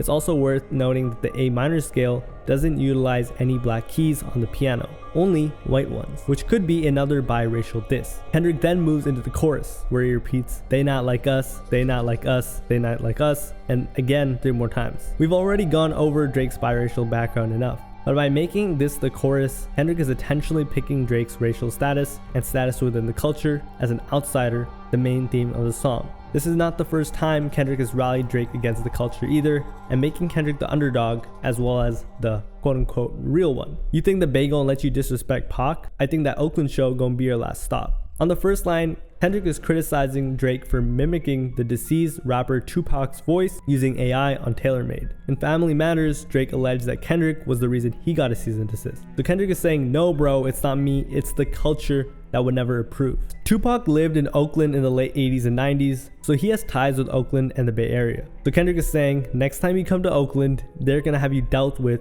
in the name of Tupac. Did Cole foul? I don't know why you still pretending. This could have multiple meanings. Number one, Kendrick could be saying that Drake wronged Cole far before First Person Shooter. However, as we all know, J. Cole is very forgiving, so he let it go and collabed with Drake. As you also know, Kendrick was allegedly invited on First Person Shooter, so he may be saying, J. Cole may have let it all slide, but I'm not. But Kendrick could also be saying that Drake did J. Cole dirty, even bringing him onto the song First Person Shooter in the first place and simply putting him in Kendrick's crosshair. However, he could also be saying, I did Cole foul, because as we all know, J. Cole, or J. Fold, became a laughing stock and had a series of embarrassing events take place. So Kendrick is saying, hey, look what I did to the other Big 3 member. Why are you pretending you still stand a chance? The last possible meaning could be Kendrick referring to Drake throwing J. Cole under the bus after being on each other's side, rapping, I don't care what Cole think, that dog was weak as f***. And then, and man, Cole losing sleep on this, it ain't me. Kendrick then continues, what is the owl? Birdman and bird bitches go. Foul is a type of owl. So Kendrick is building up on the last line, but also referring, so Kendrick is building up on the line where he said Drake did J. Cole foul, but he's also referring to OVO because the owl is the label's logo. Dang, that was a good lyric. The audience not dumb. Shape the stories how you want. Hey, Drake, they're not slow. Drake has been steadily using his fame and larger fanbase to shape the narrative around the conflict, using both the social media and influencer connections like Kai Cenat, Academics, and Aiden Ross, we've been over this, as well as denying he ever sent a cease and desist or like that. So Kendrick is telling Drake that his days of misleading the public are over. Rabbit hole is still deep, I can go further, I promise. A rabbit hole is a complicated or deep situation. So Kendrick is saying, I can still go down further, meaning he had even more after this diss track. Ain't that something? B-Rad stands for and you Malibu Most Wanted. Here, Kendrick is referencing the movie Malibu's Most Wanted, comparing Drake to the main character Brad Gluckman, who attempts to copy black culture by becoming a rapper under the name B-Rad. Kendrick plays on his name in order to call Drake a so once again, Kendrick is calling Drake a culture vulture. Of course, he's also contrasting Malibu, a rich suburb, and Compton, his hometown. Ain't no law boy, you ball boy, fetch Gatorade or something. Kendrick is calling Drake a ball boy, also called a water boy who gives sports players drinks and towels. So Kendrick is saying Drake doesn't really have the power he claims to. He's just another player in the game. He goes on, since 2009, I had this jumping. You guys get a wedgie, be flipped over your boxers. Kendrick Lamar officially began using the K-Dot moniker in 2009 upon the release of his self-titled EP. Ironically, on one of the tape songs, Determined, Kendrick raps, "Be listening to Drake, and all I can say is damn, these guys that much better than me, baby." So he may be saying, hey, even back then when I was a bit insecure about Drake, I was still going crazy. But he's also using the bully wordplay against Drake. What OVO for? The other vaginal option? Once again, Kendrick is attacking Drake's crew, this time calling them pussies or scaredy cats. He better straighten their posture, got famous all up in Compton. This is a diss at Drake's producer and fellow crew member OVO40. OVO40 is diagnosed with multiple sclerosis, an autoimmune disease that affects the central nervous system. MS is known to cause nerve damage and affect muscles throughout the body. As a result, this can leave many with the disease with serious posture issues, leaving them hunched over. So Kendrick is telling Drake to straighten up. Might write this for the doctorate. Kendrick is once again popping and saying this diss track is going to be so critically acclaimed and well written, it might as well get him a PhD. Kendrick is also the first ever rapper to win a Pulitzer Prize. Tell the pop star, quit hiding.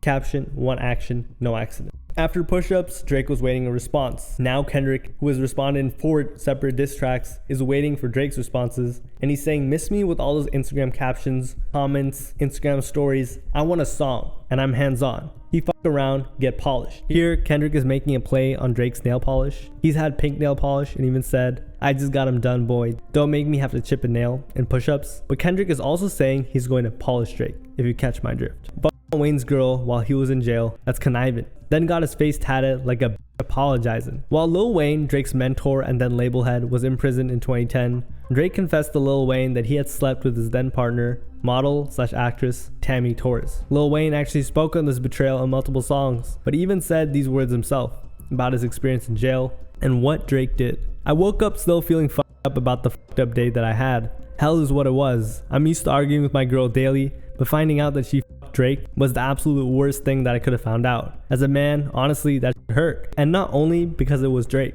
it could have been any man, and it would have hurt the same. She said that it happened way before we got together, but she just never told me. When Drizzy came to see me, he was like, yeah, it's true. Don't f with her like that, because I did f her. Damn. As soon as I found out, I told him to just lock me in, and I've basically just been myself in myself for the last couple of days. As a man, I'll admit it, that shit really f***ed me up. In 2017, Drake got a tattoo of Wayne's face on his left tricep, 2 years after this excerpt from Wayne surfaced. By the way, this excerpt was from a diary entry. But here, lore aside, Kendrick is just saying that Drake is not a solid guy. And this could be while all these former friends of his are turning on him. I'm glad D-Rose came home. Y'all didn't deserve him neither. DeMar DeRozan is an NBA player that's from Compton originally that played on the Toronto Raptors. Kendrick is saying that he's happy he was traded to an American team in 2018. The city didn't deserve him. From Alondra down to Central, he better not speak on Serena. Kendrick warns Drake to not disrespect Serena Williams again, since both of them were raised in Compton. In 2014, Drake and Serena were reportedly romantically involved. However, in 2022, Drake called Serena's husband a groupie in the track Middle of the Ocean. Sidebar, Serena, your husband a groupie. He claimed we don't got a problem, but no boo, it's like you coming for sushi. We might pop up on him at will like Suzuki. And we all know Kendrick does not mess with dissing family members. And your homeboy needs subpoena, that predator move in flocks, that name gotta be registered and placed on neighborhood watch. Kendrick doubles down on his allegations towards Drake, which I'm sure you guys have been able to figure it out by now. I lean on you guys like another line of walk. Lean is a substance, and the company that mainly creates and sells the products is Walk Hard. So Kendrick is saying in the same way that Walk Hard cough syrup is literally a lean, Kendrick leans on the culture. So Kendrick is harnessing the greater hip hop world. Yeah, it's all eyes on me, and I'ma send it up to Pac.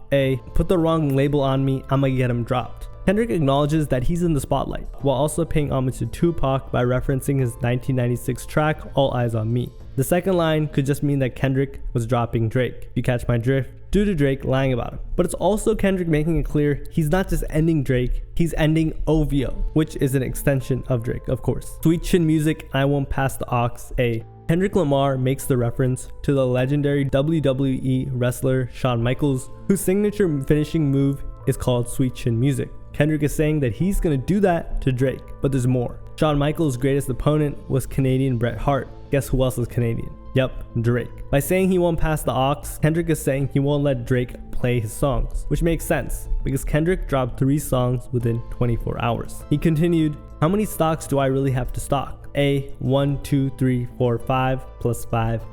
So far, Kendrick has dropped Like That on March 22nd, Euphoria on April 30th, 616 in LA on May 3rd, Meet the Grams on May 3rd, and Not Like Us on May 4th. But he says plus 5. So even after this, Kendrick already has 5 more diss tracks tucked in his pocket, which he clearly doesn't believe Drake has. Devil is a lie. Kendrick Lamar makes a play on the phrase, the devil is a liar, a common saying that implies another person is attempting to be deceitful or that a situation is not as it appears. The full verse says, you belong to your father, the devil, and you want to carry out your father's desires. He was a murderer from the beginning, not holding the truth, for there is no truth in him. When he lies, he speaks his native language, for he is a liar and the father of lies. So Kendrick is once again saying that Drake is a bad father, an unapologetic liar. He then says, he has 69 got a freaky ass guy they need to stay the inside.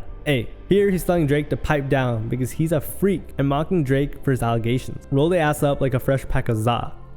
City is back up. It's a must, we outside. A. Za or Zaza is slang for funny grass. Kendrick is saying that he can smoke Drake in this beef, and he's also rejoicing because his city and the West Coast is back in his glory. He then starts to attack Drake's character once more and goes in deep. Once upon a time, all of us was in chains. Homies still doubled down, calling us some slaves. This is a response to when Drake rapped on Family Matters. Always rapping like you about to get the slaves freed. You just acting like an activist. It's make-believe.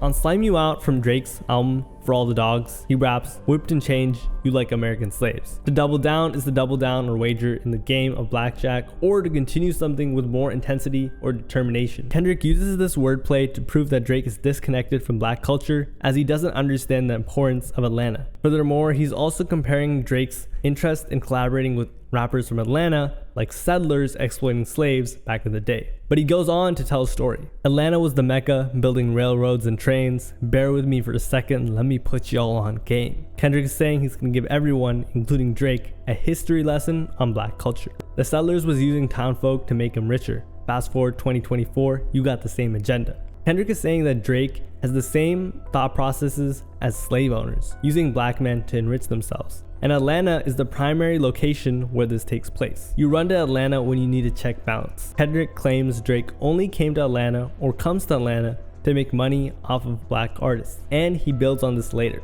Let me break it down for you. This is the real one challenge. He's about to dissect Drake's relationships in the city of Atlanta.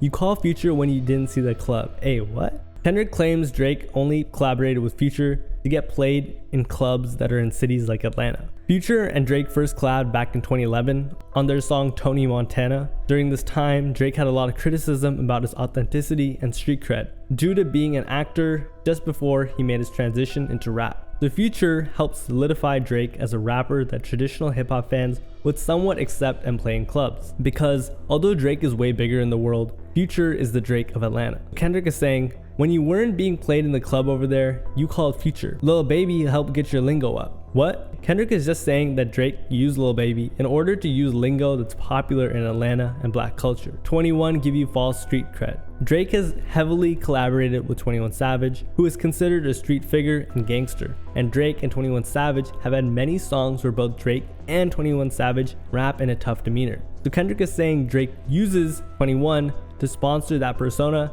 and give him illegitimate street cred. Thug made you feel like a slime in your head. Quavo said you can be from the north side. 2 Chainz said you good, but he lied. Thug has been long associated with slime, from lyrical references from songs to rumors of Young Thug leading the Young Slime street gang. Quavo sang about the north side as a part of the Migos, and 2 Chainz is featured on Drake's No Lie. Although this may be a stretch, together these lines may be telling a story. So these lines are telling the story that Drake uses his Atlanta connections to pretend like he's from where these rappers are from, and therefore steal their culture and use it in his own art or music. You run to Atlanta when you need a few dollars. Drake just flies to Atlanta and piggybacks off of rappers such as Lil Baby, Young Thug, Gunna, etc. when he needs a hit. In other words, he uses them, according to Kendrick, which makes Kendrick say, no, you're not a colleague, you a colonizer, which is basically the same thing as calling him a settler. But he's also being a colonizer for purchasing hip-hop heirlooms, just like British colonizers by seizing and plundering artifacts abroad for their museums and exhibitions. Drake bought Tupac's ring and Pharrell's jewelry,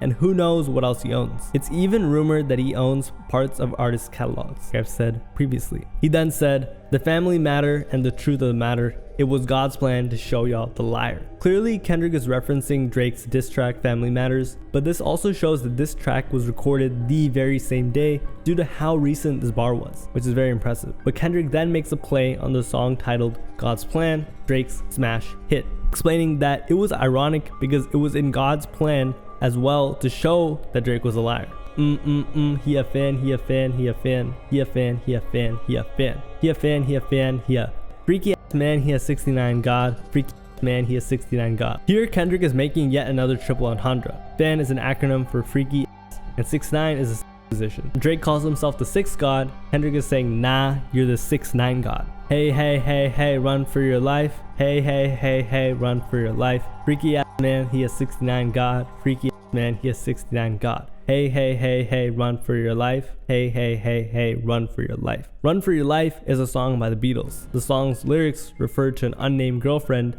as Little Girl. It could also be Kendrick referencing Bill Cosby's Fat Albert, known for its catchphrase, hey, hey, hey. and you can make your own assumptions why he references Bill Cosby. Let me hear you say OV ho, OV ho, say OV ho, OV ho. Kendrick Lamar mocks Drake's brand and label, OVO are October's very own, employing a catchy call and response. This was smart because he knew this would get stuck in people's heads and catch on. Then step this way, step that way, then step this way, step that way. So Kendrick is predicting that this will become a song that people will play in clubs, parties, etc. So he's making sure they can dance to it and adding a little groove, which is pretty hilarious. Are you my friend? Are we locked in? Then step this way, step that way, then step this way, step that way.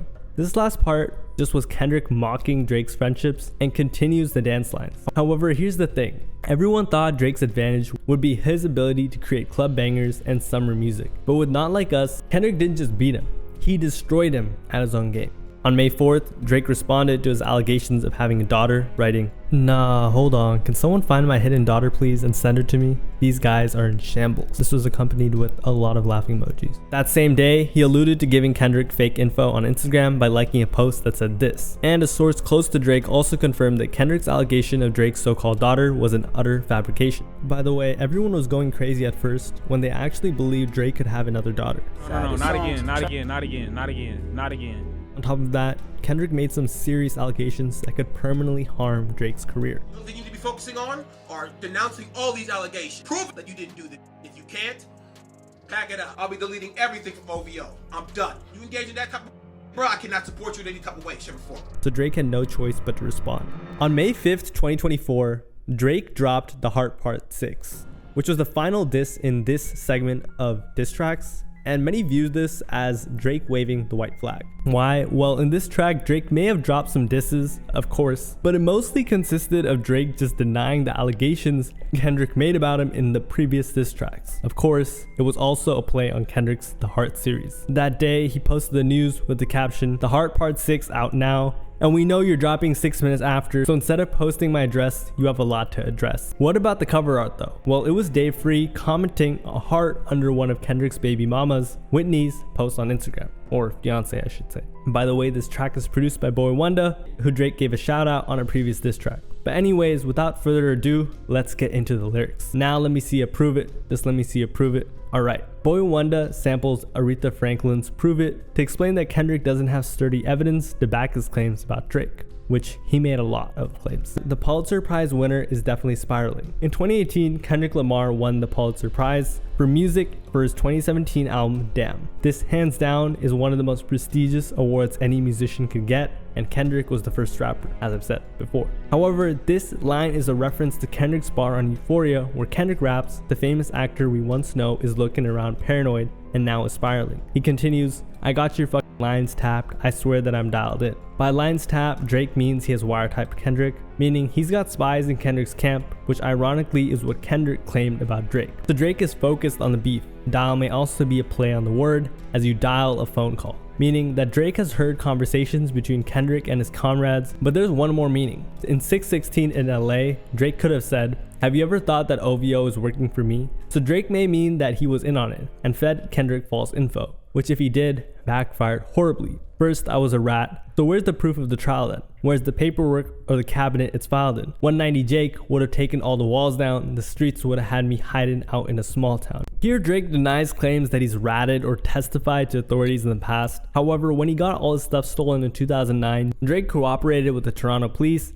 and got Sizzlack arrested, which had many raise their eyebrows. Kendrick actually referenced this event in Euphoria. I be at New Ho King eating fried rice with a dip sauce and a blammy, Cody. New Ho King was the restaurant Drake and his date were eating at before the incident occurred. So this may be what Kendrick meant by that. Drake then mentions the YouTuber 1090 Jake, who's known for researching court paperwork of popular rappers and street figures and exposing them on YouTube, mostly for snitching. So Drake is saying that, hey, if I snitched, 1090 Jake would have made a video on me, and he would have been exiled by the streets.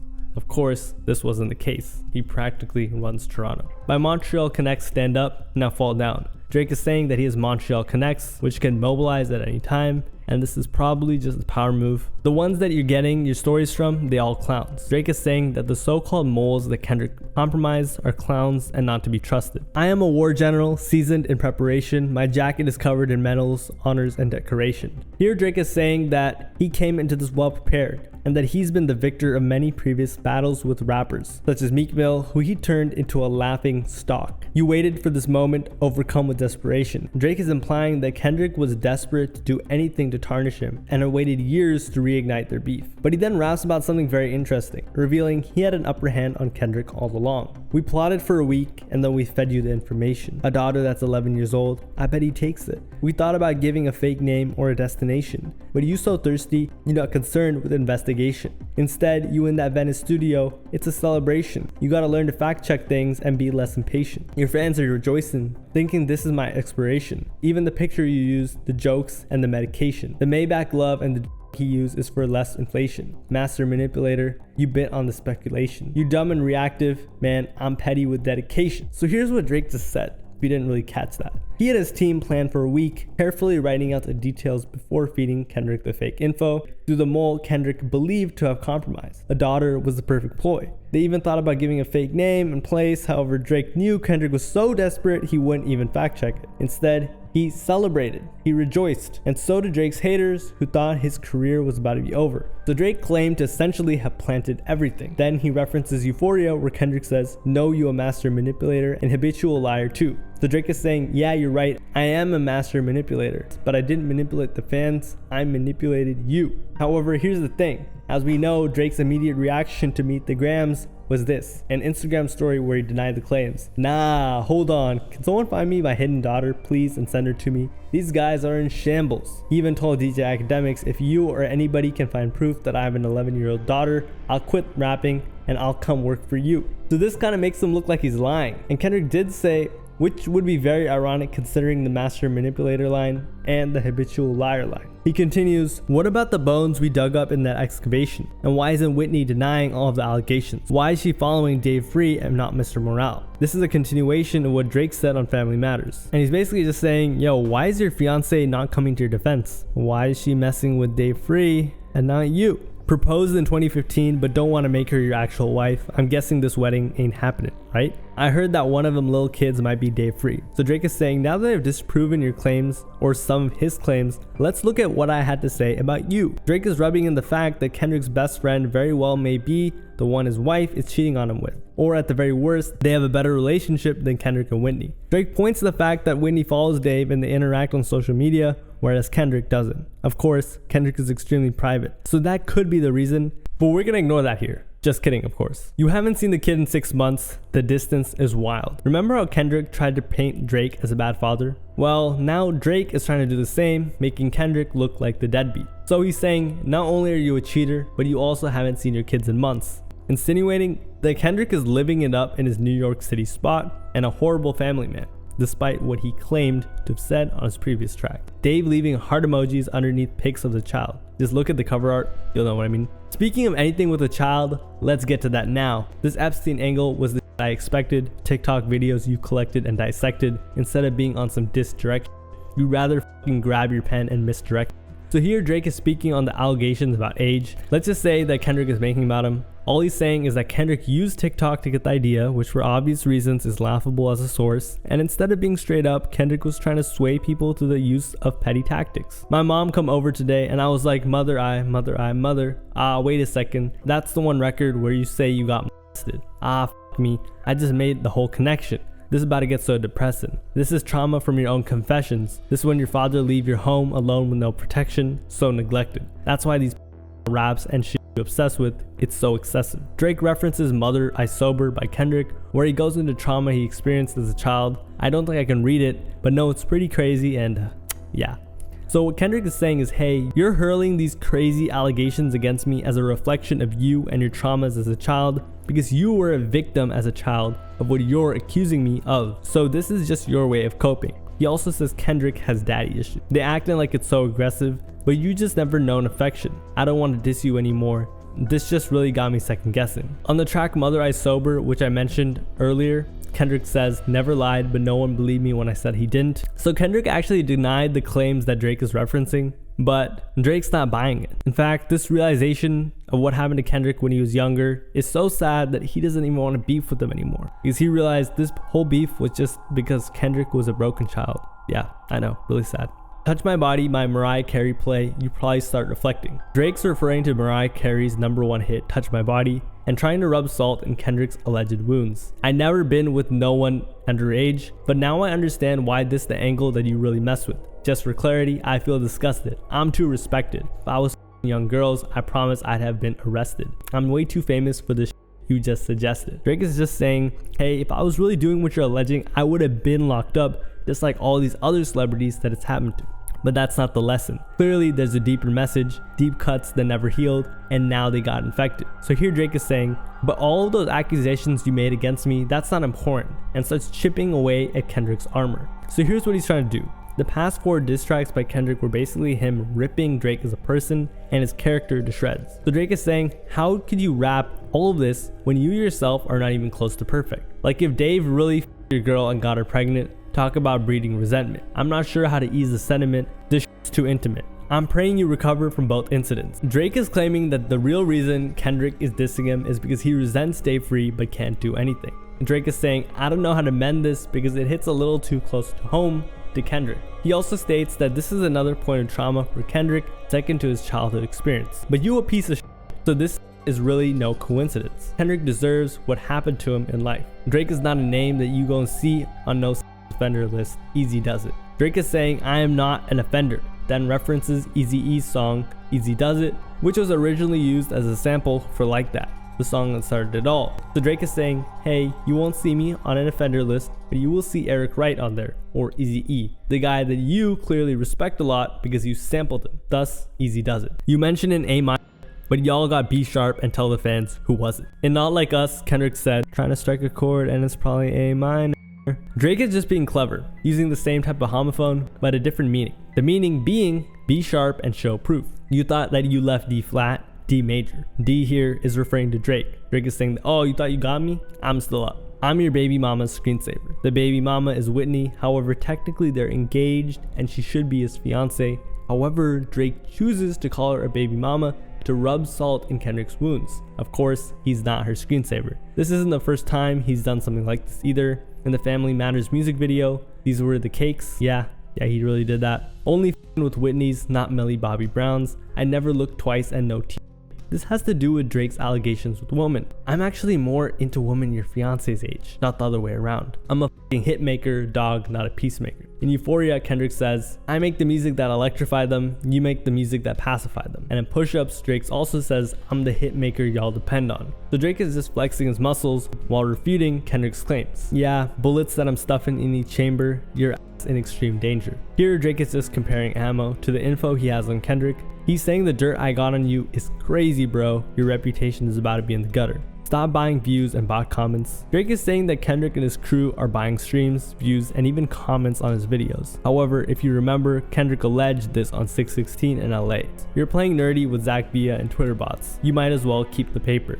You bought a need for later. I give a f about your streaming data. Drake is just saying you're gonna need the money, so keep it. I don't even care. I could care less about your streams. Obviously, Drake does. As we know, he is hyper competitive and he wouldn't be in the spot he is in today if he weren't. But he's trying to play it cool, like he doesn't care, like he's not affected whatsoever. You could drop 100 more records, I'll see you later. So far, Kendrick has been bombarding us with records, 4 in like 5 days. So Drake is saying, drop as many as you like, I'm done. And this may have signified that Drake felt as if the beef was over. Whether he thought he won or not, that's up to you to decide. Remember though, in Not Like Us, Kendrick said he had 5 more, and that there was more uncovered dirt on Drake. Yeah, maybe when you meet your maker. This plays off the last line, as meeting the maker means meeting your god/creator in the afterlife, but Drake could also mean something else. He's referred to himself as the hitmaker multiple times, which he is, so he could be saying that he made Kendrick through the beef, which indirectly is solidifying Kendrick's legacy. I don't want to fight with the woman, it feeds your nature. Drake is saying that he doesn't want to be aggressive because Kendrick might channel it into what Drake is alleging him of doing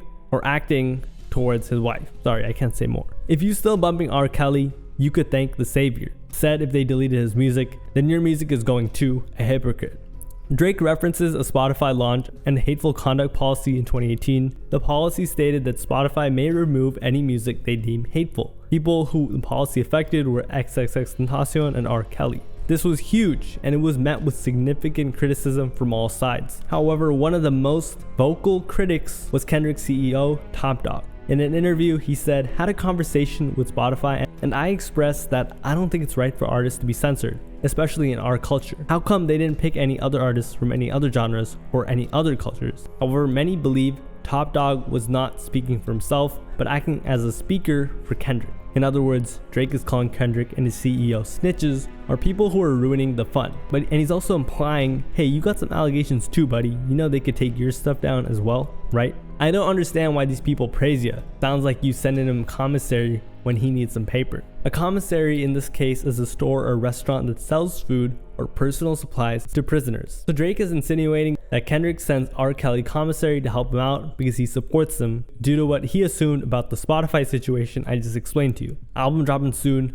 no wonder you turned to a cloud chaser instead of doing hard labor. Kendrick has been rumored to be dropping an album in 2024, so Drake said, "Rather than actually put in work to promote your album, you took cheap shots and beefed with me because you knew that would drive sales up." And to be honest, there's actually some truth behind this. Maybe he didn't do it just with that wish in mind, but he did know that it would help album sales if he dropped, as his last album didn't do too well. Moreover, it could cement his album in history. Man, I'll see you when I see you, like Fantasia. This is just a reference to the R&B singer and actress Fantasia Barrino's 2007 song, When I See You. And Whitney, you can hit me back if you need a favor. And when I say hit your back, it's a lot safer. I promise. Drake says, hey, you need some help, wink wink, hit me back. And when I get back to you, it won't be in the way that Kendrick was alleged to have done something to you. Yeah, I'm not gonna lie, this was some good exercise. Like, it's good to get out, get the pen working. Before this beef began, Drake had alluded to wanting to take a long break off of making music, which he revealed in a radio show, which I've said before, he was planning on going on vacation. However, just when Drake thought he was out, they pulled him back in. By they, I mean Kendrick, Metro, Future, and Travis Scott by dropping Like That. But Drake is saying, whatever, the exercise was good for me anyway. You would be a worthy competitor if I was really a predator, and you weren't lying to every blogger and editor. But it is what it is. Drake is saying, this would be a great battle if you didn't riddle it with lies, as many bloggers and journalists do, or just skew the story to fit their narrative, which is exactly what Kendrick Lamar is doing. Drake has just accepted it. You definitely got this burnt the out though. Like, you got 10 more records to drop. The one before the last one, we finessed you into telling a story that doesn't even exist, and then you go and drop the West Coast one to try and cover that up. Drake is saying, yo, you were doing way too much by dropping all these records, telling fake stories, and I literally finessed you. And I literally tricked you into saying some stuff that wasn't even true. I would like that one, that W, that would be some shit I could dance to if it wasn't tripling down on some whole other bullshit. But Drake is acknowledging Not Like Us was catchy and would have him moving, but all the fake allegations just downplayed it. And he was probably confused why Kendrick was going so hard on those allegations as well. You know, at least your fans could get some raps out of you. I'm happy I can motivate you, bring you back to the game. Like, if you watch this video, you know Kendrick basically went ghost after 2017 for close to 5 years, even after his most recent album. He just did a couple features, straight up starving his fans. Even his largest supporters will admit that. So Drake is saying, hey, at least I got you back in the game. I motivated you, which of course is a power move. You know, but just let me know when we're getting to the facts. Everything in my is facts. I'm waiting on you to return the favor. Like, so to end off the track, Drake says, let me know when you're down to be honest and be fair, like I have. Hence why Drake is waiting for Kendrick to return the favor. So the Hard Part 6 could be considered a white flag by many, even fans of Drake. And afterward, it wasn't really looking too good. On April 30th, Drake responded to Kendrick's diss, and this was his response. That's it. But it was good enough for Drake to turn off his Instagram comments, which was very telling that the public had turned on him. Then on May 1st, as a retaliation to the diss track, he also posted a clip, his Instagram story, from the movie 10 Things I Hate About You, as a way to mock Kendrick. But that same day, an email leaked of Drake getting his label to block Like That from radio play. Drake and Metro Boomin are both signed to Republic Records, so this may very well be true.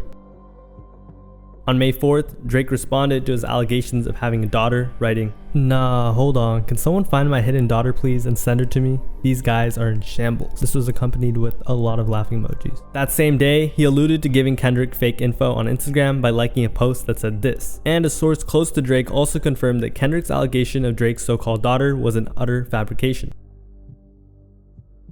But that didn't matter because on the next day, May 5th, things would only get worse for Drake. Remember how Drake was mocking Metro Boomin? Well, Metro Boomin made history and released the first ever beat diss in rap history, titled BBL Drizzy, and it took social media by storm. This would be yet another move that would hurt Drake's public image greatly. That same day, we got news that Kendrick Lamar's Euphoria was competing for the top spot on Billboard. This was huge because Drake was supposed to be the commercial powerhouse, not Kendrick. And Kendrick had now outdone Drake twice. At this point, there were 3 Kendrick disses in the top 15 on Billboard and 1 by Drake. And it seemed like bad news for Drake was just rolling in. The next day, on May 6th, proof of Drake botting social media votes on Twitter and other platforms began to surface. And I don't really think I need to explain to you why this isn't a good look. But Drake wasn't just getting outstreamed. Kendrick also had people moving in real life. What's worse is that people weren't just jiving with what Kendrick Lamar had dropped. They had also mobilized against Drake in real life. Because late night on May 6th would be a very bad day for Drake. Because early morning on May 7th,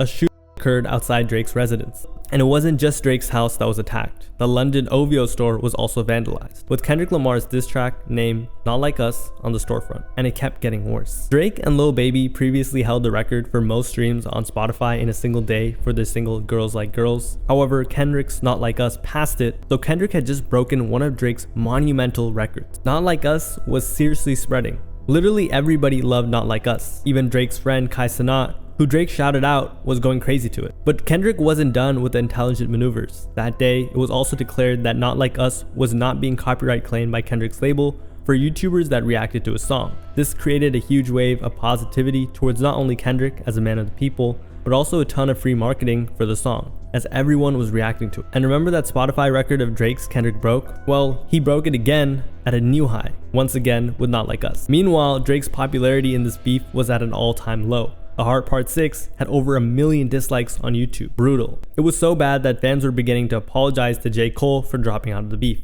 But things just kept getting better and better for Kendrick and worse for Drake. On May 11th, Not Like Us broke the streaming record on Spotify for most streams for a song in a day, again getting 13 million streams. This was double the previous record. That's insane, by the way. So Kendrick was clearly beating Drake at his own game. The next day, Drake made an Instagram story post revealing Summer Vibes up next. And this is basically when everyone was like, okay, the battle is over. It seems like Kendrick has won, at least for now. But the effects of Not Like Us were not slowing down anytime soon. That same day, Kendrick destroyed another Drake streaming record. Most song streams on Spotify in a week, with 82 million. Meanwhile, Drake's song Family Matters dropped out of the top 15 on the Billboard charts, while Kendrick still had 3 singles. The next day, Not Like Us officially debuted at #1 on the Billboard Hot 100. Dang. The single also broke Drake's streaming record with God's Plan, becoming the fastest ever single to surpass 100 million streams on Spotify in just 9 days. Keep in mind, this even beat Taylor Swift's record, who Drake was saying Kendrick couldn't compete against. So I guess Drake had to do something, right? Well, he did. On May 23rd, Drake rapped on Metro Boomin's BBL Drizzy beat, and it didn't have the effect Drake thought it would. Rather than getting fans on his side, which he thought, instead, he was clowned on. Remember Lil Yachty and Drake and how they were supposed to be really good friends? Well, Yachty didn't take Drake's side and instead decided to stay neutral. He got so much hate for this that he took the podcast episode down where he spoke about it. And it wasn't even the first instance when Lil Yachty, Drake's best friend, or one of his best friends, didn't take his side in this beef. After Yachty was directly mentioned on Euphoria, he still stayed out of the beef. However, he did like a tweet stating, "So who was raising your child while you were out there cheating on your wife with white women?" Which was a tweet referencing K-Dot's apparent shady history with women, but Yachty wouldn't stand on liking the tweet, saying, "It was an accident, LMAO." So is this battle over? Probably not. There will probably be a couple of diss tracks and just disses between each other, but for Drake to turn this around would take a lot, and it just seems unlikely right now. Most recently, on June 11th, Drake posted an Instagram with the caption, "Goats don't worry about one-trick ponies." Drake has posted a lot of classic films this year. Here's what the movie's about. It's about a man named Jonah, who was once a popular folk rock musician trying to put together a new album in the face of an indifferent record company executive and a talentless producer. At the same time, he's struggling to save his failing marriage. So Drake was dropping double entendres in captions, which is really petty and really funny, to be honest. Of course, in Not Like Us, Kendrick said, "F a caption, want action." So he technically already responded to this diss in the past. Lastly, I'd like to leave off with a note. I feel like one of the reasons the public is so invested in this beef is not just because these are two of the biggest rappers of this generation, but it's also because we all have a Kendrick and Drake inside of us. What I mean is we all have an artistic side like Kendrick that could flourish if we set aside our materialistic desires. But there's also a Drake inside of us who would love to push everything to the max and sell some artistic integrity for success. What I learned was, in the end, no one can have everything. Kendrick can't be viewed as the commercial powerhouse that Drake is on all fronts, and Drake can't be viewed with the same respect that Kendrick has in hip-hop. The question is, are they content with the choices they made? Are you content with the choices you've made? Thanks for watching. My name is Rashad Bashir. This video took a lot of time to put together, so I really appreciate you for watching towards the end. See you in the next video. Bye.